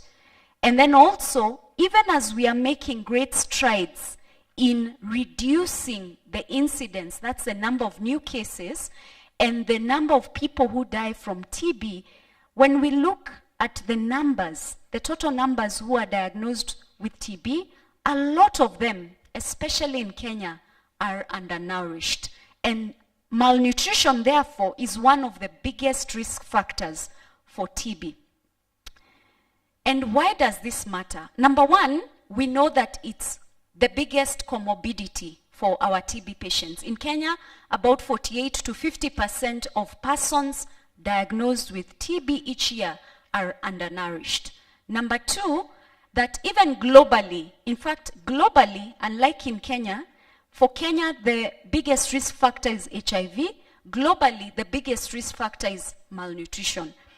And so for us, we need to remember that undernutrition does contribute to that progression that Dr. Nduba mentioned, where you're progressing from latent TB infection to active TB disease, and that it actually increases the risk of that progression by 2 to 3 times. So if you're malnourished, and in particular undernourished, your risk for progression from latent TB infection to active TB disease is about 2 to 3 times if you're compared to that person who's not undernourished. And then, of course, it's a major risk factor for death.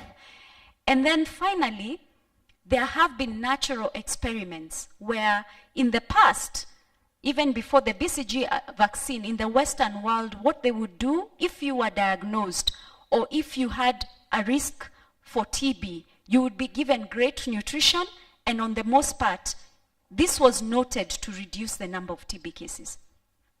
So this is a history lesson just reminding us of the fact that nutrition for a long time, this is before BCG and other interventions, was considered to be the TB vaccine at that point. In short, nutrition, and good nutrition at that, is actually the TB vaccine we already have.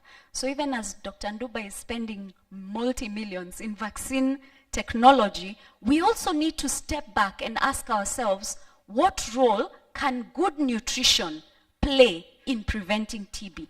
In those years, we had TB sanatoria, hospitals full of patients who have tuberculosis. And the way they would address it is, number one, they would give them good rest, okay? They would give them good food, that is healthy, balanced diet, and they would put them outside to bask in the sun in a well-ventilated space. And that seemed to actually get some people with tuberculosis cured. all right? So there's that anecdotal evidence that good nutrition actually does play a role. And then, of course, we've talked about this. We've seen many studies that have sort of highlighted these factors, that undernutrition, when managed, can actually lead to better treatment outcomes. But what has been noted also is the fact that that undernutrition can persist even after treatment, and persons who are undernourished many times have poorer outcomes. In my PhD study, I was evaluating risk factors that were associated with treatment interruption, and one of those was actually undernutrition. So what the evidence tells us is that when you manage malnutrition, what you will find is, in addition to improving the treatment outcomes, you even improve the status of the individual. And many times, those patients actually end up being more adherent to treatment, because undernutrition or TB disease has a relationship with the appetite of a patient and so forth. And so as they feel better, as they're eating better, they're able to tolerate some of their medication.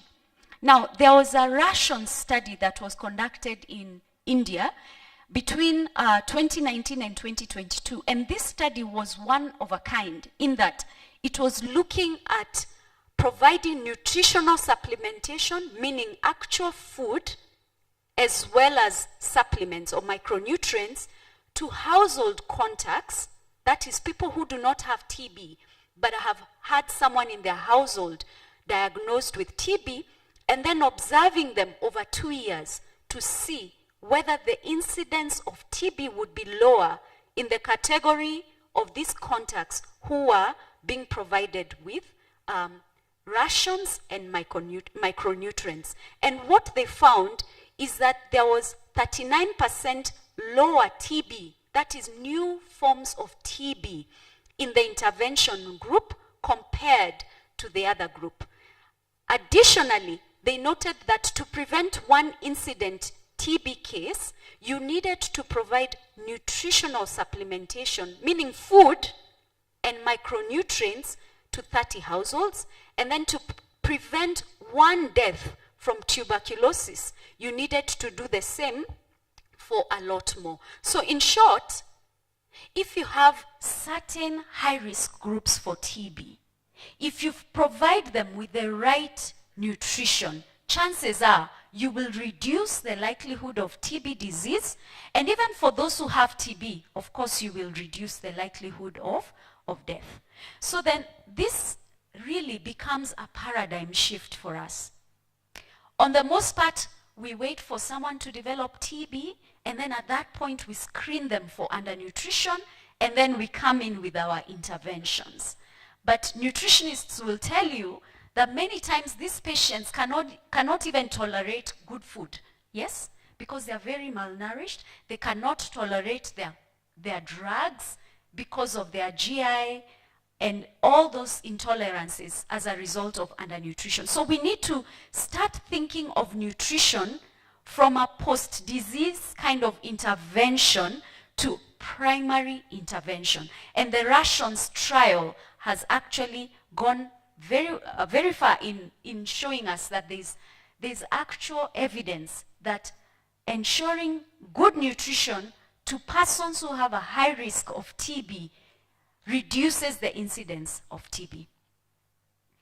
So I think Dr. Nduba spoke a little bit about the pathophysiology of TB, matters immunology as far as TB is concerned, so I will not deliberate too much on this one. But the point is that when you have good nutrition, what happens is that modulates your immune system and ensures that your immune system is working well. And in that way, one, you reduce the likelihood of moving from latent TB infection to TB disease. And then, of course, when you have TB disease, you're likely to get better faster. So malnutrition leads to immune impairment, increased risk of disease progression, and poorer outcomes, while good nutrition leads to immune restoration and resilience. lower TB incidence, and then of course, better outcomes. So what opportunities are there for us, especially in this space? Number one, we need to focus on screening all our patients for their nutritional status. We are already doing that. Integrating nutrition counseling and food supplementation into TB prevention and care, we are doing that very well. But where we have a gap and we need to focus on is prioritizing food support for high-risk populations. Populations such as household contacts, persons living with HIV, and the vulnerable, malnourished populations. And by doing this, we will be preventing disease before it actually takes place. That means working with various stakeholders, social protection schemes, and so forth. For those of us in advocacy, it means advocating for nutrition as primary prevention. And so when we are thinking about TB funding, we need to advocate for funding for food rations for persons who are vulnerable, such as these categories here: the household contacts, persons living with HIV, and any malnourished populations in our setting. So in this slide, I want to just focus on something we haven't mentioned. When we say nutrition, many of us think of, food by prescription, all right? What we are talking about really is locally available, affordable, nutrient-dense foods. Things like ndengu, kamande, beans, the things we know. Are we together? Yes. Ensuring that we use what we have, what is locally available, but that which is nutritious for those patients. But then also working closely with nutritional programs. Yes. And then using and piloting demonstration projects, conducting evaluations, and showcasing that this actually works. In the trial that I mentioned, the Russian study, one of the things that we noted was that the incidence reduction was actually comparable to efficacy seen in some of the vaccine trials that are actually being undertaken. And so we need to leverage this particular yield. The call to action for us, therefore, is to think of food as the TB vaccine we already have. Right now, there's a lot of, in the medical spaces, food as medicine is becoming more and more of a topical area. We need to think about food as medicine. Think about hypertension, think about diabetes, and all those other diseases. But now, even in tuberculosis, we must stop thinking of food as rehabilitation. Wait for the patient to be sick and then start thinking of their nutrition. Rather, we need to make sure that we use it as a preventive measure, all right? So nutrition as prevention. I'll stop there and thank you, and remind us that sometimes good ideas are not necessarily new ideas, but old ideas that are resurrected at the proper time. And I believe this is the time to think of food as prevention for TB. Thank you very much.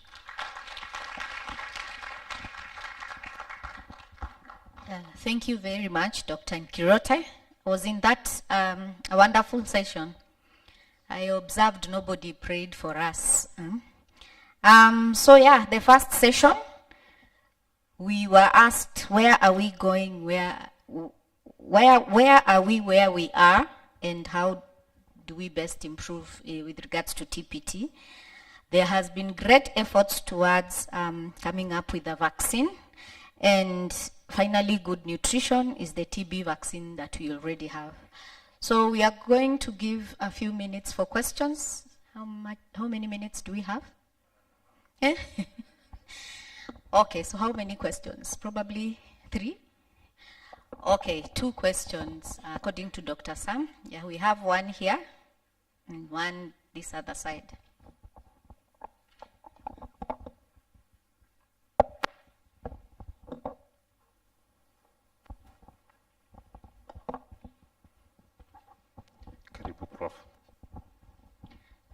Thank you for excellent talks.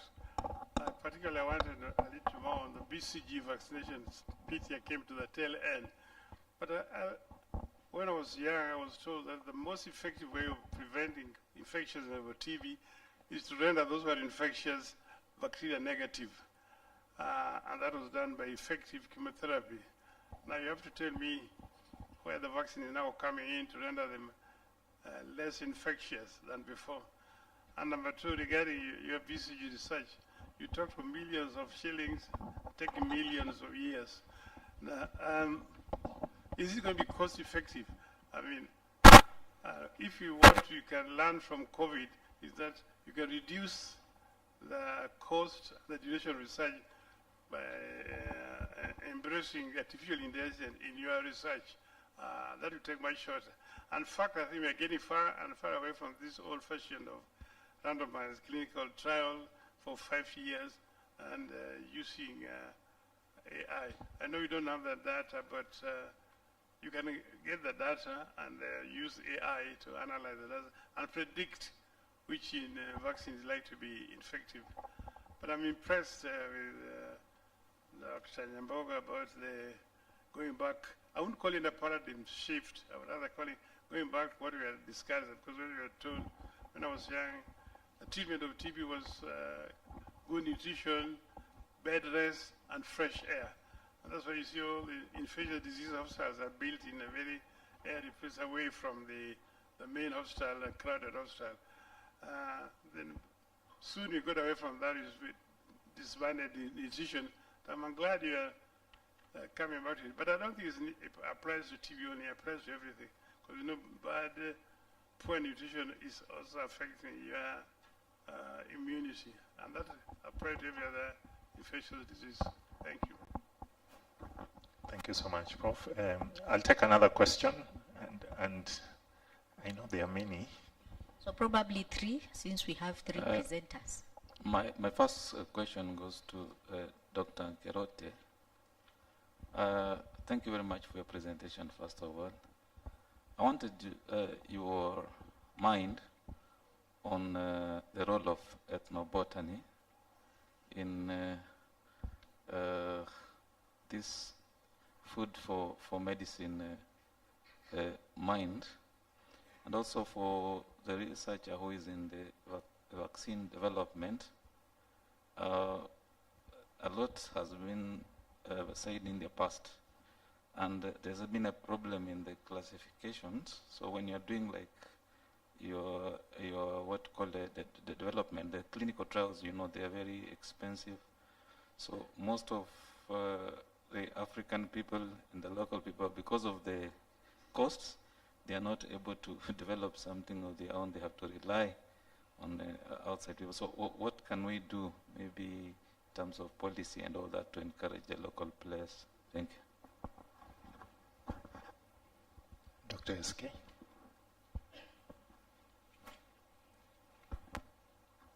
Yeah, mine is very brief, Dr. Dumba.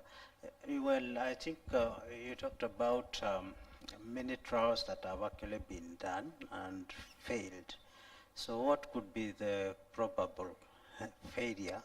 Maybe by looking at it, we could we have better strategies on how to go about vaccine trials. Thank you. I think let's take those ones. You want one more? Steve. Thank you very much for all the presenters. Mine are 2 quick ones. I'm looking at Dr. Nduba, M72, in terms of the result and the promising part of it.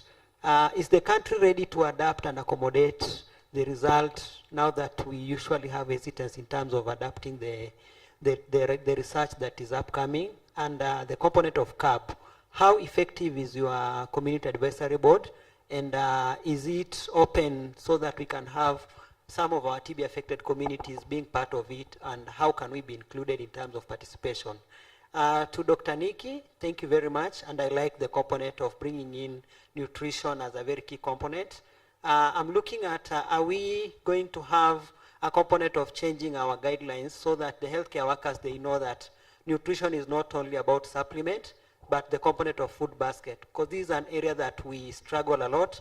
When you talk about nutrition in all our facilities, we just think about FBF, RUTF, and we forget the component of food basket. That's why it's very hard for us to even initiate conversation with partners and stakeholders to bring in the component of food basket to the country. Because they say your guideline talks about nutrition being the supplement, and since the country is not able to procure supplement, we cannot have that conversation. So I think it's all about, in terms of commenting on how we can now start having a conversation that we are talking about food basket and not nutrition supplement. Thank you.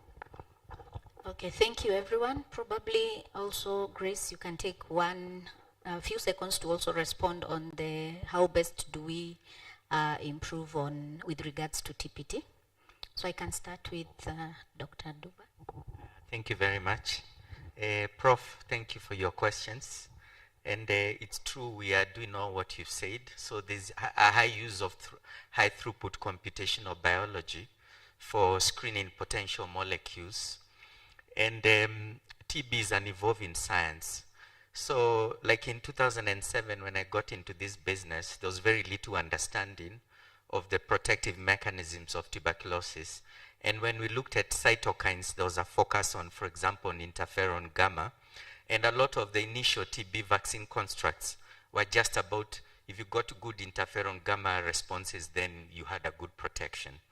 And just, Dr. also that answers your question. Our initial failures were really to the vaccine constructs we were using. The other thing is we used a lot of vectored vaccines like adenovirus 35 vaccine vectored candidates, and those had their challenges.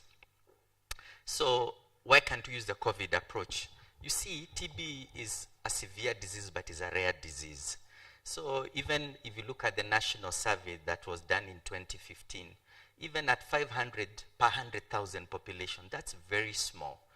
But when we were doing a COVID vaccine study in SIA, we found 90% of the population already had COVID antibodies. So if you have an epidemic which infects almost 100% of your population, to be able to observe incidents, you can get your question answered very quickly. But just imagine for these 20,000 individuals we've enrolled for the M72 study, we need 36 months minimum to observe only 110 cases of TB. So I think the low disease incidence is what really makes it a challenge. So BCG has been around for more than 100 years, but the epidemic continues rising. So how on earth are we going to tackle this? Again, a multi-sectoral approach, so prevention tools. So I think TB vaccines have their role. I agree that chemotherapeutic eradication is really the ideal. But if you look at the service, we are missing so many cases.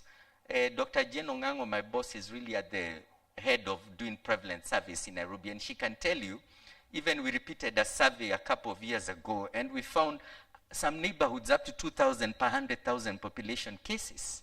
So the burden is rising. So the question is, even though chemotherapy is so effective, if you're not finding the cases, there's ongoing TB transmission. Again, making a huge case for prevention.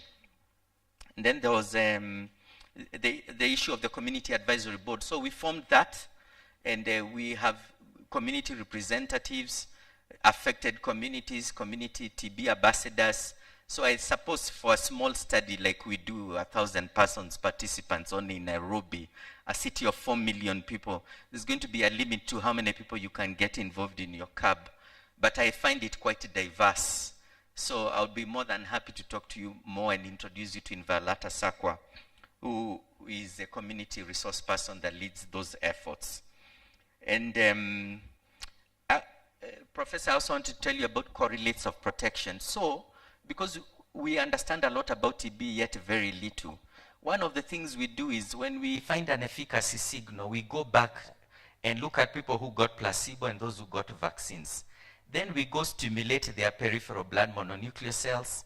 We try and do some genomics analysis because we collect PAX gene tubes. And then we try and do RNA sequencing. And then we now have a back view. This succeeded. So you didn't get TB because you were vaccinated. You got vaccinated and you still got TB. You didn't get vaccinated and you didn't get TB. And you compare the immune systems. And then using this kind of analysis, we gain a back rear view approach to what really works with these vaccines. And that makes the next candidate more successful.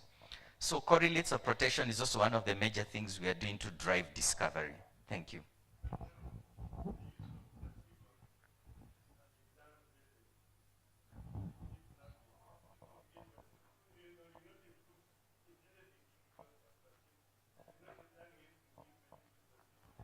That's correct, Prof. So if you use an active comparator study, because I believe BCG has some efficacy. So if you wanted to compare like M72 to BCG, you need 100,000 people to get the answer. No one is going to fund this trial because TB is a disease of poverty. There's equipoise. You see, currently there is no active vaccine that can protect like an adult against tuberculosis. So you can't claim it's unethical to vaccinate one and give the other on placebo, but it creates the distance or adequate difference you require to answer the question with a smaller sample size, making the study more affordable. So this is the case for a placebo. Selection of those you give the vaccine, you give anybody irrespective of their TB status. Oh, no. The vaccine is given to people who are latently infected with TB, but have no TB disease. So you have to check whether they're latent or not. So we use quantiferon testing to confirm they have latent TB. We take gene expert, confirm they have no active disease. When you do follow-up, we exclude all the cases that occur within the first month to ensure, or the first 2 months to ensure we exclude in late incipient TB, because you know some people with incipient TB will test negative. And then we only look at incidence after 2 months post-vaccination through 36 to 48 months. That's adding extra cost. Absolutely. And the vaccine is supposed to reduce the cost. Yeah. Thank you so much. Yes. Awesome. Dr. Thank you. Kiroti. Thank you very much for the questions. I think the first was a comment from Prof. Thank you very much. Actually, you are right. This may not be new, but it probably calls for us to go back to the basics. And that, I think, is extremely key. There was a question about the role of erythropoietin in prevention of TB. I've not come across any research in its role in TB prevention. And on the most part, what I've seen is its role, especially in performance, among athletes and the like. But I also know that it's quite expensive. And I know for a disease like TB, even if it had a role in prevention, I'm not sure how that would work because of the costs. Just my observation. Yeah, but I've not seen any studies on its role in TB prevention. When I think about micronutrients, like through the ration study, of course, they were focusing on various micronutrients, vitamin K, vitamin C, and many of the others micronutrients that we'd use to target immune reconstitution. So that's something that I know we can also put in practice as we think about nutrition. Then Steve, you talked about how we can engage with the National TB program in ensuring that our guidelines also speak to food itself, food rations, food baskets, etc., and not just speak about, food by prescription. Now, that is an extremely important point, but also we need to remember that on the most part, donors are asking us to take up the cost of nutrition for our people. So I don't think there'll be too many donors who are also interested in providing resources. And I'm speaking, this is my own opinion, okay? Not any donor opinion. I think we need to, as Kenyans, start taking the health of our people seriously, okay? And so I would say, let us start think and figuring out, what do we do for the most vulnerable in our society, in our communities, in our populations? It can't be a donor agenda. That's what I would say. Thank you. Thank you so much for your question, Christine, and thank you to all. So you wanted to find out on how we are going to improve TPT uptake. I think number one, it's very clear in terms of our policy guidance. We have the ART guidelines, we have the TPT guidelines, where it's clearly outlined for, because we know for PLHIV, we know ART plus TPT is very effective in preventing TB. And I think the other critical part is on advocacy around TPT, especially for our communities, because we have so many patients who, so many people who come back to the facility and they ask, why am I taking TPT, yet I'm not sick? So advocacy around TPT, what kind of messaging are we giving in ensuring that we are preventing TB? Then also capacity building of our healthcare workers, because they need to understand, first of all, they need to act as change agents. They need to take TPT, even as we encourage our contacts to take. Then lastly, availability of commodities. We need to have these commodities even as we rally and ensure that we are putting all our eligible contacts on TPT. Thank you. Thank you very much. So a standing ovation for our speakers as they come in front.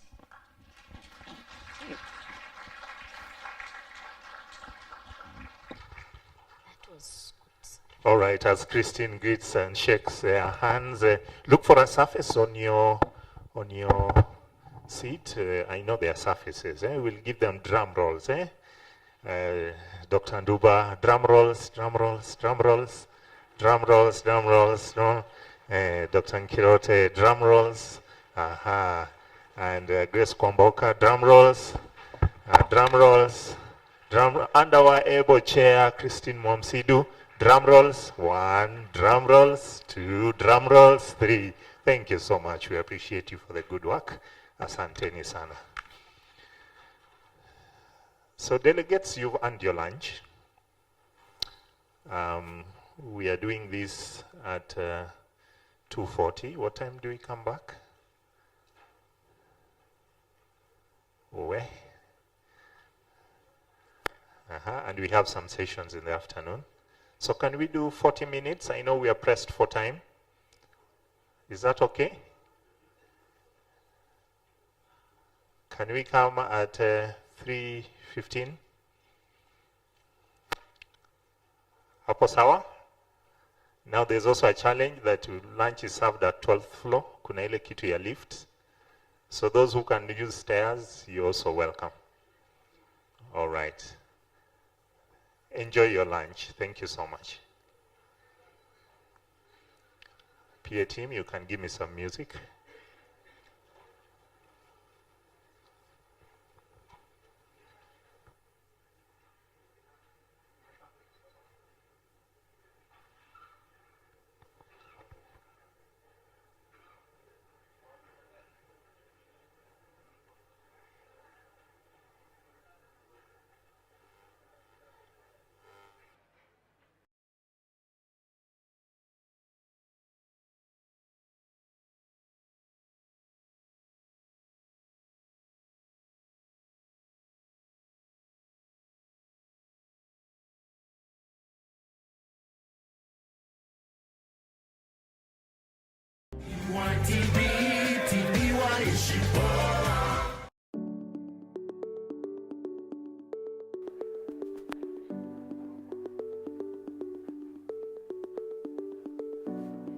My name is David Silu.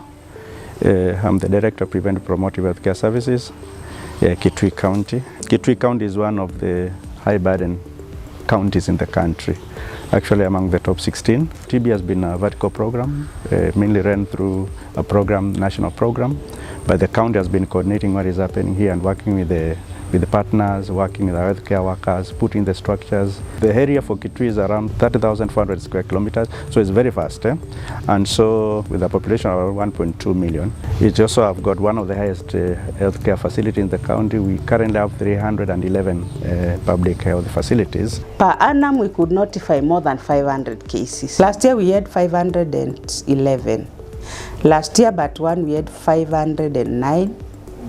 I think the previous year we hit 645 cases. We have a challenge at diagnostics, but through the work with partners, we have been able to have gene expert machines which have helped us in diagnosis.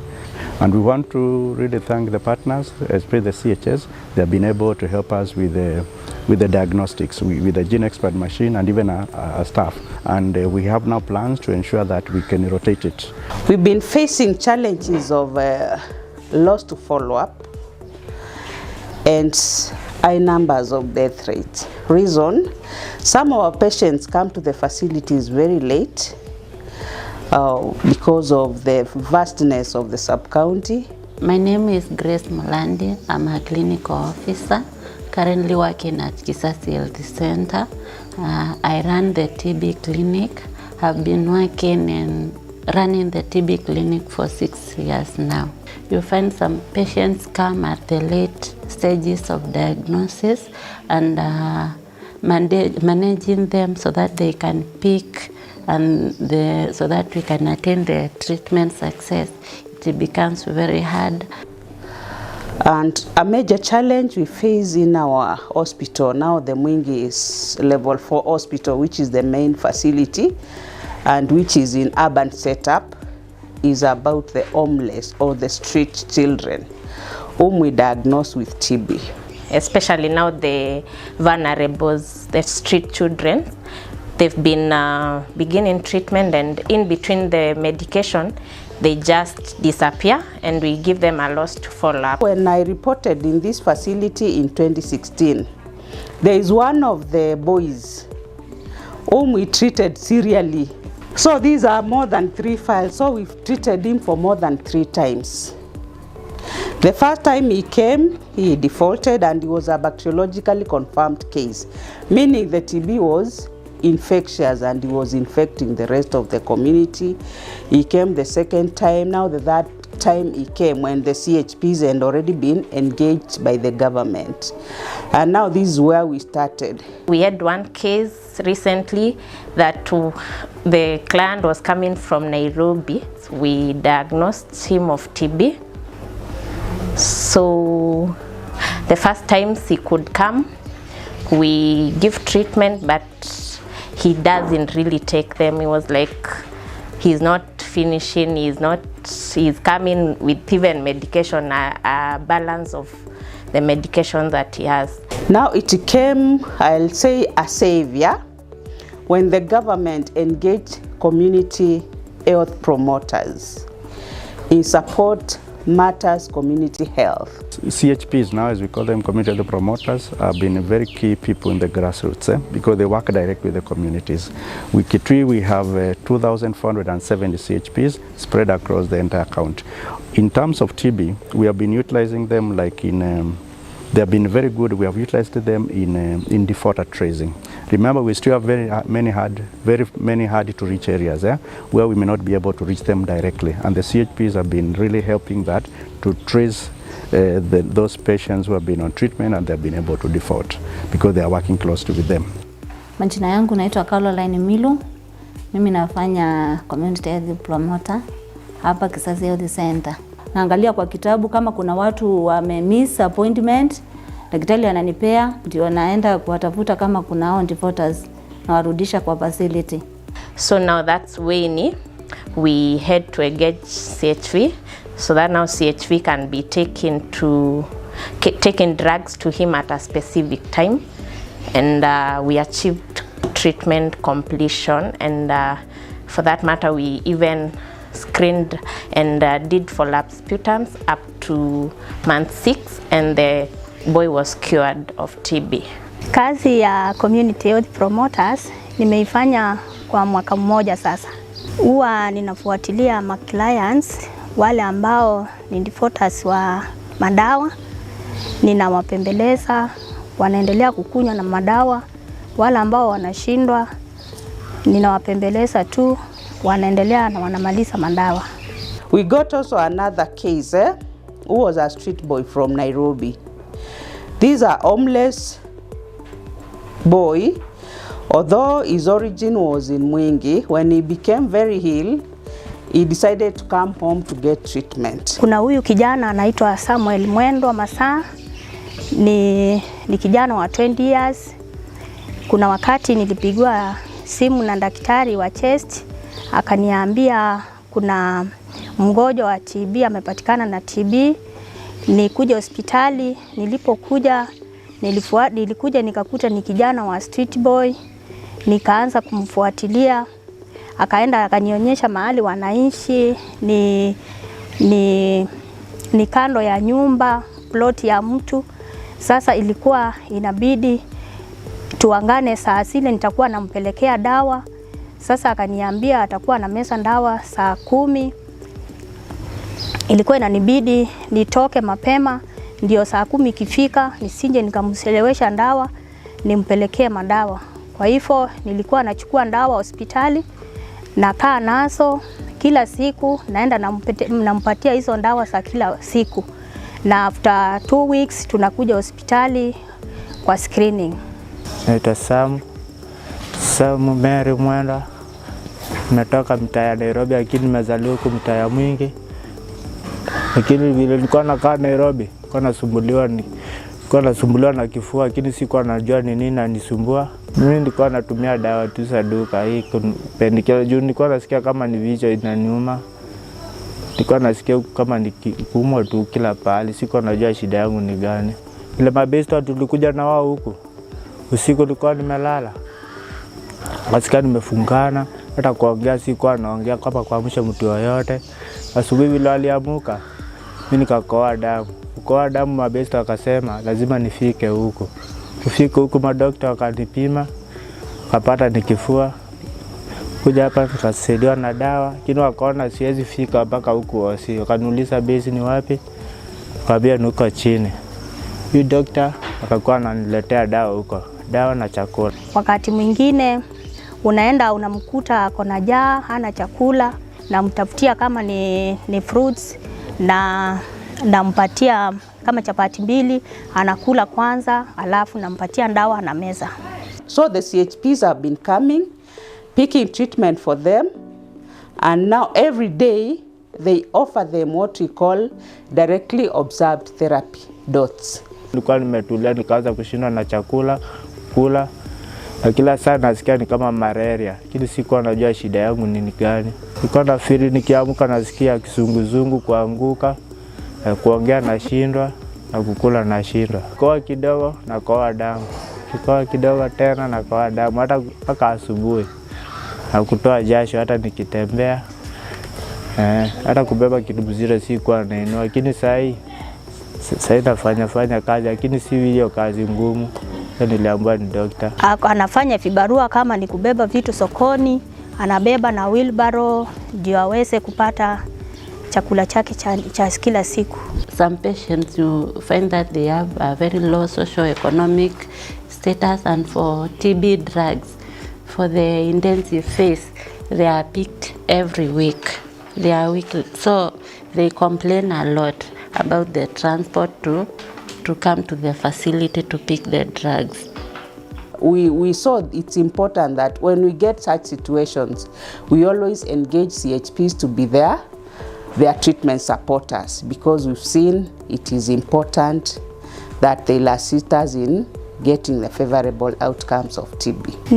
Nilifanya tu kumpembeleza na nikamwambia hawa anatulia pale, hata kama kuna mahali anaenda, ikifikia mwendo wa saa 10 hawa amerudi mahali wanaishi, ndio aweze kupata dawa, asije akaachana nazo na apate na maradhi mengine hasa kifo. Nilifikiri tu nitumie dawa mpaka nipone.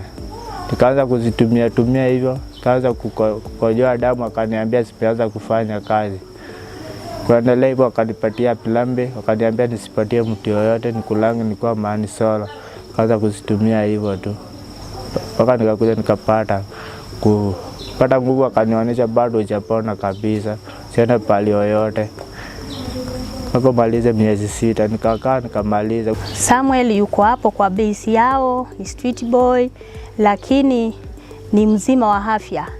I would say it was a successful experience because now we know that this boy cannot transmit TB to the community and especially to the street boys that are vulnerable. Wakati ninaenda huko huwa ninaandamana na kijana mmoja wa bodaboda, anakuwa security wangu.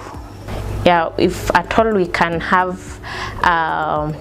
rescue centers for them so that we can access them better. They can even be having food and supplies of essential needs, especially food, because TB requires that someone has to get balanced diet for that matter. I first met Lucas in April 2024. He came to this facility with a complaint of unilateral swelling of the lymph node. Then from examination and from the signs and symptoms he presented with. Mimi ni Lucas, nina miaka 23. Naishi hapa Kisasi hapo, ndo nimesaliwa, nimelelewa. Ilikuwa 2023 kianza, nilianza kwa mwili wangu kwa wiki. Alafu usiku napata jasho nyingi usiku, tena nikapata shida ya mkono, kafura mkono.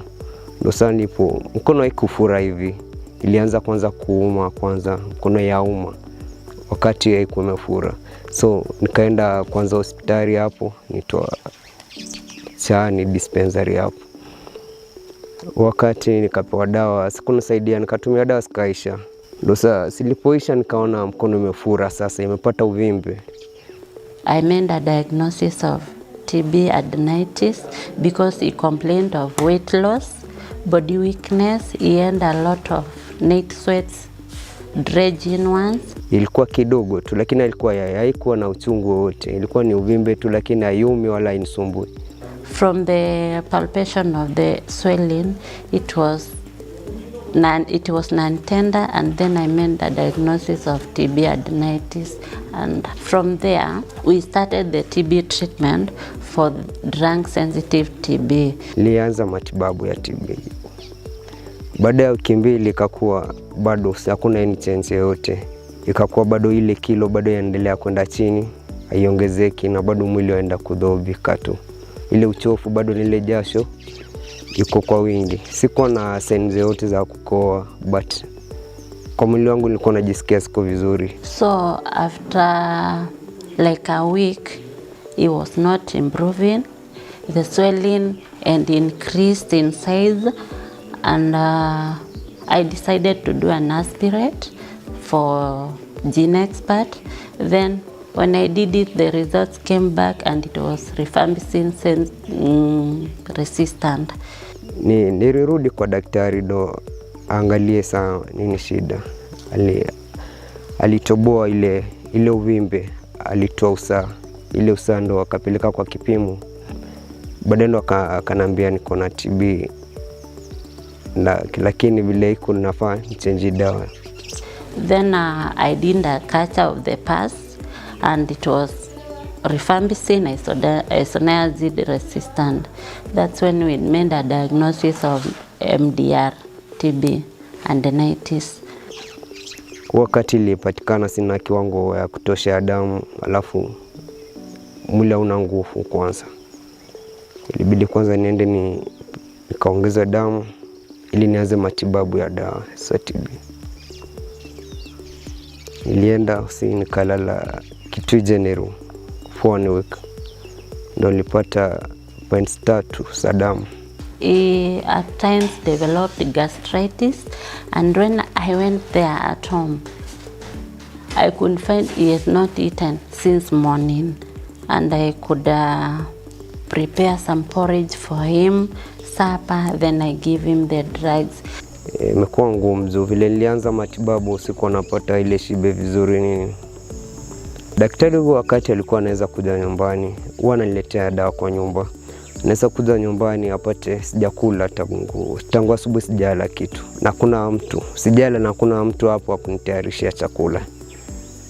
Lakini yeye ananisaidia tu, ananitengenezea uji na kunywa uji, ananipa dawa, ananipikia chakula kama sima wakati nakula sima, then ananipa dawa. So when I went there, I couldn't find him only, alone, without anybody else in the family. Nobody was there to cook for him. And the support he gets from the government, even if he buys food, he was very weak, he could not cook. So you could find the food is there, but nobody to cook for him. A thought came to me, or if I give this patient the TB drugs and they are very strong, I will not be helping him. I'll be creating more harm on him. So I decided I should cook for him first so that he can gain that energy to sustain the drugs. There is another relative who lives around, and she picked him and started cooking for him, providing for him everything, and currently he's doing good. There is the social support now, it's okay. Alafu ingine ni uvimbe tu unatokea, uvimbe lakini haumi, hauna uchungu wote, usumbui lakini una uvimbe. So unaweza ambia mtu akiona uvimbe tu asipuuze, aseme kitu ya kawaida, afaa atembelee daktari hivi amuelezee ili ajue. Mapandiriko yenye nimeona juu ya Lucas, wakati alianza kilo zikiwa chini, ikakuwa sasa kwa week, lakini after kuendelea kidogo akaanza kuimprove, akakuwa kilo zinaongezeka wakati anakunywa dawa za TB. Kilo zikaanza kuongezeka, afya yake unaona saa hii anaendelea mzuri. Hata kazi yeye mwenyewe saa hii anaweza njifanyia, ni kwa vile tu hawezi kupewa hiyo fursa ya kufanya kazi wakati saa hii anakunywa dawa. So naona improvement mingi, na wakati alikuwa ameanza hizo dawa alikuwa na mawazo mingi, saa hii imepungua, hako sawa. He has gained weight because we started with a weight of 37 kgs and currently we are doing 49 kgs. Nimekuwa napata msaada pia kwa pesa, vile nilikuwa napata pesa mwisho wa mwezi 9,000 ambazo zinanisaidia sana sana kununua chakula. Kama mtu ako na TB nafaa nikule fruits, food nakula vizuri, najisaidia mambo nyingi nazo. Yeye support kubwa anapata kwa facility. Sisi tunaenda tunaenda na madaktari huko kwake, tunaongea na yeye, kama kuna shida fulani anatuelezea. So wakati wa kuungua TB alitengwa na akakuwa ako peke yake, lakini sisi tuko karibu na yeye kabisa. Ushauri mimi naweza sema sana sana ni kwa mayouth kama sisi. Tunaweza kuwa tunaugua, tuko pale nyumbani, maybe tunaogopa kujitokezea. So ama unapata yani kuna maugumu hapo nyumbani. Jua TB na tiba, mali nimetoka mimi nimetoka mbali sana. Sikuwa hata nina hilo sauti ya kuongea hivyo, nimeongea saa hii. Sikuwa hii sauti haikuwa, but sasa nimerudi naongea, natembea. Sasa na feel niko sawa. So TB na tiba, watu wajitokeze wajue hali yao vile iko, wasiongope. Wenye wako kwa community naweza kuambia, kama mtu ameona sign ya kukohoa, akona weakness ya body, anashindwa na kukula, kutembea kwake akona shida, anasikia anachoka, akona na sweat, akuje hospitali aweze kupimwa. Ukipimwa mapema, TB haina shida. Ukikunywa dawa mzuri na ufuatilia maagizo ya daktari, TB inapona. TB can be cured.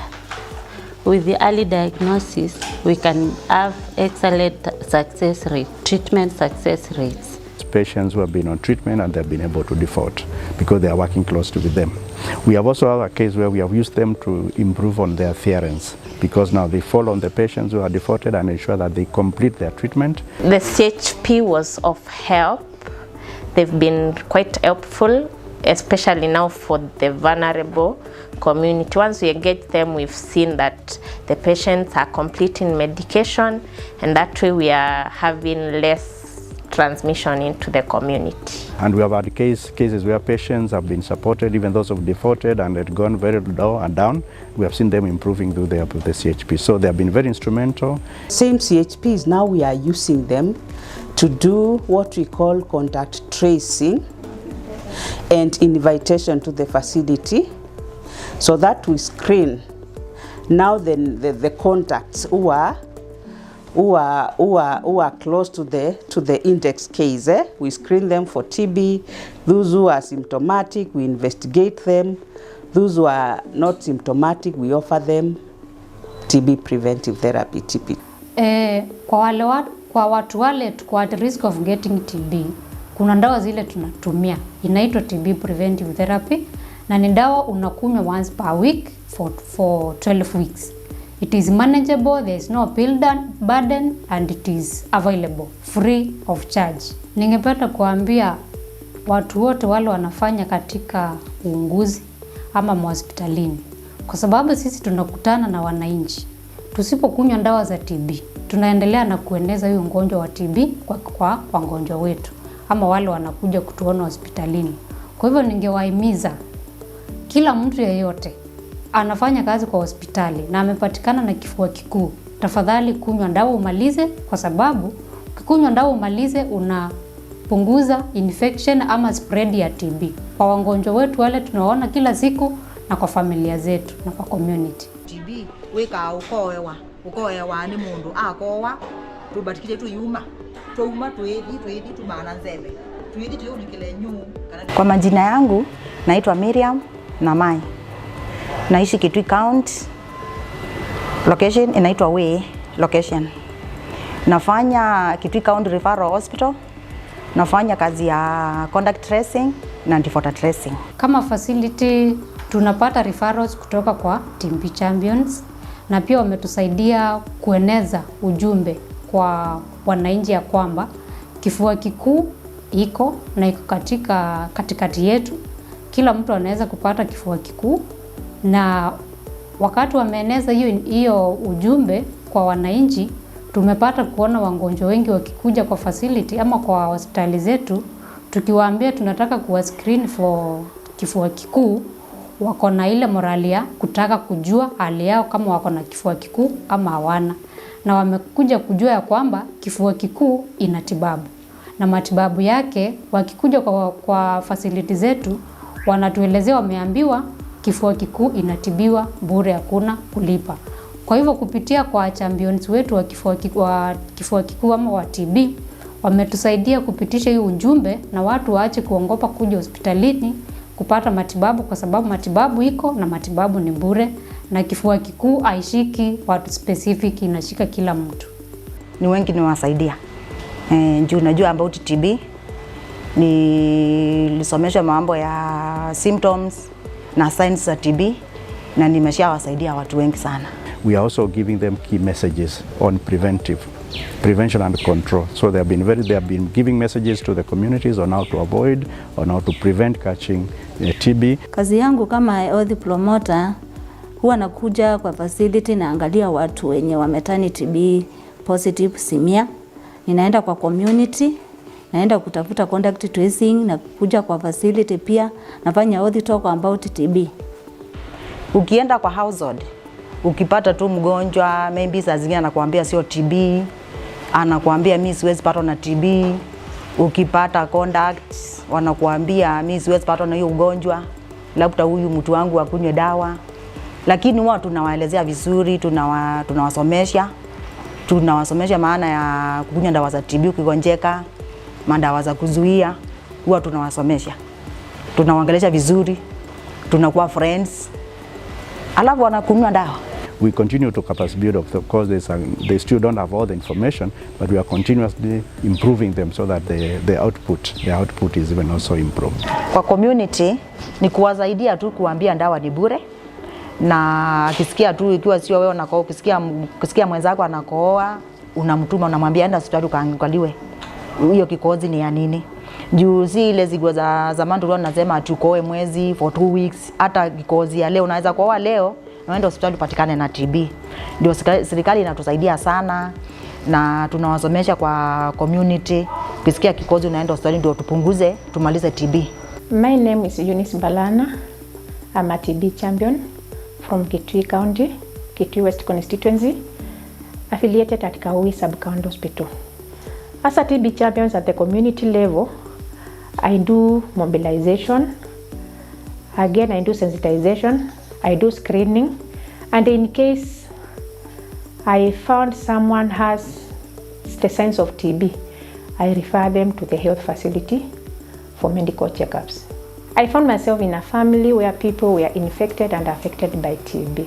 Kwa haijua TB ni nini, ama familia inaweza kuathirika na TB kiasi ya kwamba watu wanaweza kufa, mmoja akufe, mwingine aishi miaka 2 ama 3, mwingine akufe, hivyo ikuwe ni kifo. So vile nilisikia ni TB ndio linifanya nikajua kumbe kuna mwingine hapo next. Nikajua kama ni familia ya ukoo wa TB, definitely kuna mwingine tu ataenda. So na sijui ni mimi ama ni nani. So mimi nilikuwa najiofia tu maisha yangu. Nilikuwa tunatoka nasikia watu wakiongea kuhusu TB, familia hiyo ya fulani wameshangojeka TB. Sababu mtu mwenye alikuwa infected wa kwanza alikuwa anaishi Mombasa. So kukuja ndio alikuja na hiyo TB. Na bila kujua si sasa akakaa hapo mpaka akakufa. Tukakaa miaka like 2 years mwingine akangojeka. Na unajua sasa tukaanza kusema huyu ni ugonjwa uko sijui nini. Wazazi wakaanza kusema twendeni kwa waganga tukatafute nini kinaua watu wetu. Kama huo wakati wenye sikuwa naelewa TB ni nini, watu wakikufa nilikuwa nahisi uchungu, singewasaidia, lakini kwa saa hizi huwa nafurahi sana nikiwasaidia. At least nikipatana mtu aambie thank you Eunice, you have been my mentor, you have been helping me.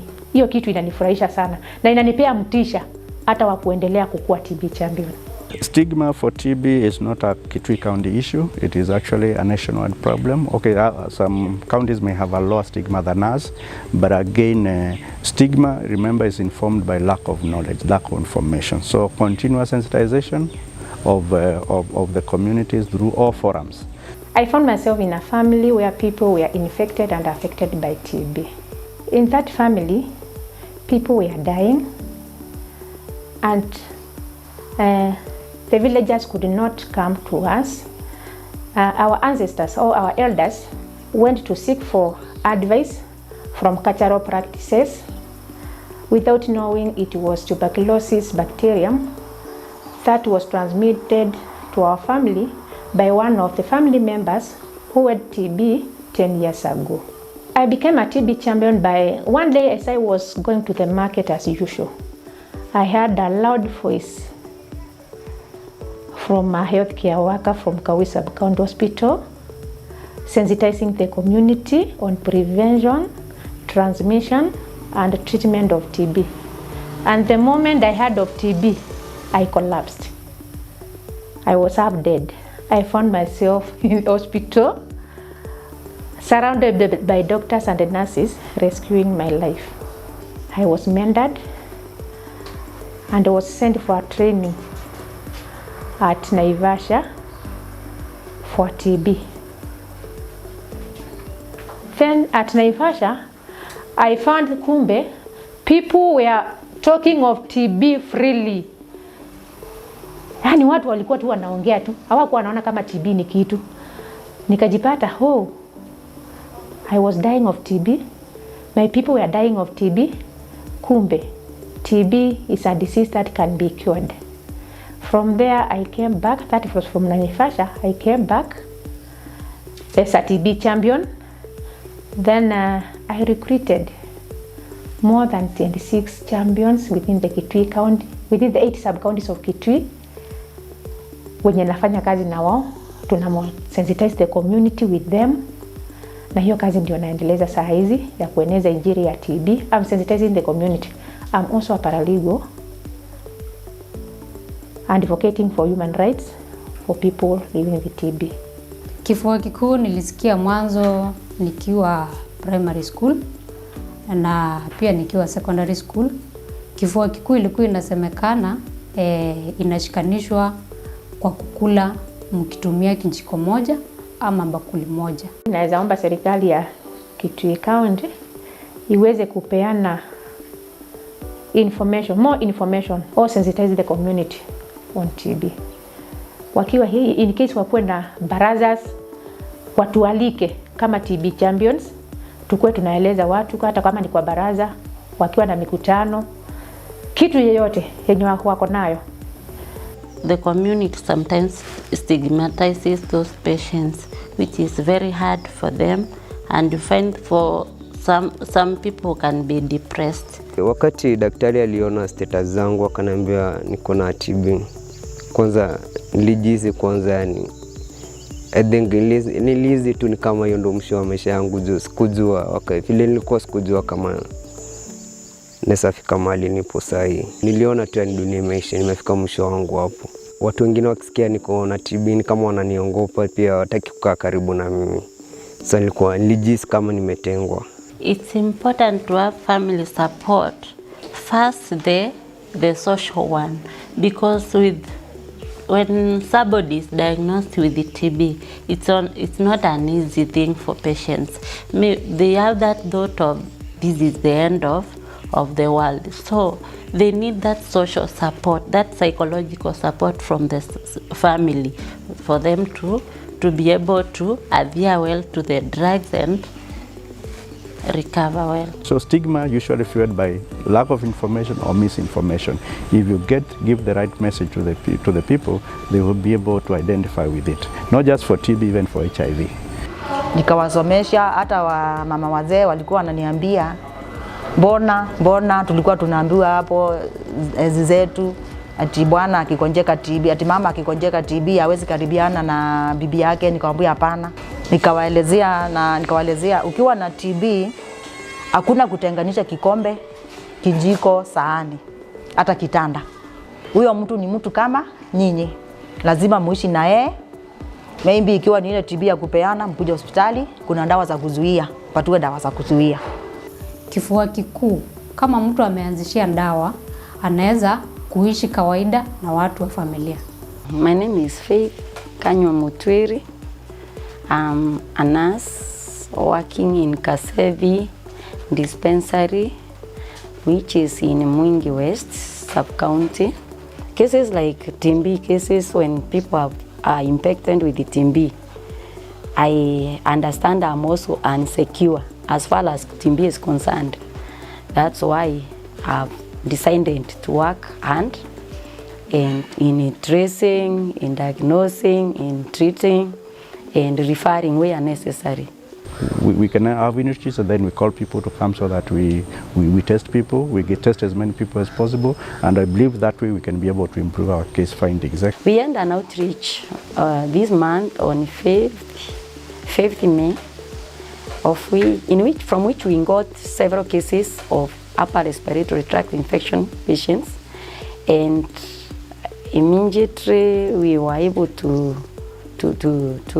use the X-ray machines, because we invited the county team, TB department, who supported us with the machine.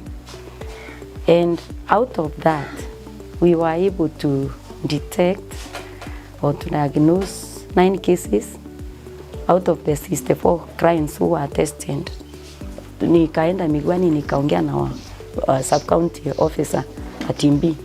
If it is possible, we be supported with, there is a machine that they are calling TrueNut.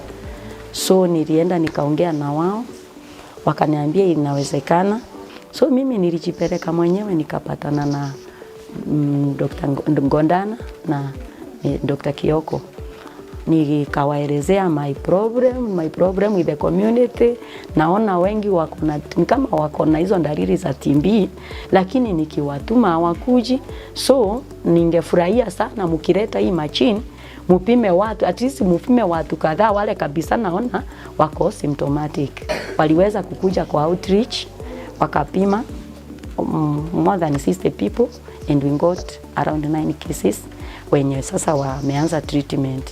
So when you make the diagnosis through the gene expert and the catcher, the next thing is to prevent it from the spread to the community or people around the patient. So the thing we start with is the treatment. The treatment prevents the spread, and we advise the patients to make sure there is ventilation, enough ventilation at home, and the masking too. Tulianza mambo ya outreaches njuu most of the people now wamezeeka, hawawezi kuja afika hospitali. So tukapanga tukienda huko mashinani kwenye wako with outreaches, we shall be able to capture them especially wale wako na, tunaona kama wako na signs and symptoms za TB na tutaweza kuarifu. Nikaona sasa kile nitafanya, I have to sell my idea to the community leaders, the vocals. But I thank God the area MP alikubali. So our area MP was very supportive.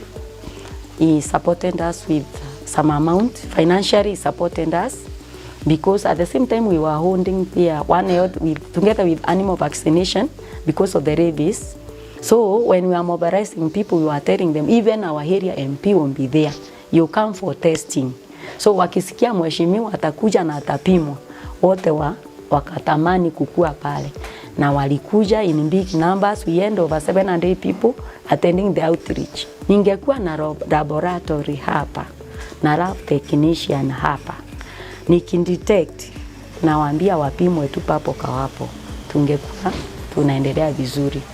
Hiyo siku machine ilikuwa ikuweza kupima kila mtu. There are so many people wenye nilikuwa nime-identify. Ningetamani hiyo siku wapimwe, hawakuweza kupimwa because of time, na watu walikuwa wengi hawakufikiwa. For TB, right now I think I have 4 cases. Yes, they most go to Migwani. We want to really thank CHS for choosing to work with Kitui, and is one of our able partners. We are working very close with them, and in terms of working, the areas which we have collaborated with them, of course they are brought us officers who have technical capacity, so they have been working our staff during their capacity of supporting them and working with them. We have been also doing support provisions with them, and when we go to facility, they also help us to do OJTs and also mentorship to our staff, so that the capacity of our healthcare workers is built.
you're doing. So Dr. Siko, karibu sana. Makofi as she comes.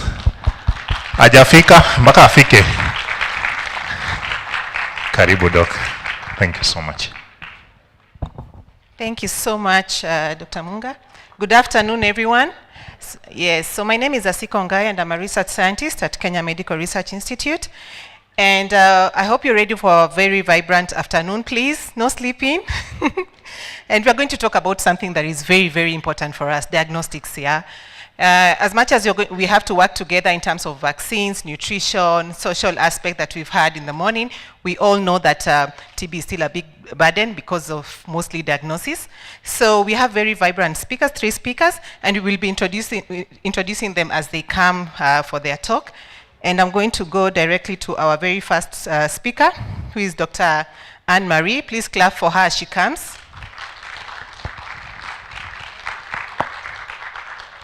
So Dr. Anne-Marie is a pediatrician with over 20 years clinical experience and a specialist in pediatric infectious diseases. She completed her undergraduate and postgraduate degree at the University of Nairobi and subspecialized in pediatric infectious diseases at the same institution in partnership with the University of Maryland, Baltimore.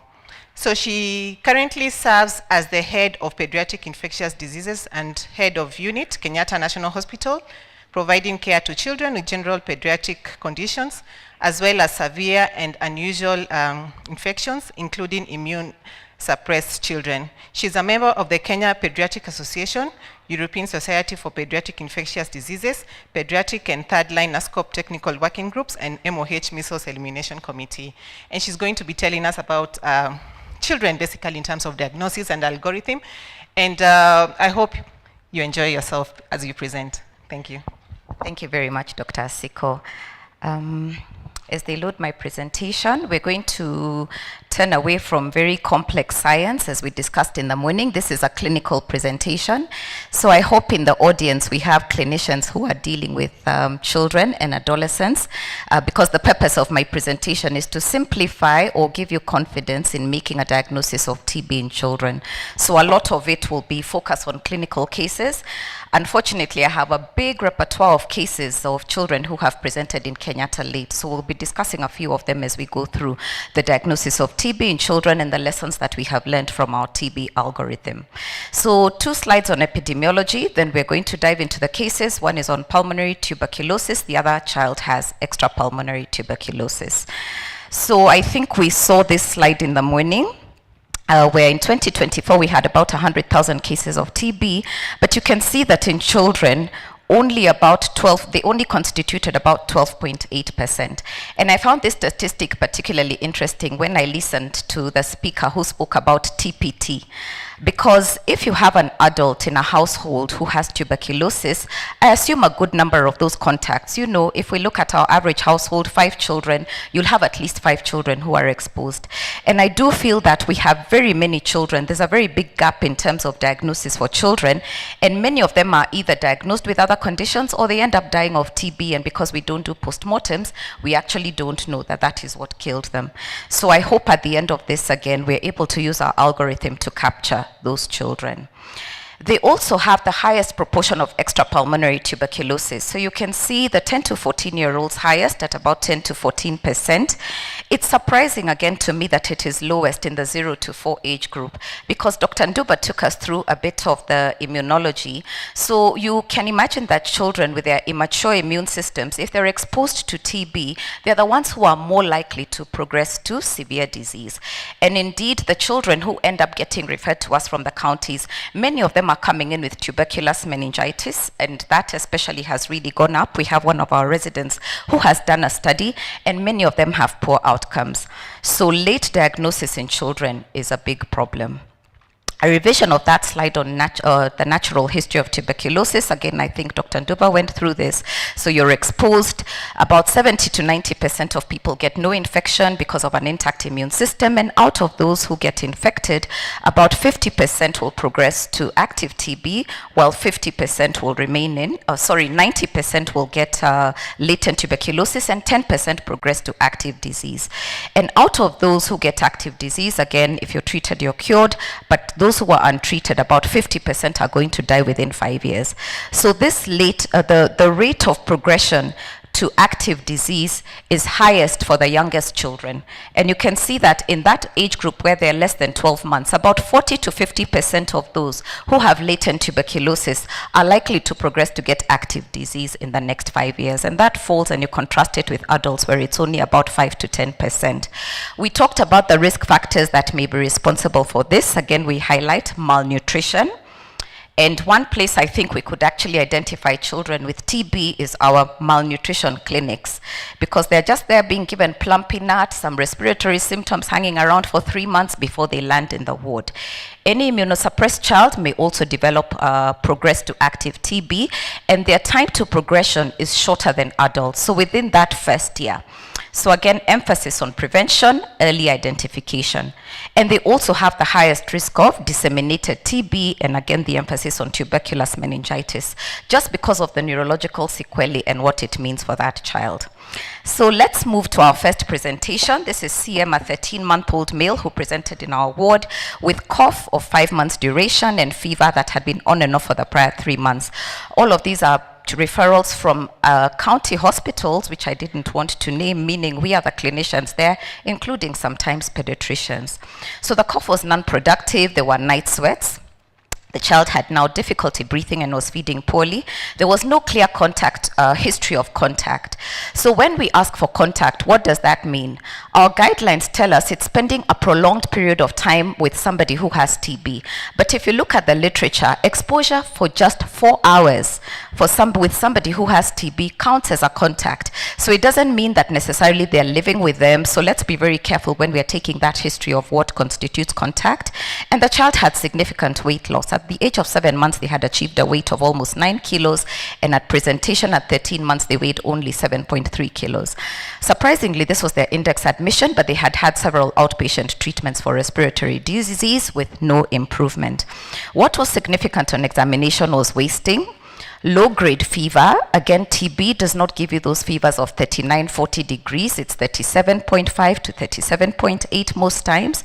The child had respiratory distress and was on oxygen via nasal prongs.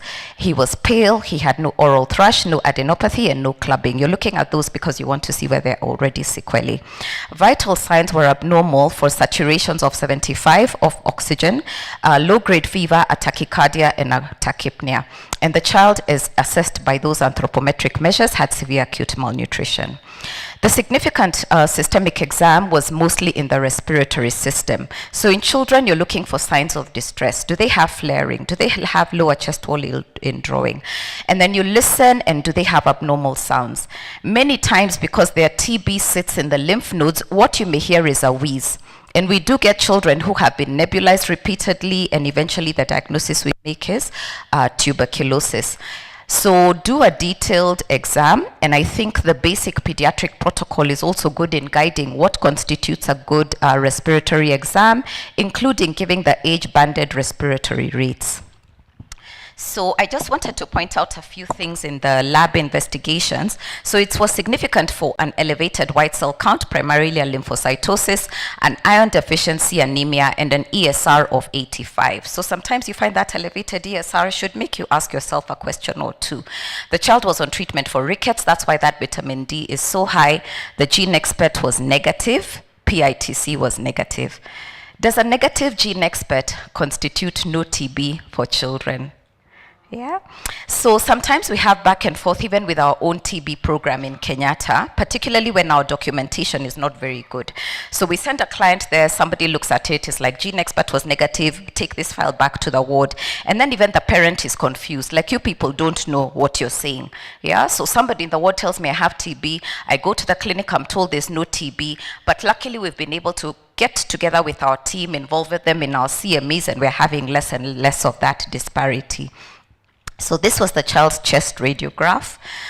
significant. It's not projecting very well on this side, but here you can see a lot of patchy opacities in that right lung, concentrated around the hilum. And if you actually trace the trachea, you will see there's narrowing at that point. Remember that for children, the TB concentrates in the lymph nodes, yeah? Those patchy opacities here, what looks like a cardiomegaly, which can make you entertain other diagnoses, for example, congenital heart disease, which has been missed, and can also present as recurrent pneumonias and failure to thrive. But we did an echocardiogram that was normal. We also did a wrist x-ray. You can see the cupping and fraying that is associated with rickets, and all of these comorbidities, the malnutrition, the rickets, are going to have an impact on respiratory disease. So we went ahead to make a diagnosis of pulmonary tuberculosis, and I'll show you how we went through the algorithm, as well as severe pneumonia. Remember, the child can have a co-infection with a viral or bacterial pneumonia, severe acute malnutrition, rickets on treatment, and he also had global developmental delay. And when anti-TBs were started, indeed, the child started to gain weight and was discharged stable 2 weeks later. So let's look at this algorithm. We're all familiar with it, so I'm glad that this is just revision. So you take your history. Oops, oh my, okay, sorry.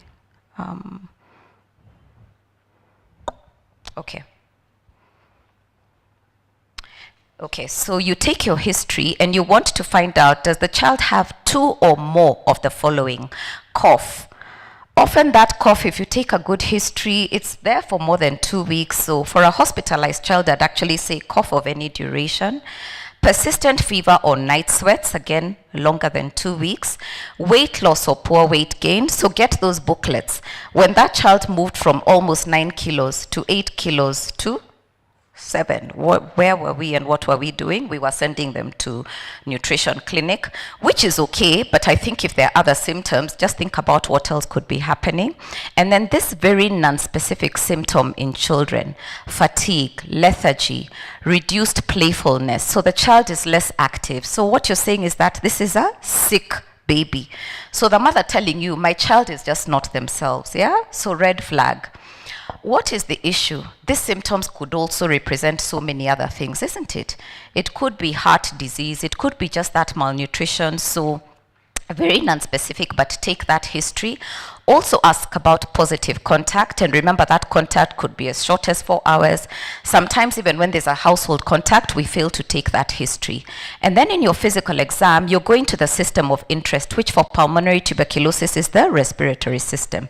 So we've gone through the things that you'll find. Our child had tachycardia, they had signs of respiratory distress, including flaring and chest indrawing. They had crepitations, their saturations were low, they had a low-grade fever. We looked at their growth curve and we saw that there was growth faltering. So we had all the symptoms here. We had cough, fever, weight loss, and reduced activity. We had abnormal respiratory findings. We had low oxygen saturations, fever, and the growth curve was abnormal. So this starts to make you think, this could be TB. And what is your next step? To see which investigations are available to you. And there you're looking at the chest x-ray. Are you able to carry out a MAN2? So you're looking to see, is there latent disease? So if you can, you carry out a MAN2 test. MAN2 tests are not very useful when the child has severe malnutrition because they will not mount a very good response. And then, or you can use an interferon gamma release assay, which its only advantages may be that you won't get a reaction if the child has had a recent BCG. But you do all these tests because this diagnosis of TB, it's adding 1 + 1 + 1 until you feel that you have a diagnosis. And then you can do bacteriological screening. So you take your relevant samples, you're taking your sputum for gene expert, and you may need to draw the sample depending on the age of the child. You get a gastric aspirate, it could be an induced sputum, and then you put these things together. And then you decide, does the child have 2 or more now of the symptoms, together with either a positive contact, abnormal respiratory exam, an abnormal chest x-ray, and a positive MAN2 or interferon gamma release assay, and that allows you to make a clinical diagnosis of TB. If you're lucky enough, it's not lucky for the child because that means they actually have quite a severe TB bacteremia. If you actually get a positive gene expert, then that is bacteriologically confirmed tuberculosis. And in both those instances, please start the child on treatment. So I think that you should be able to document clearly, just so that if there are any issues later, and I know sometimes the clinician is worried about what if they get drug-induced liver injury, What will protect you is making a decision where you have gone. They have an excellent atlas that goes through not only how to interpret a chest radiograph, but also how to make a diagnosis of TB. So a useful resource we use with the residents. Often our chest x-rays are not reported and you can try to help yourself. So what did we learn? That TB diagnosis in children is made using that scoring system still, all these years later. Sorry, my slide wants to tell me I have no time. So this child's symptoms had been present for more than 5 months. He had the comorbidities that we've mentioned. So looking at the impact of malnutrition, rickets, and HIV on respiratory disease, he did not even come in with a chest x-ray if one had been done. So there was a lost opportunity for us to treat non-severe TB using the short course regimen. And then we can expect in some children complications including TB pericarditis, developmental delay, and the risk of disseminated disease. Differentials that you may consider for a child who is presenting to you with a recurrent pneumonia: look for congenital heart disease. A lot of children, especially those with CP, have some reflux, some recurrent aspiration. So think about all those things even as you diagnose TB. We accept that we'll do a lot of overdiagnosis and overtreatment, and that is fine because it prevents us from getting into severe disease. And like I said, even if you get drug-induced liver injury, if you have documented, because unfortunately that same child with malnutrition is the one who gets drug-induced liver injury, you just have to see how to manage that. We won't have time in this presentation, and then have the confidence even to restart your anti-TBs. I put this slide here just to show the latest study I think we have in pediatrics in terms of pneumonia etiology, called the PERCH trial. Multi-country, multi-site, I think about 7 sites in 9 countries, looking at the etiology of pneumonia. So learning points from that particular study is that compared to 20, 30 years ago, the etiology has changed from bacterial to primarily viral. Where are we? And that out of those viruses, which are at 61%, it was primarily RSV. But out of the bacterial causes, there sits your TB. And this was at about 6%. And what was interesting was that these were acute presentations for children who were being treated for pneumonia. That's why I said even that issue of saying 2 weeks, yeah, TB is actually bringing children into hospital with an acute pneumonia. So a high index of suspicion is needed. So I'll very quickly move to the second case, which was extrapulmonary tuberculosis, a 5-month-old male who presented to us with fever, headaches, ear discharge for a week, and convulsions. That ear discharge is important because they had made a diagnosis of chronic suppurative otitis media at the referring facility, and the lesions that they were seeing in the imaging, they attributed to maybe getting a pyogenic abscess or a cerebral abscess with a focal point of that chronic suppurative otitis media. So anyway, they treat him for the otitis media with meningitis for about 2 weeks before the child one day developed intractable convulsions, at which point they referred the child to us. He was a previously well child. When we took the history, there was fever, night sweats, no quantifiable weight loss, though very healthy. And then he had these headaches that were generalized, no visual disturbance, and he had been convulsing. One episode that was prolonged, I think it was 45 minutes before they managed to get it under control. And when we saw him, he had a reduced GCS, he had regressed, was unable to speak, feed, sit or walk. And the tragedy was that this was a baby who had been well at presentation at the prior facility. What had not come out, which we got even for us maybe 5 days into admission, was that there was contact with a person who was on anti-TBs, and last year, there was a cousin who lived with them for a brief period, I think it was even a week, and was on anti-TB therapy. Again, what does contact tracing mean? Not the house girl who has been there for 3 years, you know. Because the moment we asked that question, the mom was very forthcoming. So sometimes it's there, we've just not asked for it.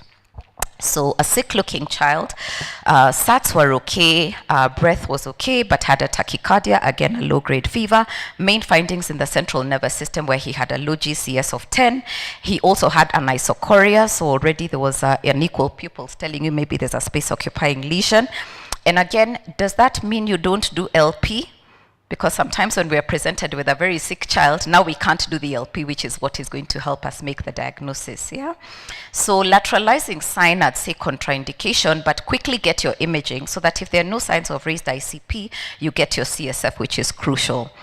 The other findings were essentially normal. So in terms of the labs, he had quite an elevated protein.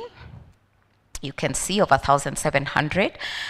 You'll rarely get a bacterial meningitis giving you CSF proteins that are in excess of 500, 600, you know, that upper limit. So when you see those very high proteins with a low glucose in CSF, please just think TB very highly, yeah? So gene expert for CSF was negative, his HIV testing was negative, but when we did a sputum, TB was detected and it was low. And remember that pulmonary disease, that is often the entry point. Before then you have a TB bacteremia and it seeds to other organs. And about 30 to 50% of children presenting with tuberculous meningitis are going to have an abnormal chest X-ray. We did a urine LAM. Maybe one of the speakers after me will talk about LAM. So let me just skip that over. Again, that is his chest radiograph. Which one is projecting well? Yeah, a lot of opacities on that right side. The angles are not quite blunted, but you can definitely see opacification there. I just picked one of these images, which is showing you enhancement of the meninges, because TBM gives you a thick basal exudate, and that is what is also responsible for the hydrocephalus that the children develop. So you can see ventriculomegaly in all of the slides. So the ventricles were already enlarging and probably contributing to this child's low GCS. So I'll just skip over that. So a diagnosis of TB was made with obstructive hydrocephalus. We started him on anti-TBs about day 8 post-admission. We needed to get an EVD day 10 post-admission because of his intractable convulsions. We discharged him after 7 weeks with severe neurological sequelae. So what is important? History taking is key.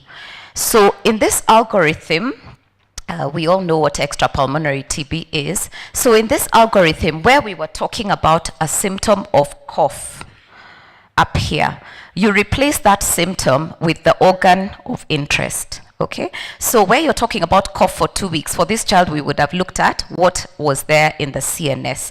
And all those things listed there, the headache, the convulsions, the change in behavior, if that had been thought of earlier, that is what we would have been looking for. So again, in the scoring system, next slide, it is exactly the same, except that instead of talking about cough, you're talking about the neurological symptoms that the child presented with, and instead of the chest radiograph, you're talking about the image that is relevant to the system.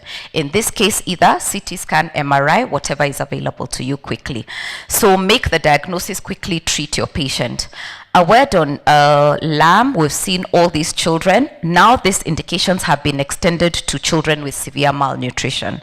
And there's data to support use of LAM in that age group. So learning points, again, symptom of interest, neurological symptoms. There was weight loss, there was fever, reduced activity. He had abnormalities in his CNS findings, abnormal imaging. MAN2 was not done, but there was positive history of contact. So we made a late diagnosis due to poor history taking, poor contact tracing, and failing to initiate TPT in time. An emphasis on the main features that you see in a scan. Again, you may not have your radiologist. So what are you looking for? Meningeal enhancement. A new onset hydrocephalus in our setup is tuberculous meningitis until otherwise proven. So if you find any child with hydrocephalus and they weren't born with it, they have no Arnold-Chiari, or they had no bleed as a neonate, please think TB. Don't just take them for shunting and then they are coming later with very high CSFs. You may see ring-enhancing lesions, and often you will see infarcts in the area of the mid-cerebral artery. Okay, so they may present with a stroke, and like I said, 30 to 50% of them are an abnormal chest X-ray. When you take your CSF, it may form a pellicle. I don't know whether you're seeing that. This was from one of our patients in the ward. So literally, the CSF sample was taken as we're doing our ward round. It formed this web, yeah, which is literally diagnostic. And with those high proteins that are approaching 2,000, you're going to be able to identify that. So in summary, a high index of suspicion is needed in any child who is presenting with more than one episode of pneumonia. A diagnosis of TB in children is primarily clinical, although you should make all attempts to make a microbiological diagnosis. So still take your samples, but remember that them coming back negative does not mean the child does not have TB. For extrapulmonary TB, look at the signs that are organ-specific. TB contact may not be clear. It should always be sought. So we need to do contact tracing and TPT for any adult. And this algorithm has really simplified diagnosis for us, even if we accept that we're going to overtreat a good number of children, and has possibly been responsible for the increased case findings since 2019. Drug-resistant TB remains a challenge because for that one we rely so much on the adults who have been diagnosed, and I feel a lot of our children are probably dying in the community. And I think that's the end of my presentation. Thank you.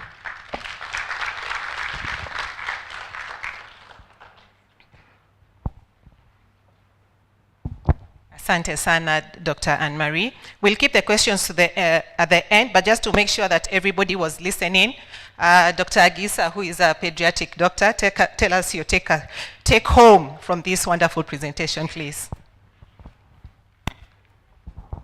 Okay. Thank you, Dr. Anne-Marie, for the wonderful presentation. So one of my take home is that children don't always present with a cough.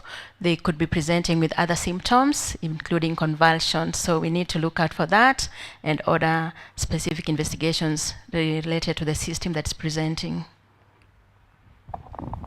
Thank you. Please pay attention in my session because I'll ask anyone a question.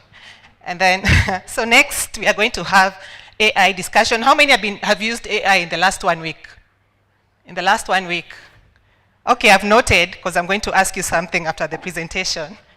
And we are going to have Dr. James Suagude, who is a consultant physician with the Department of Health in the county government of SIA and based at SIA County Referral Hospital in Kenya. He's an alumni of the Master in Internal Medicine course from the University of Nairobi and HIV AIDS Fellowship from Wales Medical College of Cornell University in New York, United States, with several years experience in TB, HIV, viral hepatitis, and STIs. He is currently pursuing a postgraduate diploma in diabetes at the University of South Wales. Wow. As the technical expert, Dr. Gude provides support to the National AIDS and STI Control Program, NASCOP, in Kenya, as a member of the National AIDS, HIV, Adult and Adolescent Technical Working Groups, the Viral Hepatitis and STI Program, and the National Tuberculosis, Leprosy, and Lung Health Program. Karibu sana, please tell us about AI. We are excited because we want to move with AI. Thank you. I think our host this afternoon is making sure we keep awake. So please note there'll be questions after, according to her, as I wait for my slides to come up. So AI software has been in use in Kenya for about the last 2 years since we did a pilot, and now we've launched some more sites. So this is something very dear to me, and I hope I can convert a lot of you into thinking about AI use. There we go. So that's the overview. So what's the rationale for systemic screening for TB? We know from the WHO handbook is that we want to detect TB early in order to minimize avoidable delays in diagnosis and initiating treatment, to reduce TB transmission in household, workplace, and schools, and even other community settings by targeting to remove those who have prevalent disease and shortening their duration of infectiousness, and third, to reduce the incidence of TB infection and thus the prevalence of TB disease. So in background, we started doing TB screening. I think Prof. Chakaya alluded to this, where we did miniature radiography for mass TB screening activities widely in high-income countries, especially in the 20th century, as Prof. Chakaya mentioned. And a large pool of prevalent TB was detected, and a lot of people were put on treatment, and the prevalence of those countries went down.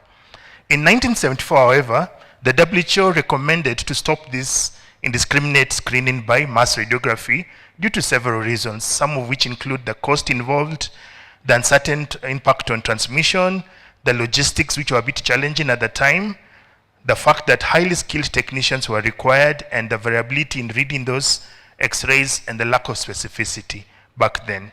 Remember, though, also one of the biggest drivers of TB was not there in 1974, which we know is HIV. So there's been a renewed interest in screening, mass screening with chest X-ray in this century, mainly because of findings from prevalence surveys like the one in Kenya, where it showed a high sensitivity for PTB, about 94%. And we know that around 50% of cases with TB are symptomatic, but may be detectable through radiography. The end TB strategy means there's a shift to detect TB earlier, especially in those who are symptomatic, and chest X-ray is now used for screening and triaging for TB. And there's still so many people, the figures we know, 2.9 people with TB which is not diagnosed or underreported, and there's a 21% decline in TB notifications, especially after the COVID epidemic. A lot of cases went missing and we're still trying to trace them. And if we're going to talk about eliminating TB, as we talked about this morning, we need to focus on cutting the chain of transmission by picking up asymptomatic cases earlier. So, again, if you look at the consolidated guidelines on TB, now we can do community mass screening using accurate screening and diagnostic algorithm in places with high TB prevalence of 0.5% and higher.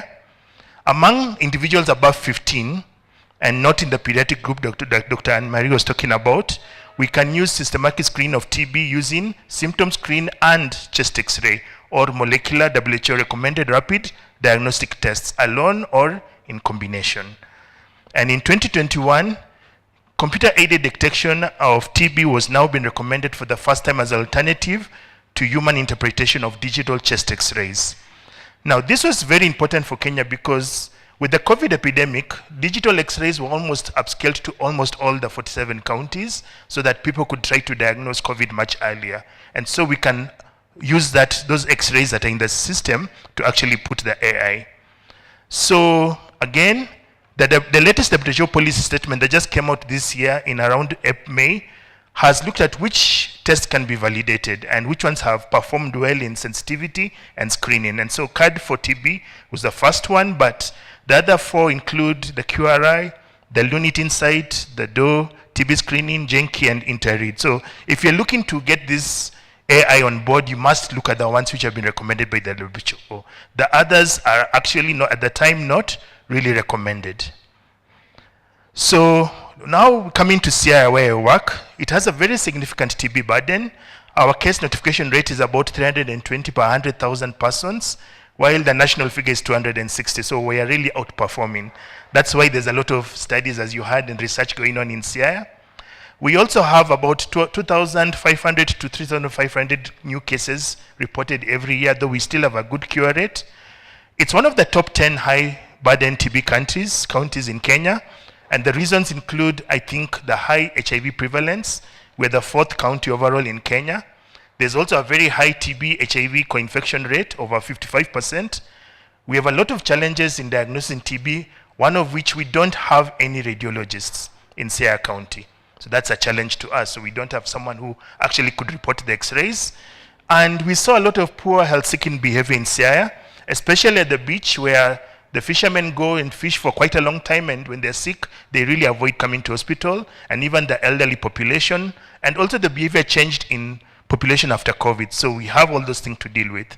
So as a county, what have we done? We've tried to target case findings, especially in people living with HIV, done outreach, especially in the beach population and older population. We have, as a county, prioritized the uptake of AI-enabled chest X-ray technology.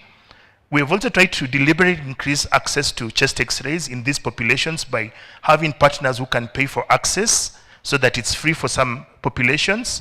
And we've actively collaborated with the TB program and other partners. So that engagement with AI chest X-rays means that we are screening adults and adolescents, both at site level and community above 15 years. And in 2022, we got the first portable CAD for TB machine installed under the national pilot then at Madian. And then in 2024, last year, we got 2 static software that we installed in Bondo and SIA County Referral Hospital. And this year, we've acquired 3 more machines that we've just been installing. So we are really trying to leverage on this technology. This is just a breakdown of where the machines are. It's only at Rwamba where the machine has still not arrived, but the rest have actually started working with the machines and have started screening with the scores you can see on that column of which ones were suggestive. So we've screened a lot of X-rays and picked up some suggestive ones and followed up with gene experts and LF-LAM. So let me break down what our findings were. So in terms of facility workload, you can see there's still a big gap in the number of X-rays that have been done. And this is something that we still have to advise our clinicians that Looking for chest x-rays ordering chest x-ray where people have respiratory conditions is really important. So those gaps are noted, especially in the high burden facilities like SIA and Bondo. There's been an upscale in TB diagnosis, especially in the people who started first, like Madiani. Before the CAD4 software was installed, they were reporting about 50 cases per year. After the AI was reinstalled in 2023, they got 148 cases. Last year, they went up to 281 TB cases reported. So there's been an impact. In terms of the testing as well, so looking at the suggestive cases, the TB experts, the TB expert test and the TB positives, you can see that it has really also affected the uptake of the expert tests, and we've gotten some more positives. SIA had fewer suggestive cases than Madian, but much more positives from expert, while Akala here had fewer tests, but a relatively higher expert positivity rate. So those are some of the figures. Then in terms of respiratory conditions versus LF-LAM, if you look at that as well, facilities with higher RTI conditions like Madian and Sigombre also tended to have higher LF-LAM counts in HIV patients, while Akala showed a moderate correlation despite a lower respiratory infection numbers. The expert positivity versus the X-ray suggestive yield showed that some facilities stood out, like Akala and Bondo, with very high expert positivity rates. Sigombre had the highest proportion of X-rays flagged as suggestive, and we also see that high suggestive yield does not always translate into high positivity if you look at Akala as well, which had a lot of suggestives, higher suggestives versus positivity. If you look at Sigombre, which had higher suggestives, it had less positivities versus Akala. So that's something we also see. Then my CTLC also did a screening in older patients using the AI software. This was in March this year in 2 sub-counties in Gem and Ugunja, looking at the older population, about 60. The TB presumptive rate using the AI software was 12.2%, which was much higher than the rate we usually get at facilities, around 2% when you go to the community. There were more women who were reached in this outreach, around 64% compared to men, but more men were presumptive, 61%, which ties in with our TB figures as well. All the 23 presumptive cases that were looked at this study were investigated with 4 bacteriologically confirmed positive and 4 clinically diagnosed positive. Out of these 8, 75% were men. And so AI screening in the community just did give a high rate of yield, with 4.3% from the population who was screened in this outreach versus 1.5% in the general population. And we also got 35% yield in the presumptive cases, which was much higher than any of the yields we got elsewhere. So even in certain populations, the AI software really had an impact in bringing out more cases. So what are the challenges that we have had in implementing AI? And allow me to speak a bit broadly, because under my program with both HIV and TB, especially as we've rolled out the advanced HIV disease training in HIV, I've been privileged to go around the country. I won't name counties, but these are the challenges we see across since the TB program implemented AI in almost the 47 counties. There's been a lot of downtimes in those AIs, especially those at sites, with missed cases for reporting. You need constant internet access, so if that goes off at any point, it means that X-ray that has been done will not be reported. You need power stability in the facility, so if you don't have power again, any X-rays that are run will not be reported, and then the program does need software updates, especially for the static X-rays. 2, most clinical end users were not engaged, and this was something I've come across in almost all facilities I've visited, not just in SIA, but across the country.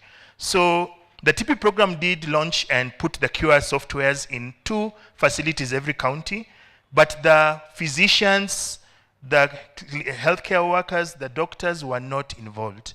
So when I visit hospitals, like a big level 5 hospital in the coast, I go to the physicians and ask them, are you aware there's a AI software that can report your chest X-rays? And they all said no. Sadly, in that facility, which I will not mention, the radiology department did not want to use the AI program that was brought by the TB program because they said it did not work well with their EMR system. So unfortunately, it was plucked out from there and taken to a smaller level 3 facility. So you can imagine the patients that would have benefited that now won't benefit from that AI software. So that's one of the things. So those who know about it, again, the clinicians don't want to use it, so there's some apathy, and also there's a lack of knowledge. So doctors and physicians will not engage with the program which they know very little about. So if they don't know how the report comes about or how to access the software in their facilities, they will rather avoid it. So that's I think that's a missed opportunity for the TB program in trying to bring these people on board. Then not all the flagged X-rays, the ones which are reported as presumptive, are linked to the lab for diagnosis, so that's another missed opportunity. Another big issue is resistance. So we all know that AI is a disruptive force, right? In fact, most people are warned that it will take our jobs. And one particular community that we need to prepare and we should have engaged was the radiology department. So there's the largest resistance from that department. Even in my hospital, when it landed, the first thing they said is, we want a printer. Why? We are not going to write these reports. Let it be printed and taken to the patient the way it is. And of course, we didn't have money for a printer. So what I advocated for in my hospital to overcome that resistance is that I installed computers and put the software in all departments, including in the wards. So as clinicians, you can actually access your patient's report anywhere in the hospital online. So you don't have to have a printed report. And all I asked my clinicians is to write the report in the file, especially the ones that need to be linked to the TB diagnostics tests. So there's that part. Two, a lot of radiologists and radiographers feel like it's taking over their work. This is a system which never sleeps, is available 24 hours, does not go on labor disputes, does not require a salary. So it works. So it doesn't take leave, and so it's always there. So I found also interestingly, especially for radiologists prefer, and if there's any in the audience, I really apologize. They prefer looking at CT scans and MRIs and ultrasounds. But most feel like chest X-rays are beneath them in a way. They will report when you ask them, but you really have to convince them that you need that report. And I really sympathize with my pediatricians. But, so when AI came along, a lot of them ask, is this validated? Will this work? Does this help? And I always have to inform them, this does not replace a doctor's intuition and how they look at their report, but it guides the ones which are suspicious. And even as a doctor, I've seen some reports which miss miliary TB, and I point it out and I still send the patient for screening. So very important that you don't fully trust you don't 100% trust the AI report, and it even tells you that, but it comes as a useful guide to look at the ones who have abnormalities. So it's not there to replace the work of the radiologist, and that's a fear we have to overcome. So sometimes we have gone to hospitals where the machine is not working. It was installed by the TB program last year. It has not worked. When I go to the department, do you know what I find? Our cable was pulled out from the server deliberately. So as soon as it was installed, someone pulled out a cable and it has never worked. So that kind of resistance really brings a lot of challenges, and I think the TB program had to anticipate this and should have really engaged the radiology community before rolling it out. But I think as time goes by, we are getting less resistance, but it's not easy. You have to go to hospitals individually. Even here in Nairobi, the very near hospital near Amref, who was supporting this program, was down for some time. So when I visited there when I was in Nairobi, I was actually surprised that my good colleague, Dr. Maritim, had no idea that there was an AI software. So again, that communication. When it lands in the hospital, people keep quiet. They don't want to talk about it. So we really need to talk to more physicians and doctors about how useful it can be for us. Lastly, another problem is as time goes by, it needs internet access, so funding is becoming a challenge, as you all know. And the program also needs to put in place reporting tools. So we've given the AI tools all out to all the counties. How do we now monitor its uptake? We need reporting tools. So what are the lessons I've learned over the years I've tried to implement it? The AI-enabled digital X-ray does improve TB screening. I've shown you that. And targeted approaches are very useful, especially in the community. So you should have a mix of both static machines at high-volume facilities and the ones which are portable, which can go to do outreaches, especially in the older population, in the beach population, even in prisons, you name it. We need to buy in with the radiology community, as I've told you, very important. We need to make sure that we link any abnormal X-ray to diagnostics as 100%. Also think about resource allocation where we align the diagnostics, that's the experts and the staff and machines, with facilities which are giving you a higher yield from the X-rays to improve efficiency. We have to do continuous monitoring, and that's why I've called on the program. We need to report key indicators, like how many are positive, how many are presumptive, what is the linkage, uptake, what is the yield, and what is the efficiency, so that this guides our decisions where we need to supply more machines. And last but not least, very important, we need to continuously engage clinicians about the use and the benefits of AI-enabled chest X-rays, not just for TB, but for lung disease and even cardiology, because it does pick out heart problems. So that's a big advantage. Thank you. So I'll acknowledge those people and stop there. Thank you. Thank you so much, Dr. Wagunde. So who is a radiologist among us?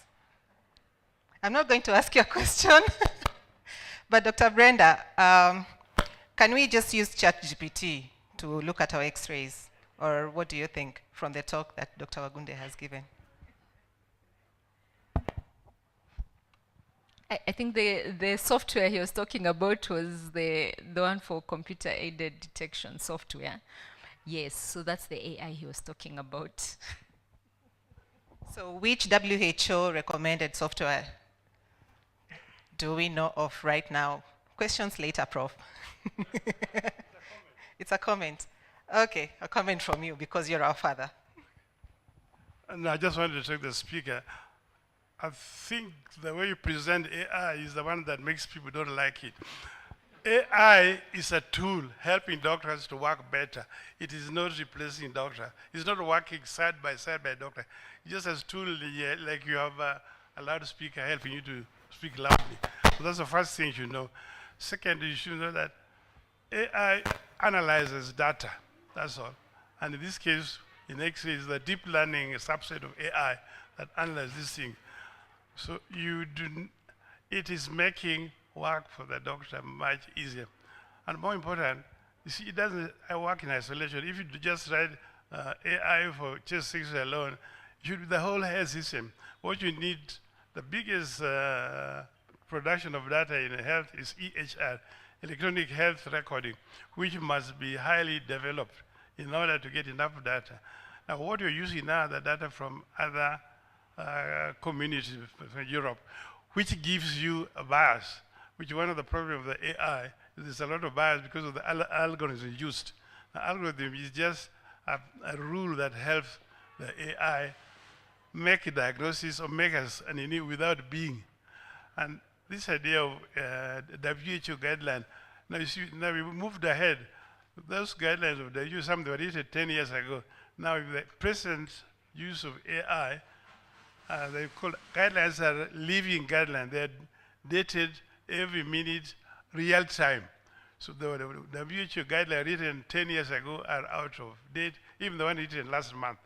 And then there was a lot of bias because some of these guidelines are used by the sellers of these products. So they want to promote their product. So WHO is not as holy as you think. So if you don't sing it. Thank you, Prof. So how many have used AI? In the last 1 week I asked, and there were many hands up in the last 1 week. Rhoda, you had said you had used AI in the last 1 week. How did you use AI to help you in terms of TB? Beyond TB, but yes, so in my manuscript writing, I use AI in packaging the information well, to read well, after the analysis, so in the report writing, all that, I use AI. And even my presentation for tomorrow, I've used AI. Thank you for being honest. I don't know why people are afraid of AI. So I have a short story. When M-Pesa came, my dad had completely refused to use M-Pesa, completely. He said he's not going to put money in the phone because his money will get lost.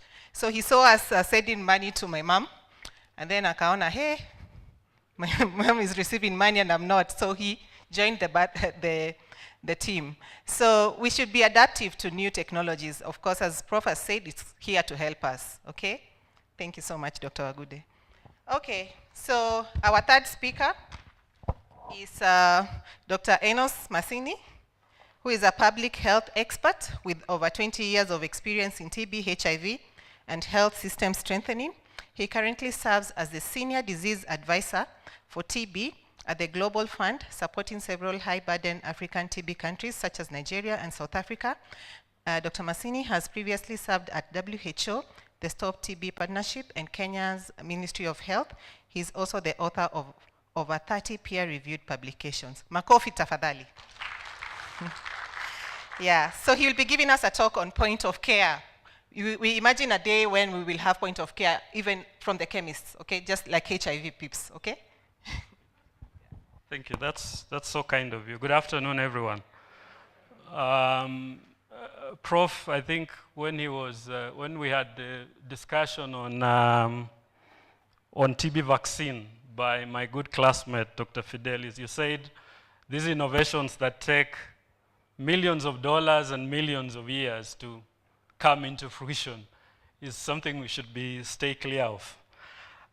Well, I'm going to talk about near point of care, not point of care, Asiko. Not near point of care. There's a distinction. And it's not about the future. It's actually about the present. There is a TB near point of care diagnostics that has been received an expert review panel approval by the Global Fund that's to be used. And there is a dossier, I would call it dossier at the WHO. I know Prof has said sometimes WHO take a long time, but there is overwhelming dossier, I'm told, at the WHO, and it's likely to be approved in November for use. And based on, okay, I think that works. It provides an exciting opportunity, but it's not a magic bullet. So a lot of this, what we've heard is that we're going to have a toolbox of interventions, and it's how we are going to use them that's going to matter. But if you go back to I know a bit of the history of TB diagnosis in this country. Like Prof. Aluoch, I used to be also the National TB Program Manager. And he said at his time, what they were looking for is, look for people who are, what did he say? Severe TB, using smear microscopy, and you put them on treatment. And eventually things have evolved. He's now talking about AI, so you can see how evolution has happened. But Gene Expert started in Kenya, which year? Was approved by WHO in 2010. And in Kenya, when did we start it? Which year? 2012? 2011? 2013? Yes, so about 2011, after 1 year after approval. And it was machines that were bought by the USG and sent, I think, to one in Mombasa, I think was one in Nairobi, and then MSH invested in one in Homa Bay. Come to 15 years later in 2025, I don't know how many equipment we have right now, probably about 500. But how many people, what proportion of people are able to be diagnosed using a Gene Expert? In Kenya? Globally is 48%. In Kenya, what proportion of TB patients are diagnosed using a Gene Expert? Asiko, you've been asking questions. Let me also put you on the spot. Wangapi? It's about 54%.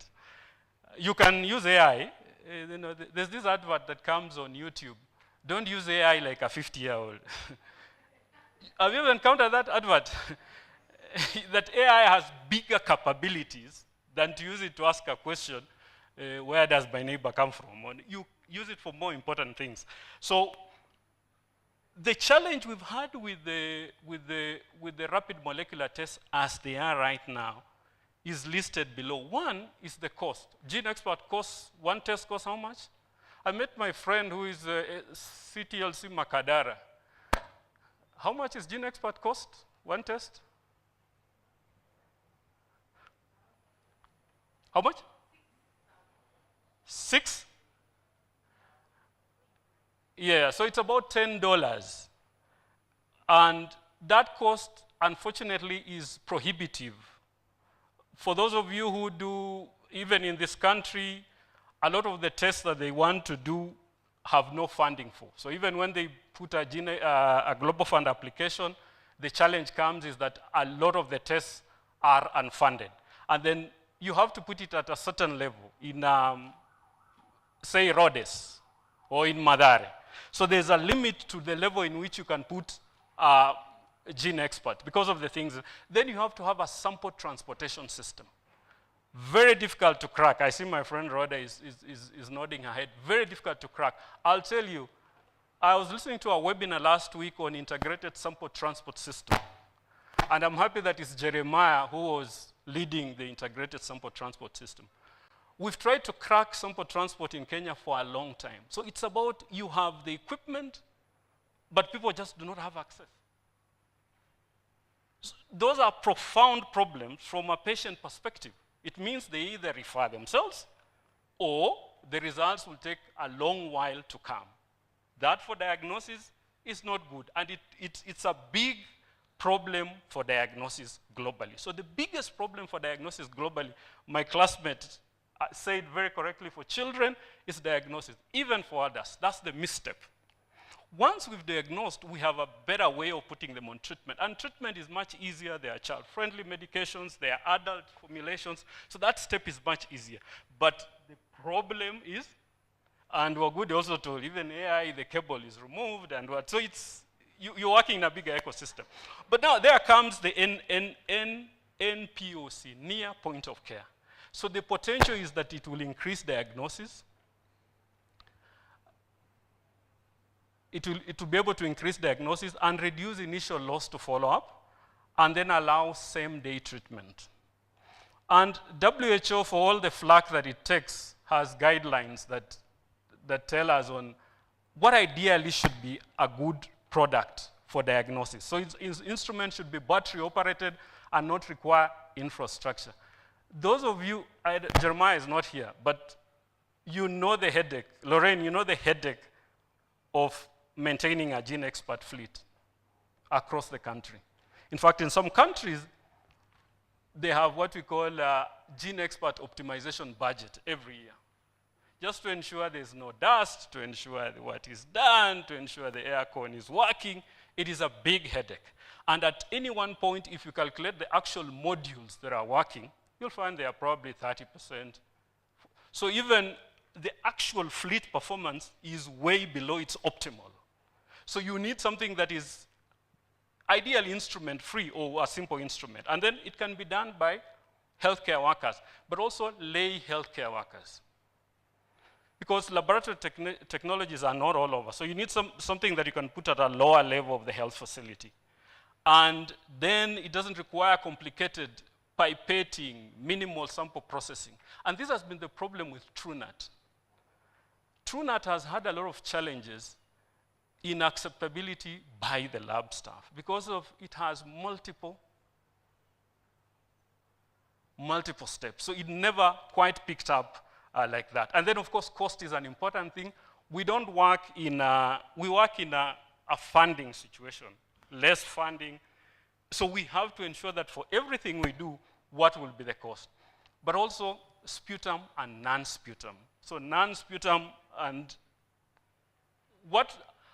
which groups of patients would non-sputum tests most assist? Children, perfect. I think you've already sold your message very well. Then the second one? Huh? Yeah, PLHIV, probably they are not producing enough sputum and all that. So, and then about the cost, $4 likely. So the instrument that's coming will be about $4 per test. It's likely to go lower with increased volumes. And then the actual instrument itself is about $1,000. What's the cost of a gene expert? We don't know. It's just know it's very expensive. So I don't know how this pointer works, but one of the instruments that is NE is the one highlighted, scored Plus Life. It has received a Global Fund Expedited Review Panel.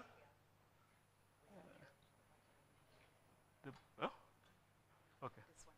So it has received, for Global Fund, it has received expedited review, expert review panel approval for use on sputum samples, sputum swab. There is a dossier in WHO and is likely to receive that approval. And it does very well look at so you can use it either as a tongue swab, all right? So this is awaiting WHO approval, likely to be approved in the next 2 months, or you can use it as a sputum on swab.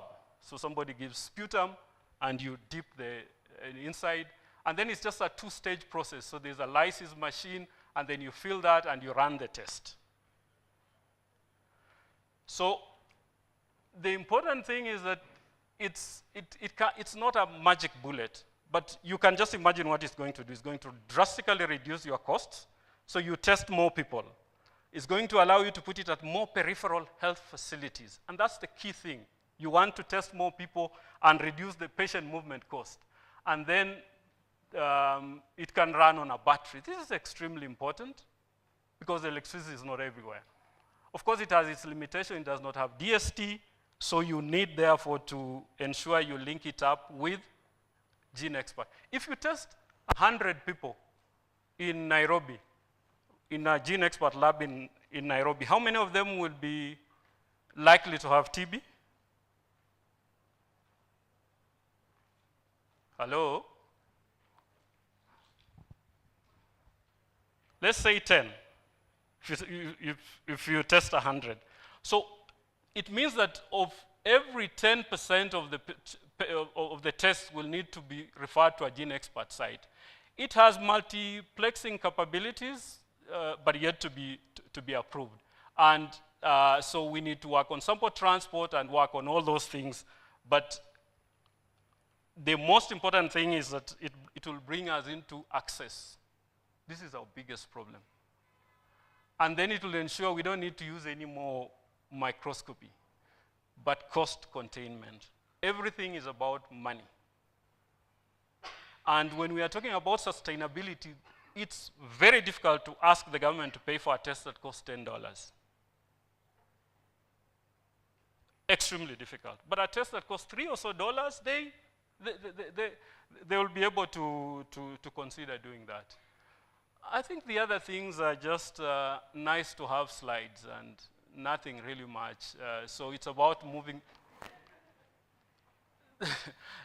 So as Global Fund, we are going to support 13 countries from October to start planning to be what we call early adopter countries. How can they accelerate implementation? And Kenya is one of them.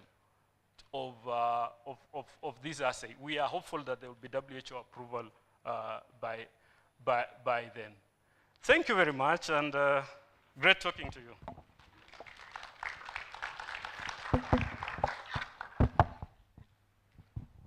Thank you so much, Dr. Masini. But as a scientist, anything that can get us away from microscopy is welcomed. I remember we used to do like 100 to 200 slides, and it is just crazy when you're looking at the microscope, looking for the red things. You know the red things? Yeah, the bacilli. Okay, so I am going to ask a question to, what is the name of the near point of care test that Dr. Masini has been talking about? What is the name of the near point of care test that Dr. Masini has been talking about? Yep. Class, are we still on? Anyway, thank you so much. Please, 3 questions only for our speakers. 3 questions? Okay, Prof.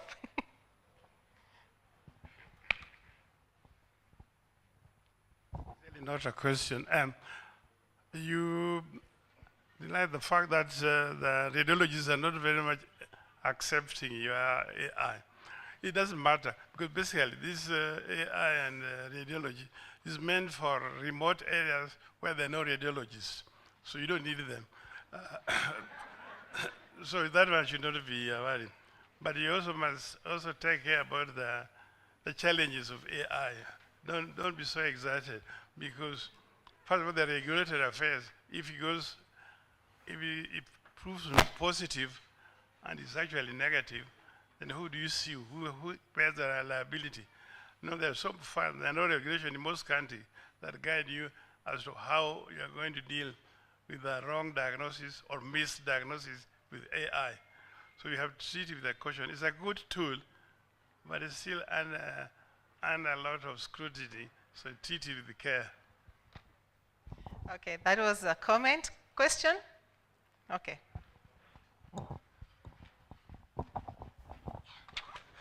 So my question is on the mini-doc MTB test. Can it be used for follow-up?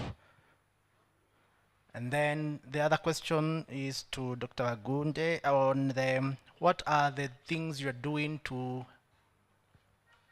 reduce on the apathy of the clinicians on the use on the AI?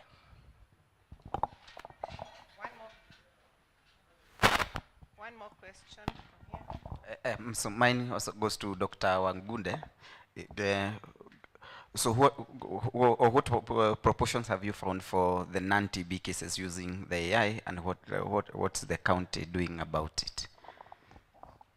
Okay, so one more question for Dr. maybe Anne-Marie, since you have a question for Dr. Masini and Dr. Wagunde. A question for Dr. Anne-Marie?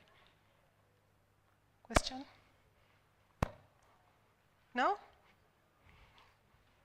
Okay, we'll be answering as we look for more questions.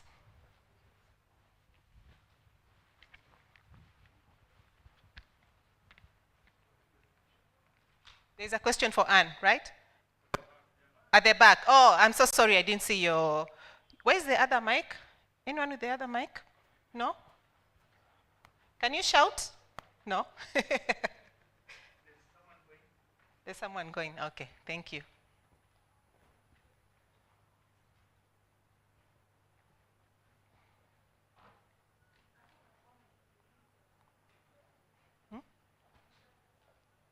You have a comment?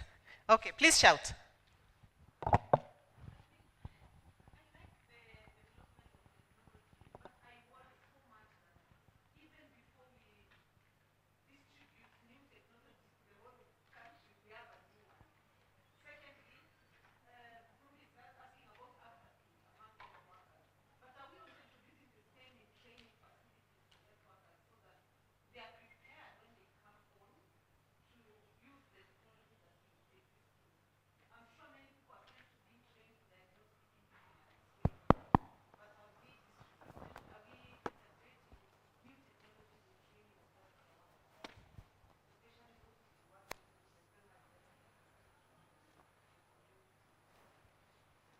Okay, that will go to Dr. James Wagunde. Okay. Yes, please, then we can take the questions. Thanks, Dr. Anne-Marie, for the good presentation. On TB in children, how best can we approach the point of history of TB contact? Because most of the patients or the caregivers will shy away from telling you they have a contact with TB. Since most of these people, they are even not diagnosed. Should we go for history of contact with TB, or we stick to the chronic cough? Because what I have seen from the experience, I also work in KNH, whereby now, like another time we had a child with TBM. And now we ask the mother, do you have anyone with TB? They say no. Do you have a cough? He tells us, I cough, slightly cough. We did a sputum, it was positive. And now she tells us, no, I'm not the one who started coughing in that household. The father started first. So the father comes during visiting hours, we do a sputum. They all turn positive. We treat the father, the mother, and the child. So we're asking about the history of TB. They will tell you we have no TB, we have not had any TB. And now how best can we go on, since most of our children are under 5s, on contact management, since these children must have gotten TB from somewhere, either in the household, how best can we do this so that finally we are able to end TB? The other thing is now also on mothers, I've seen a trend where mothers are delivering with TB. Like currently, the last few weeks, we are like treating 3 babies born with TB. How can we be able to approach TB in the ANC clinics? Asante for that question. Please take the question. So no, for we can't do follow-up. It's a molecular test, molecular test with follow-up. Then Dorcas, new innovations before, that's a good problem to have. So thank you, Prof, for your comments. I do agree that AI is a tool, and that's how we must approach it. So what I meant about the radiology community is not only applying to the radiologists. We now have the radiographers who do the chest x-rays, who actually perform the x-rays. They also feel like this is disruptive to them. There's a way that they would tell patients before that, this looks like this and this looks like this, and the patient would believe it and go. But with the reporting, it actually gives a message back to the clinician, and so they feel it's also disruptive, hence the wires which are pulled out by the radiographers. So it's something for the whole radiology community, not just the radiologists. Even where there are no radiologists, the radiographers feel threatened by it. Though they should not be, because it's actually helping us both to make decisions.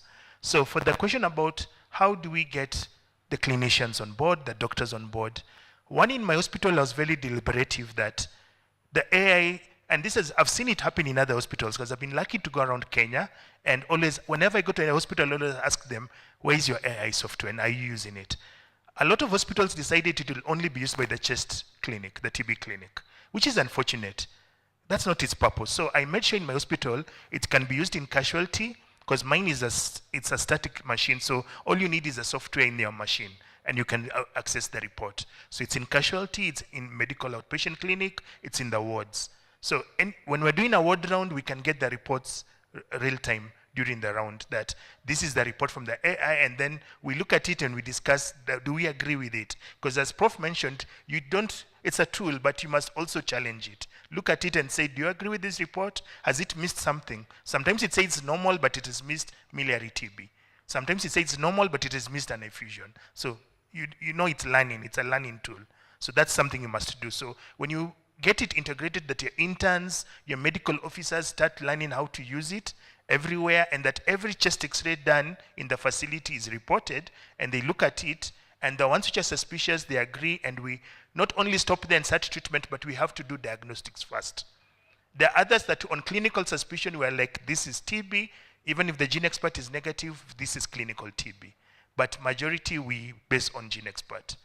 There's a question about,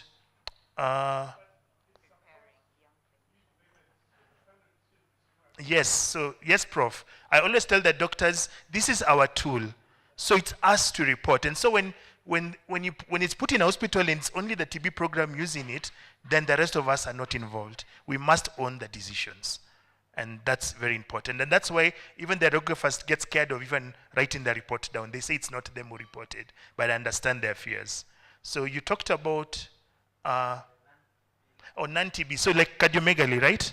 So that's why it's important to us, even as clinicians and physicians. So there are clinicians who sit in outpatient and in casualty who may not even identify cardiomegaly on an X-ray. But when the machine pulls it out, then that patient is sent to me as a physician for further evaluation. And so we are picking up cases that with CCF that would have been missed, and people just think all coughs is TB, not true. So when it says it's cardiomegaly, then that clinician thinks that I have to refer this patient to the medical outpatient clinic. So that's a plus. So we've seen much more referrals for cardiomegaly. So that's really important. I agree it must be in training institutions. I was talking to my colleague, Dr. Anne-Marie, and asked her, is this AI software in Kenyatta? And she told me, unfortunately, she's not sure, but she doesn't think so. Because you must have digital X-ray facilities. So I don't know if the TB program, I don't know who to ask, but I don't know if one was installed at Kenyatta and at MTRH. Because as you pointed out, we are training students, and if they don't interact with those AI software, I did say that most of us shy off from what we don't know. So if you hire, there's an AI software that you need to go and log in and maneuver some things to get the report, you will shy away if you've never interacted with it. So yes, the training must begin in med school. So it's a good thing that to ask the TB program, and I think some people are here, should we have those machines also in the major level 6 facilities? That's really important. I know at Jaramogi it's missing because Jaramogi, when they were installing the machines, Jaramogi said that we don't need it, we have radiologists. So you can imagine, and yet they train, they have a medical school there. So those are the resistance that I keep talking about. Some people say, no, don't give us the air, we have radiologists. What will they do when the AI comes? Yet it's a tool, as Prof said. It doesn't replace the radiologist. Thank you.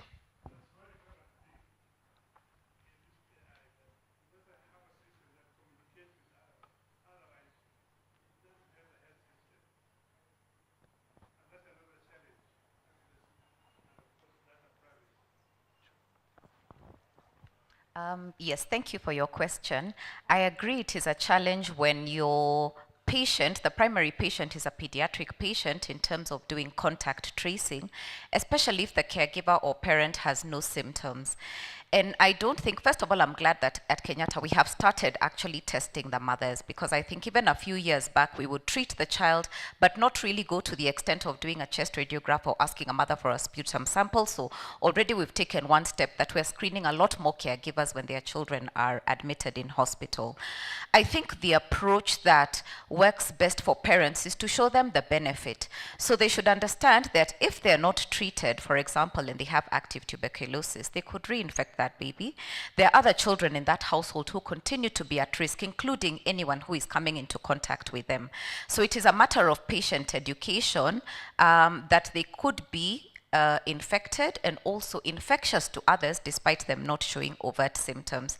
So not getting frustrated with our patients, because you know often you almost want to shake somebody like this is for your benefit, but just keeping on talking, because it's usually also a prolonged admission, so there's time to do that in the ward. Your second question around ANC, yes, indeed we've had, I think in the last month, 2 moms who had delivered and then their TB is diagnosed just soon after delivery. One was a twin delivery, a woman with advanced HIV disease, poor immune reconstitution. She had a CD4 of 74, and then she gets a twin pregnancy with babies who were just over 1 kilo each. So it's a challenge to diagnose TB in neonates. You can imagine it's already a challenge in a child, but again, follow the same algorithm. Because if you look at literature, there's nothing very specific that is going to help you.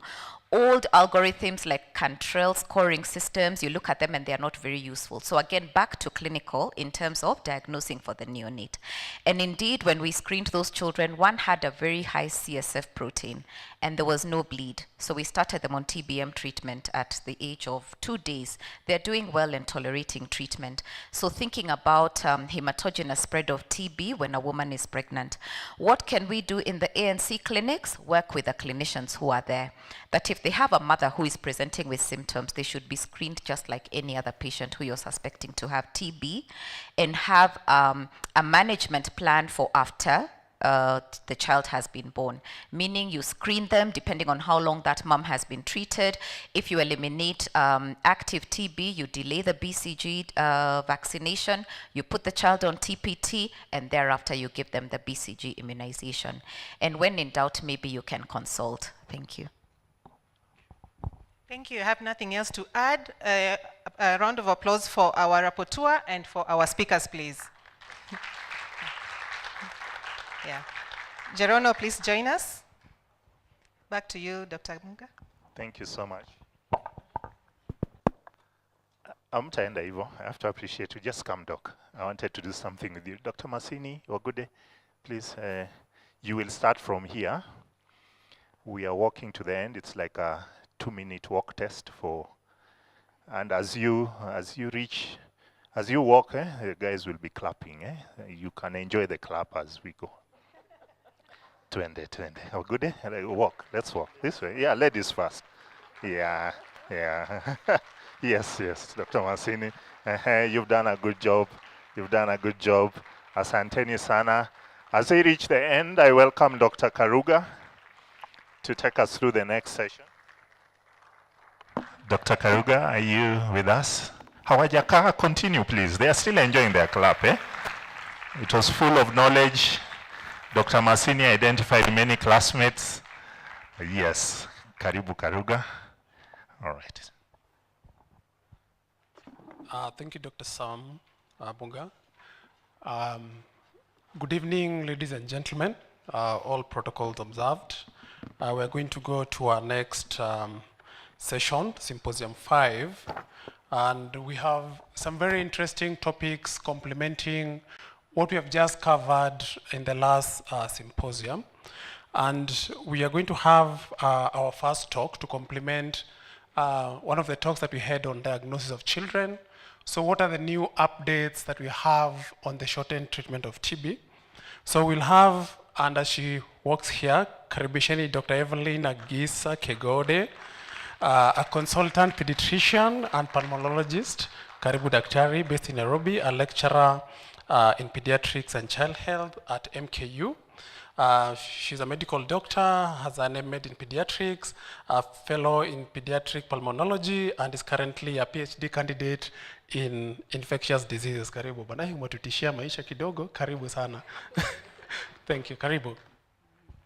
Thank you very much. So, as we are continuing with the clinical aspects, I want to give us a few updates on the short-term TB regimens for children.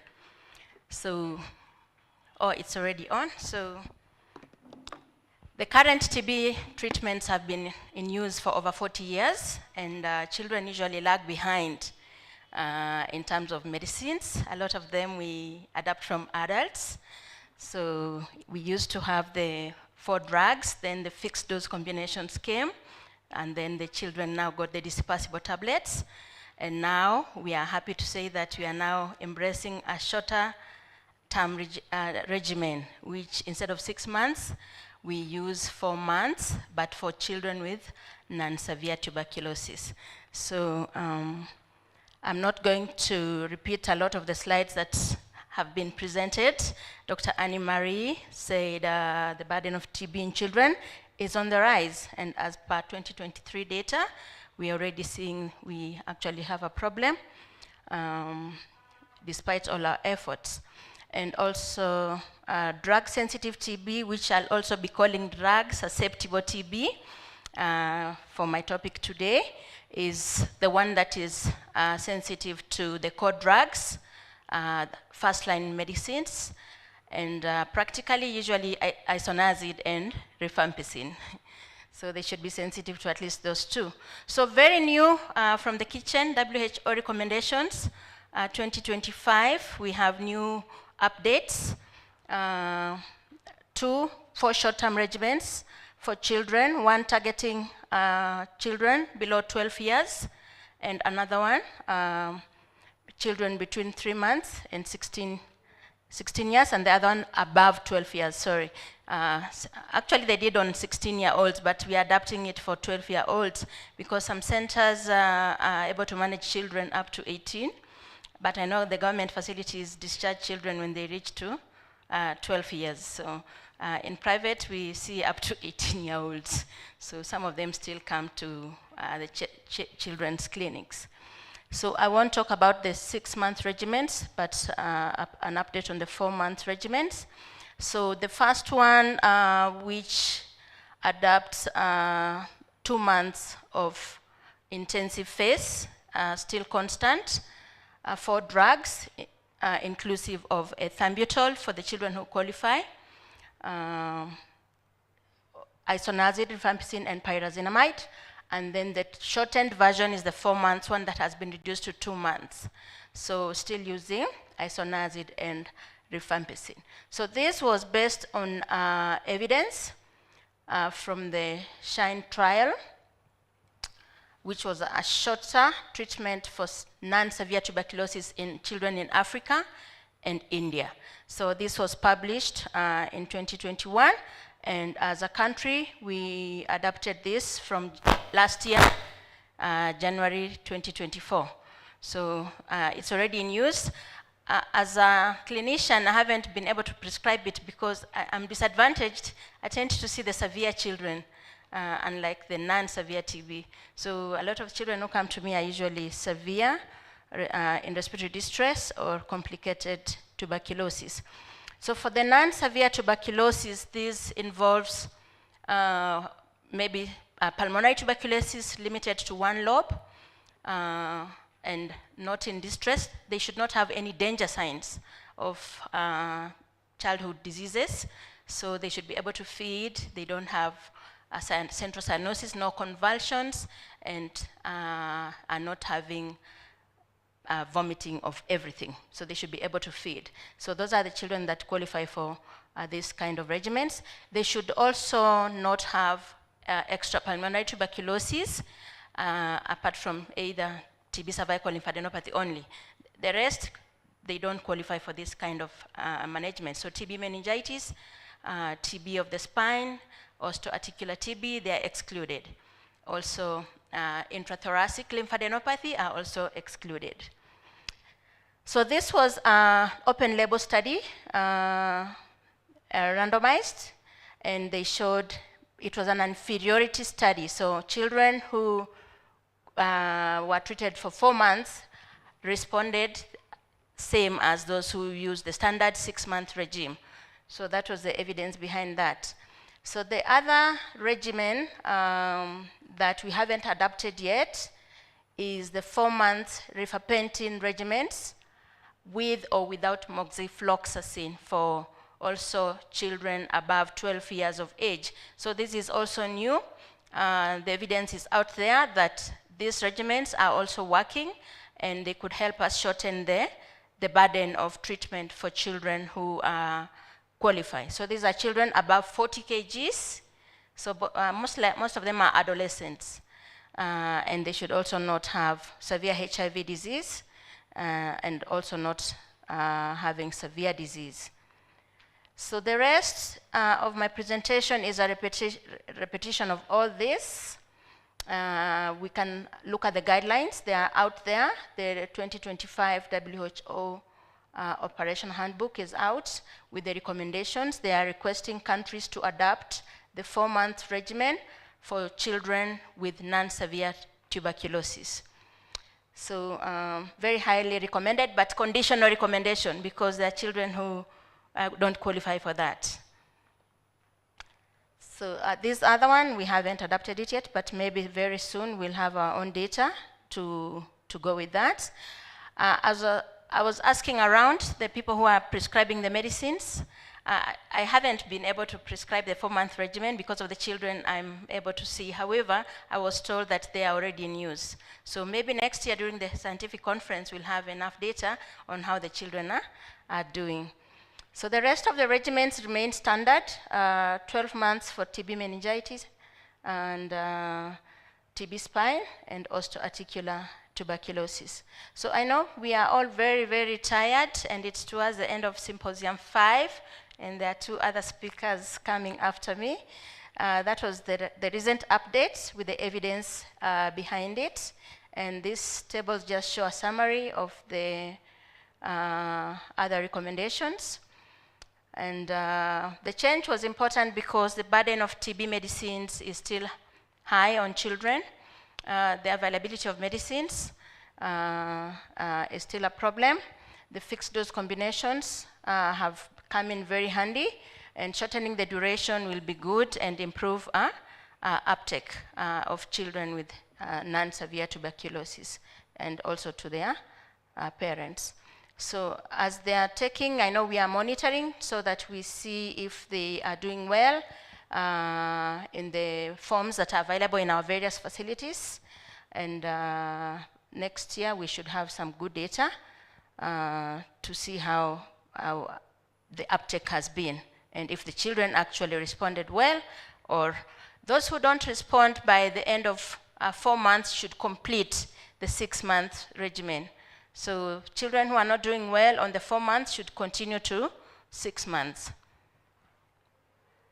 And that would be the end of my talk. Thank you very much.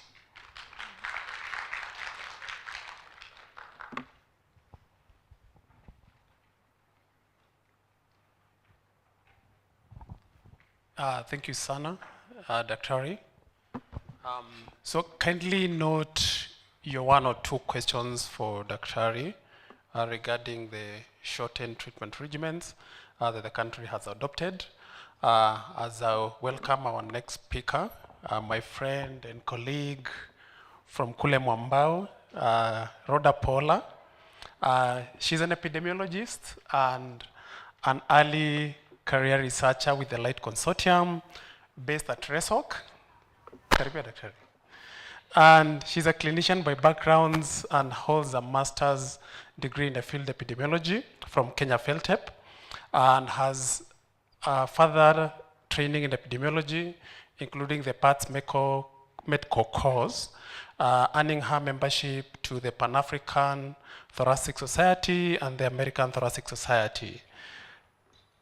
Rhoda here has also been at the TB program and was the focal point for implementing the TB preventive therapy guidelines that you have probably heard about earlier today. And currently within the Light Consortium, she's been working on analyzing some of the TB care cascades with a focus on gender and focusing on some age groups, looking at some of the risk factors to some of the losses that we see within our cascades, from screening, diagnosis, up to treatment. Specifically focusing on the younger age groups, 15 to 24 years in Nairobi. So she'll share some of her findings from some of her research based on the experiences in some of the research with adolescents and young people with TB in Nairobi County. Karibu epidemiologist. Good afternoon, good evening to you all. Thank you for choosing to remain, even as Dr. Tess walks out. Thank you for being here, we appreciate. Hoping to see you tomorrow. So I'm going to present to you some of the findings of part of our study that we've been doing, focusing on the adolescents and young people, even as the presentation is coming about. Yes, so these are insights from young people. So somebody in the morning asked, where are these people and who are they? So the people I'm talking about today are the young people, and I'll be representing their findings, what they said about the services that we offer, they're receiving out there from the facilities that you serve. Okay, so number one, we know that TB incidence is on the rise, and for the age bracket of about 15 to 24, that is when we start experiencing a gap between the male and the female. For the children, usually the male and the female have almost similar numbers. And for the global picture, about 17% of TB patients reported are in that age bracket of 15 to 24. And for us in Kenya, that's about 15%. And in Nairobi specifically, I think it's about 16 to 17% of TB cases are notified in the age bracket of 15 to 24. So the question you'll ask is, why the adolescents, why the young people? So we know that these are a very important population, but they're usually very understudied. When I was looking at literature on studies that have been done among the adolescents, I came across one study done by Dr. Videlis Nduba, I think what he's mentioned about Western, and very few others, most of which are at the global level, but in the country we really focus on them. Then the other thing, children, adolescents are usually overlooked. You heard today Dr. Anne-Marie talking about children, and maybe someone else will talk about adults. But where are the children? Where are the adolescents? Somewhere in between there, and nobody is talking about them. So we put them as adults, but in real sense, do you believe that Gen Zs are adult? They are not. They are a unique standalone population with their own unique special needs, and that's how they want to receive the TB services. So the same way you treat your adolescent in the house, you don't just shop for them clothes, you give them money to go and buy what they want, right? Yeah, and one of them told us, when we invite them in our meetings, they usually feel threatened when we appear in such official wear. So today I should have appeared in jorts. Do you know jorts, Dr. Lorraine? I should have appeared in jorts. It makes them comfortable. So when they seek care in the facilities, the TB clinic, they tell us that the nurses there look very serious. And when they appear in their uniform, already we cannot open up to them. So a consideration maybe on the nursing uniform, should we try and make them adolescent friendly? Okay, so yeah, what we're saying is they face unique vulnerabilities along the care cascade. Okay, so this was our qualitative participatory study that we did in Nairobi County. Thanks to the leadership of Nairobi County for allowing us to do this. So we got patients from 6 sites as indicated there. And we had 2 sets of patients. 14 are patients that did not complete treatment, so they're lost to follow-up. And we really appreciate the ACTLCs and the healthcare workers because they convinced them to come out and speak to us. And then the other set of group are 37 IAs, so I'll be calling them IAs, adolescents and young people. These are the ones that completed treatment successfully. And the method that we used here is we did in-depth interviews for the people that did not complete treatment. You know those ones you talk to them one-on-one. And then for the ones that completed treatment, we call them for a participatory workshop. I'll be telling you in a bit of details about what we mean by participatory approaches. And all this work was analyzed thematically, and I'm going to share the findings stratified by age, because we also realized the 15 to 19 are not the same as 20 to 24. 15 to 19s are in school, 15 to 19s are under the care of their parents, 20 to 24 are in universities, or they are working, they've just begun working, and their attention is a bit special as compared to the 15 to 19. Okay, so when you talk about participatory approaches, usually it involves engaging the people affected by that subject. So you can have participatory workshops with policymakers because they are the subject that you are focusing on.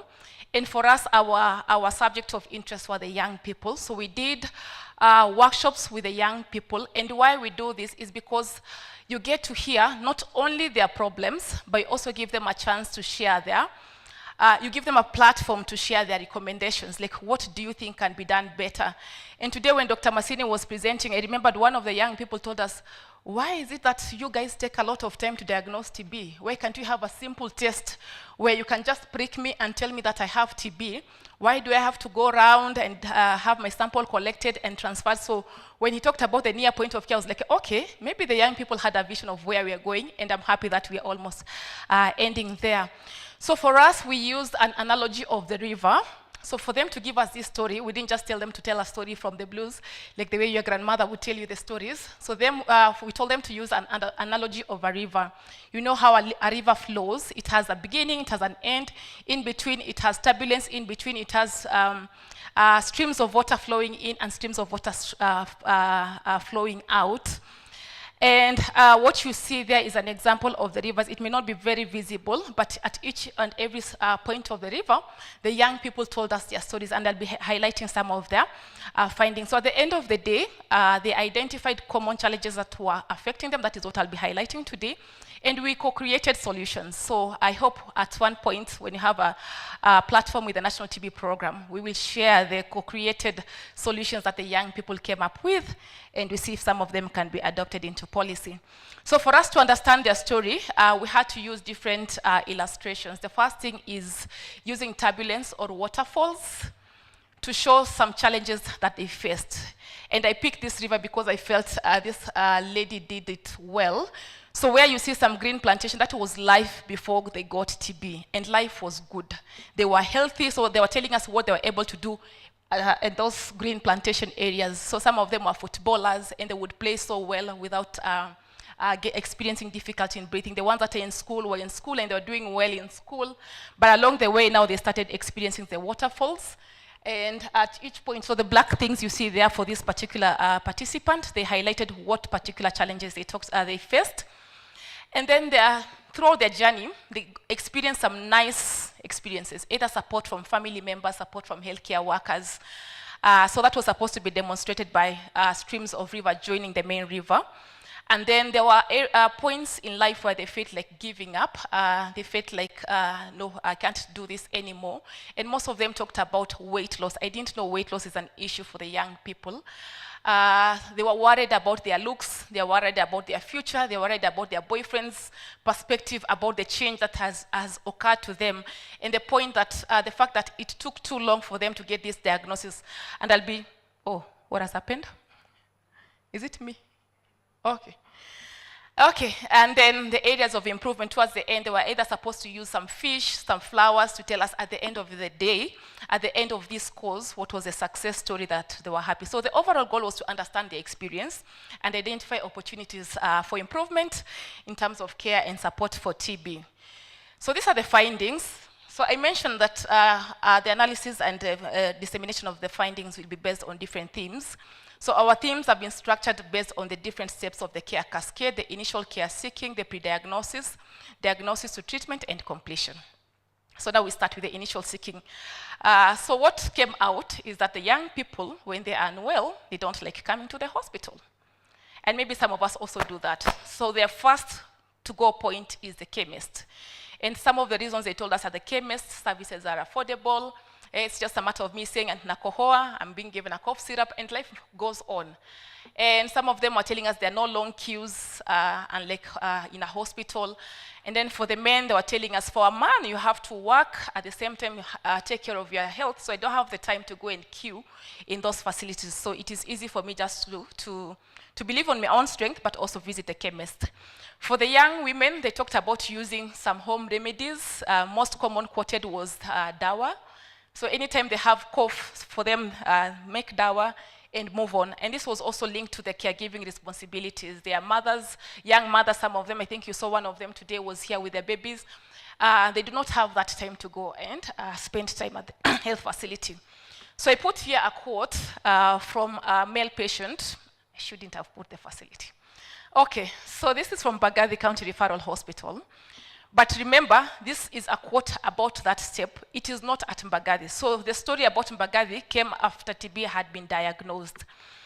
So here, he told us about, mostly, I always start from the chemist. When I am feeling unwell, I visit the chemist to get some drugs. It is not easy for us to come to the hospital.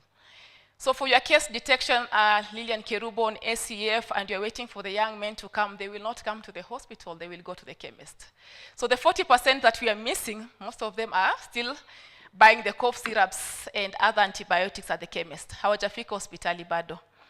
Okay, this other one, female patient from Mama Lucy. So I used to visit the chemist and buy drugs. I would take painkillers, remember the chest pain, the joint pains. And if I didn't get better at one chemist, they would go where? To another chemist. So they'll not go to a chemist, and if they don't get better, they come to Mbagathi. No, they'll go to another chemist. So I did that for over a year. So you can imagine a whole year, this maybe a student, they're in school today, over the weekend, they buy drugs from one chemist, next week they're in a different chemist, and that's the process for a whole year.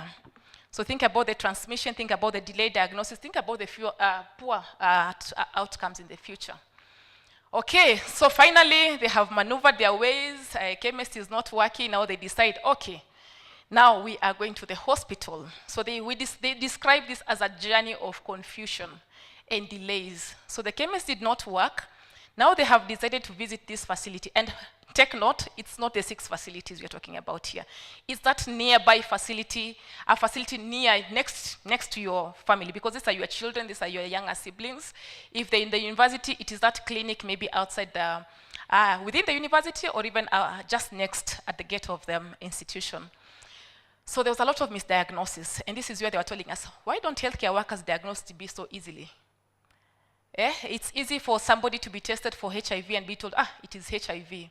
But why isn't it the case for TB? So common diagnoses that were reported was flu, pneumonia, asthma, tonsillitis. So so these are the common ones, but there are those outlier diagnoses, things like pregnancies. So the young girls were told, the way umepunguza weight, na vile unakaa ukikohoa hivi, and you're enclosing yourself because of being unwell, are you pregnant? So pregnancy was one of those outlier diagnoses that were given. We had a young lady who told us about rheumatoid arthritis. So she was given Panada for 12 months in one of the referral hospitals being managed for rheumatoid arthritis, and yet it was TB. So that was one misdiagnosis. But now on the other arm, we also had delayed diagnosis.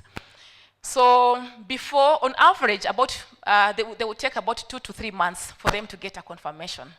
But we had those cases of young people that would tell us, I started being unwell when I was almost sitting for my KCPE.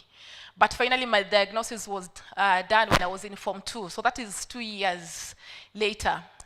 So some of them, I started this when I was in Form 4, but I got the diagnosis when I cleared school. So all this led to emotional and financial impact. The visit they make to the chemists and the different hospitals and the different doctors are not cheap, and they're not for free. They pay for them. So, and the confusion that it comes with, the incorrect treatments, the stigma based on the signs and symptoms they experience. Some of them are telling us, because they are students, anytime the cough would come and the teacher is teaching, so they wouldn't want to make that cough loudly, and they would try and suppress it, suppress, but at some point they couldn't suppress and they let it go, and everyone in the class looks at them like, are you really okay? Some of them told us, mimi nimekuanga na pneumonia, hii pneumonia yangu imekuwa for about 2 years. So now we were asking them, so since you completed treatment, hii pneumonia yako imerudi? Asema, iliisha pia na hiyo TB. So they believed it's something that has been, like it's been part of them, but later on now we were telling them that pneumonia was TB. So this is a quote from a female patient, 2024, who was telling us, I was sick for 2.5 months to get a diagnosis for TB and ended up with 32 kgs. Can you think of a 32 kg, 20-year-old woman, lady? My son is 8, and I think he's slightly above 32 kgs. And now for the ladies, the weight was really an issue for them. I didn't know that weight loss can really affect. Okay, now we move from diagnosis to treatment initiation. Again, here they described this as there was a confusion referral process.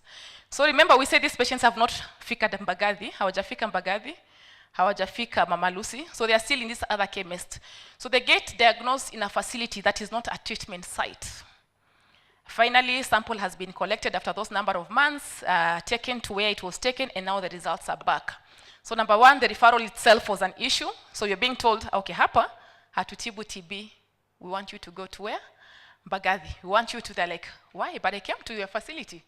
So when you're thinking about decentralization of TB services, it is real, because the reality is not everyone knows that this facility XX is a treatment site. There was poor communication about diagnosis. So some of them were telling us when, I think there was the issue of, lab has said it's negative, but the clinician is telling me that I have TB. How? Kwani TB nasumbuaje kupata? Why didn't they pick it when they tested my sputum? Some of them talked about how we communicate the results. So the X-ray has been done, and then they were told, X-ray imeonyesha kuna inflammation. How many of us understand what an inflammation is? So how best can we communicate to these young people to make them understand? They have devices, you can read with them, maybe some of those are the things that they were suggesting to us, to make them understand what diagnosis you're giving them. So there was a lot of anxiety, but to some of them, they said, finally, because I had suffered, I got relief that finally there's a diagnosis. The diagnosis may not be good, but finally I had suffered for long. So this is a quote from a 15 to 19-year-old female who said, I was happy when TB was finally diagnosed because I had taken taken treatment for so many other illnesses with no improvement.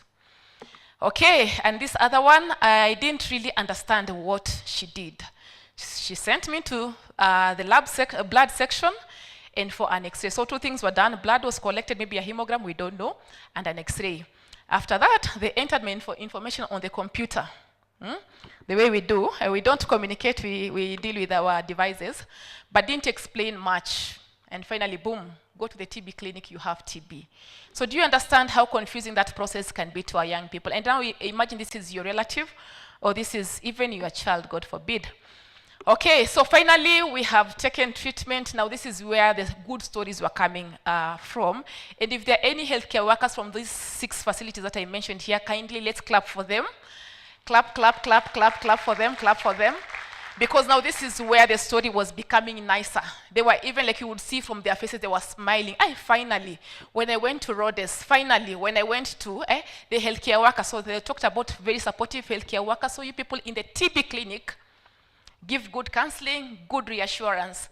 But in the other facilities, now I'm thinking about the ACTLCs, when you're told to go and to invite healthcare workers for a particular training, a pediatrics, there's a rollout of this and this. You go to Mbagathi, you go to Rhodes, but you forget there's Angara Medical something that also sees patients, but they don't know about TB. Okay, so flexible drug collection was mentioned. So some facilities make arrangements for them, despite their busy schedules, they're able to make arrangements for them to get drugs, either from school or somebody to collect for them and send the drugs in boarding school, something like that. They talked about the role of family and friends in offering support. And in some sites, they talked about transport reimbursement. I don't know where that one came from, but it's a good thing, and they really liked that. So here's a quote from a patient, a female 15 to 19. The nurse was very supportive, so well done to that nurse. She would call to ask me how I am doing and remind me of my appointment. So those simple things that you do, they really count to the patients that we serve. Another one here says, I loved their services. It gave me hope that I will be TB free someday. So despite them having suffered for this many years, finally when a diagnosis was done and this nurse was able to provide the counseling and the other many services in the TB clinic, it gave them hope that, and remember this is from a man, yeah, so that was very nice. And another very long quote that came from another male. So by the way, the counseling was very important. And this is not something that I have typed. This is something that they told us and we captured it verbatim. So by the way, the counseling was very important because were it not for the counseling, I would have taken the medication and then stopped upon feeling slightly better. I was able to take my drugs and completed the dosage. So this is from a male patient. Okay, however, there were some still barriers as they were taking treatments, structural barriers. They talked about the long waiting time, the rigid hours. You guys don't work on Saturdays. You guys don't work past 4. And that is when, as a young man, nimetoka kazi ya mjengo, that's when I can pass by the facility and get my drugs. But your working schedule is not friendly at all. They talked about discrimination. So this discrimination came from the arm of the patients that discontinued. So they were saying there was an instance that happened in that facility and a young person stole a phone from the healthcare worker. So anytime they see young people on the queue, they don't treat us well. They will either tell us, mkae mgoja mwisho, nyinyi mnakuanga mnaiba simu zetu. Yeah, but now for them, they don't know where that came from. So yes, so some statements you throw to them affects how they complete their treatment. So we've talked about the school and work conflicts, the public holidays, the healthcare workers strike. Side effects, mainly blurry vision, swollen legs and fatigue. Drug packaging stigma. I wish somebody from the commodity at NTP was here because I remember Moses Kigen has been talking about this, about how our drugs are packaged. So usually we pull out that blister, we pull out the blister and we don't care. So for them, they don't like that. So they were asking us, amnata envelope, so everybody sees us walking around with blisters with very big tablets. So that was an issue, and the social stigma, isolation, most of the stigma was reported by them. It was something that they were experiencing, not from outside, but them feeling because of this, how will my friends take me, how will I relate with my classmates, and what have you. So here, going for medicine was stressful since I had to move from school. So the school is in Ngara, and this person is collecting drugs at Rhodes. So you'll ask yourself, aren't there facilities in Ngara area, Ngara Medical Center, something like that?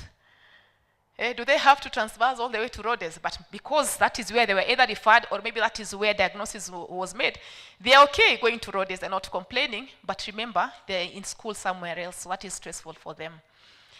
Okay, and then, so this one is saying, so my mind is asking myself, what will people say about me? What will my friends tell me? Will I have friends anymore? So the fears, the self-stigma about the disease. And then finally here, I did not like the fact that the drugs I was collecting were not well packed. Everyone would see them. So that packaging really matters to them, okay?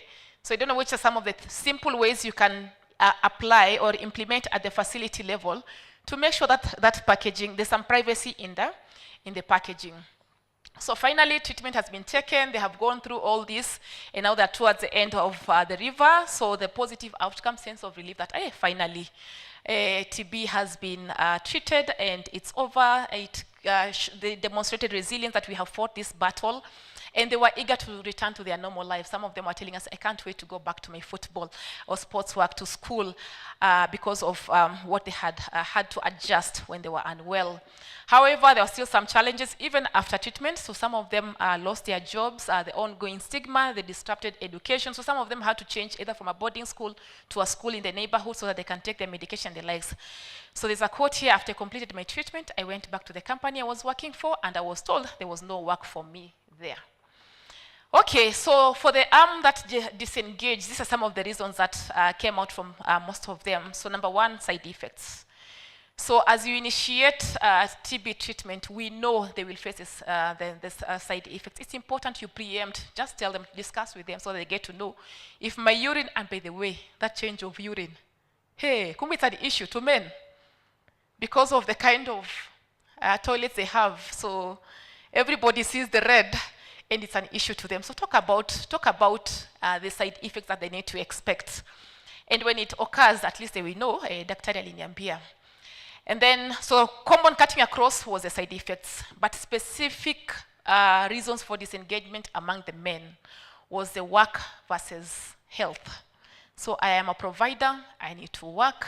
My work schedule is not the way you expect it to be. I cannot be away from my work at this time or before this time. So that was a primary reason for the disengagement. For the women, they talked about emotional stress at home, the husband not being supportive, the boyfriend, yeah, because most of them were young, not married. So they talked about their looks, and that they felt, I can't do this anymore. I'd better keep quiet about my disease. So there's a quote here: I stopped treatment because I had to work. I couldn't go to the clinic every time. That's for a man. But the good thing is some of these young people had already come back to care. Like they had defaulter tracing, so they were back to care. And now we also had an opportunity to ask them what are some of the reasons that triggered their returning to care. So many returned because their health was becoming worse. And we know that is expected. You start TB medication, you don't complete, definitely you have not cleared the bacteria. So they came back because symptoms were worsening. But for the male, it is because, not just because the symptoms were worsening, but because the worsening of symptoms threatened the ability to work. So I think if you want to fight TB and improve adherence among the men, just link it to their work.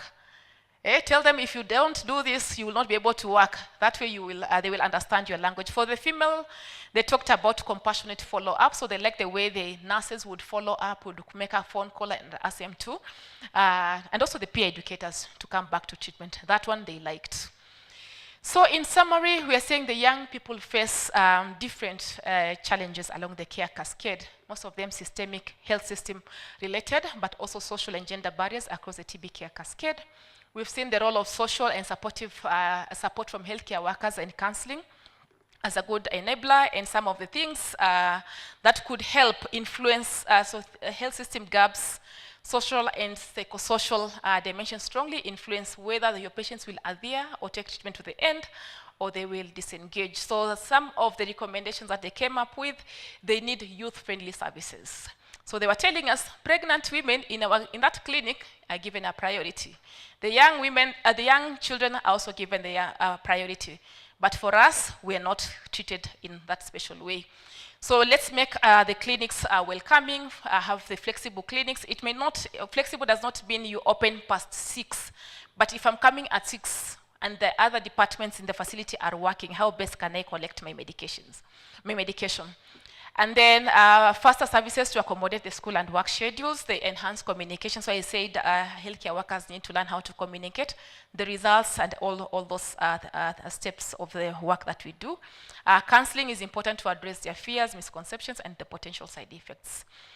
At the national level, I think it's high time we now develop the work that Mbetera, Boaz do in terms of targeted TB awareness.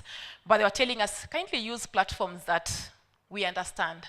They don't watch TV. So that ad you put on Citizen, it comes after news. They don't even watch news. So they are on TikTok and they are on Instagram. Can we have some of these adverts on TB put there? And then we need to expand the public-private collaborations, the chemists and the private clinics. And finally, the support system really works for them, and they liked that. That's it for now. Thank you very much for listening.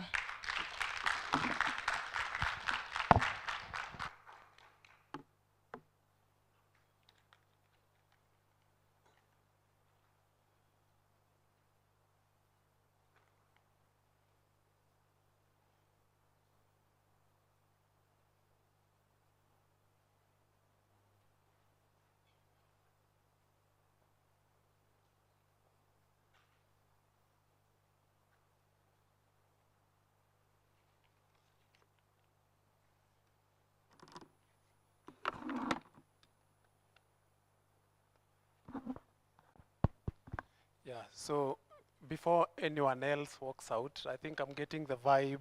Guys are tired. I think we started a bit late, and so that we do not things just to tick a box. I've received some requests to have the last presentation we are to have today, starting tomorrow, to complement what Rhoda has just presented, being patient-centered. I hope that's in order. I'll welcome some questions from our first presenter on the treatment of shorter treatment regimens, and then for what Rhoda Paula has just asked. But before we do that, Dr. Sam, tunaendeleza watu kidogo ndio uulize maswali na energy. Wasiboeke sana. I'm sure some guys had written some two questions I think will be adequate. Yes, as we prepare our questions. Thank you. Thank you, Karuga. And I'm also thinking that we can do the reflections tomorrow mornings, because right now people are some type of way. Mangoes and fish are very sweet. So if you hear M, gentlemen, munasimama, sindio? And F for ladies, munasimama. The starting position is sitting. Sawa? Mangoes and fish are very sweet, are very sweet, are very sweet. Mangoes and fish are very sweet if you follow me. We'll try it again, eh? You've known where they are. Okay, you need to, Edel, you need to put your laptop somewhere. All right. Mangoes and fish are very sweet, are very sweet, are very sweet. Mangoes and fish are very sweet if you follow me. Thank you. Eko confusion kidogo wenye watu wamechoka. All right. So, any questions for Dr. Gisa on the shortened treatment for TB, or to Dr. Rhoda? Yeah, fantastic.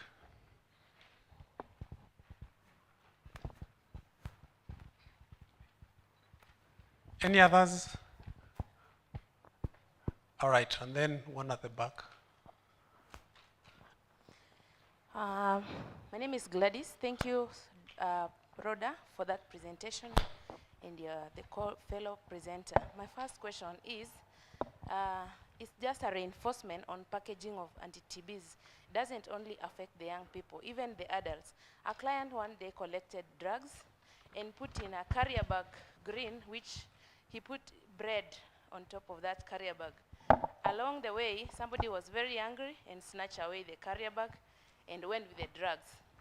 So I was even thinking, if this thief had found the drugs inside, like the packaging for our drugs in the pharmacy, maybe he would not have taken it. So it's a concern for adults and children. The second is about stigma our youth faces, especially during screening for TB when they are going abroad for work. You find that most of them, I had two of them. The first scenario, one had completed drugs with an outcome of cure, and then during interview, where they went for screening, he mentioned the history of use of anti-TBs once. And he was sent back for screening, of which we did, and everything was okay, and that one went through. But the second one, after mentioning that the history of use of anti-TBs, it became a whole issue there. Even after when we wrote to them that the client had completed treatment with cure, we've done HRCT. Okay, there was some cavitary some lesions, very small nodules, which was not affecting the client in any way, because after all, he was working in Kenya. So sometimes I think they use the TB as maybe kunyima watu just going out there. So, and you find that it stigmatizes them a lot, especially right now. We have our young people going abroad.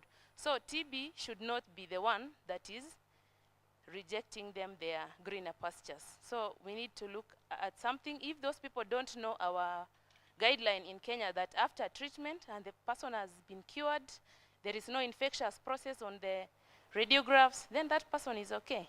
Thank you. All right, someone else?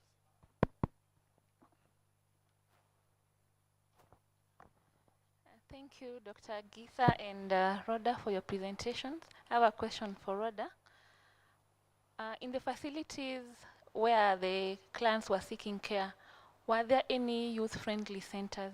I know that the government has been rolling out youth-friendly centers, and these centers are equipped with activities, equipment that the young people can use to keep them busy as they wait for services, and staff are trained on how to handle young people and even speak the language that they understand. So did you find such centers in those facilities, and were young people receiving such care?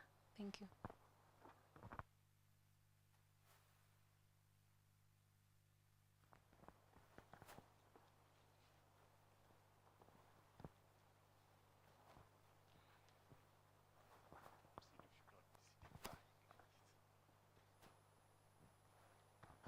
Thank you for the presentations again. My question is to Rhoda, and that was a very good way of collecting data. I would like to share that under the Global Fund grant, we are also implementing the community-led monitoring that can also be picking up this kind of feedback, and the healthcare workers can be seeing them real time. The healthcare workers can get the feedback real time from the applications, and therefore I don't know how best to get it out there so that they can be able to share their feedback throughout the care cascade, so that can be picked, and then the healthcare workers are able to see real time and therefore act and probably change the way they are doing things.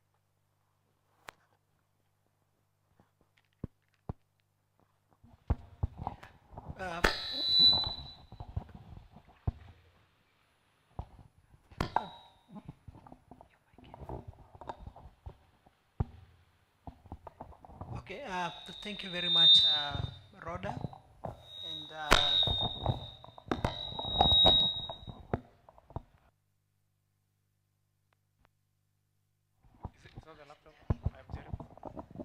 so thank you very much, Rhoda Paula and Dr. Gisa. I'm really excited about the new WHO guidelines. I'm looking at, in our facilities, we have algorithms for 10 years and below. In your submission, you highlighted about children that are 12 years. So I'm trying to ask myself, where are we leaving the two years between 11 to 12? And if the directive came in with a component of monitoring, what is the clarity in terms of monitoring for the children that maybe are backed and are at that category? Thank you. So I think we will take those. So Dr. Sako, you are going to begin. Yeah, thank you so much for that observation. Actually, when I was going through the guidelines again, the latest ones and the recommendations, that was the recommendations. However, as a country, I know we adapt from the WHO and tailor it to our population. So as we use the medicines, then we'll come up with our information in data to see if we need to expand to the other age groups. I think that's my thinking on the guidelines, and they were conditional guidelines, so it's not mandatory, and they were encouraging countries to take them up. Yeah. Yeah. So if I could probably just add to that, because I sit in that technical working group. So we came up with that decision after we reviewed our country context. So for Kenya, regarding the shortened treatment regimen, it goes up to age 10. So it's between age 1 to age 10. And there were specific reasons based on the algorithm that we have. and the evidence that we had from the SHINE trial, and also our programmatic experience, and also not to create confusion between healthcare workers. So there are quite a number of guidelines that have different age cutoffs even from WHO. Others go up to age 10, others go up to age 12, others go up to 19, others up to 16. So we needed to have a standardized way to implement things programmatically. For the diagnostic algorithm for children, it goes up to age 15. So we just did those two cutoffs just to make it simpler for programmatic imputation, and of course considering the disease progression that changes with the immune competence that comes with age. Yeah, so that's why we did 10 for the shorter-term regimen, non-severe disease, and for diagnostic up to age 15. Okay, thanks for the compliments and also for the questions asked. So the first person who asked, there were more of comments, which I totally agree. And for any researcher, it ends up at dissemination. So we hope, I agree, there's a lot of advocacy that needs to be done. People need to know once you complete treatment, some of those lesions may not clear completely, and what happens and how are these people supposed to be treated after that, and that should not be a reason to hinder them from traveling for their greener pastures. The youth-friendly centers, yes, and I think because it's a good thing, the patients, a few patients from Mama Lucy told us that Mama Lucy offers youth-friendly services. So if the healthcare workers from Mama Lucy keep it up, what they quoted specifically here is there's a specific day for the young people to go for their drug collection. But remember, this is in the TB clinic. When they were seeking care, huko walikuwa wanakuwa rebranded, wanakuwa, so the good stories came in the TB clinic, but the other steps of the care cascade, no, there were no youth-friendly services. Okay, for Christine, that's a good thing about CLM. I don't know if people know about this service. It's a good thing that it is in place, but have you made people aware of it, that there's a way that they can give feedback and the healthcare worker gets to receive it firsthand? But for us, what we intend to do after this is to give this feedback and even details. You know, this was prepared for a 20-minute talk. The details of this will be given by the young people themselves in these health facilities. So our first stage of dissemination will be at facility level. So we'll have the young people coming to share their stories, and then the overall presentation to the healthcare workers that we collected the data from. But if there are ways that, or if you have a platform, we have a WhatsApp group with some of the young people. They formed a WhatsApp group and we're in. We could, if there's a link, whatever mechanism that you have for this feedback to healthcare workers, it will be important so that we help in disseminating through the young people. Yeah, thank you. So, thank you, speakers, audience, for being patient up to this time. Can you give them a round of applause? It's a bit late. So Rhoda, Dr. Kegode, shukrani sana. We appreciate your time. Dr. Sam, how do you appreciate this team? There's an SOP. There's an SOP from my boss here. I think this brings us to the end of our day as we appreciate this team, and then I'll be handing back to Dr. Sam. Asante. Thank you so much, Dr. Karuga, and we also appreciate you for taking care of us in this last session. Rhoda has something to say. Yeah. So some of the young people will be here tomorrow, and they have their rivers displayed near the display area. So you could pass by, they'll be there to share their stories. 2 of them were there today, but unfortunately we had not done this presentation. But tomorrow, if you see them around, please go listen to them. Thank you. Wonderful. Ladies, Karuga umehepa flowers. Wacha tuwapatie flowers. Pick the flowers, please. I know you're tired. Which colors are those? Red. Yellow, like violet. Give me a weird color. Burgundy. Another one. Turquoise. All right. Please put them together. Put them together. You're giving the flowers. Mpaka wafike pale. Ladies, let's go. Let's go. Please give them flowers. Give them flowers. Wonderful people. You know, Agisa is my classmate, so I must do. Very nice, very nice. Good, you've done a good job. Karuga, tunampimia kilo. Ongeza, ongeza, angusha. Fatia Karuga, good. Thank you so much, Daktari. Turn to your neighbor and give them a high five. Tell them you made it. Tell them, Allah, you're still here. Good, good, good. All right. We would have done reflections now, but we're tired. We can do them in the morning. Thank you so much for just staying till the very end. And I know it's been really packed, and we have learned a lot. My chair, scientific chair, any housekeeping things you want to say? You can just say a word, then we can close with a word of prayer. Yes. Awesome. So let's try and start on time tomorrow. You can see how we struggled with that 1 hour in the morning. So if we start on time, we can finish on time. Crispin, housekeeping, anything? Awesome. Rhoda, scientific officer, anything? All right, good. Okay. So I'm looking for Dina. Dina Mamai, please come and close for us with a word of prayer. We can stand up. Let's be upstanding.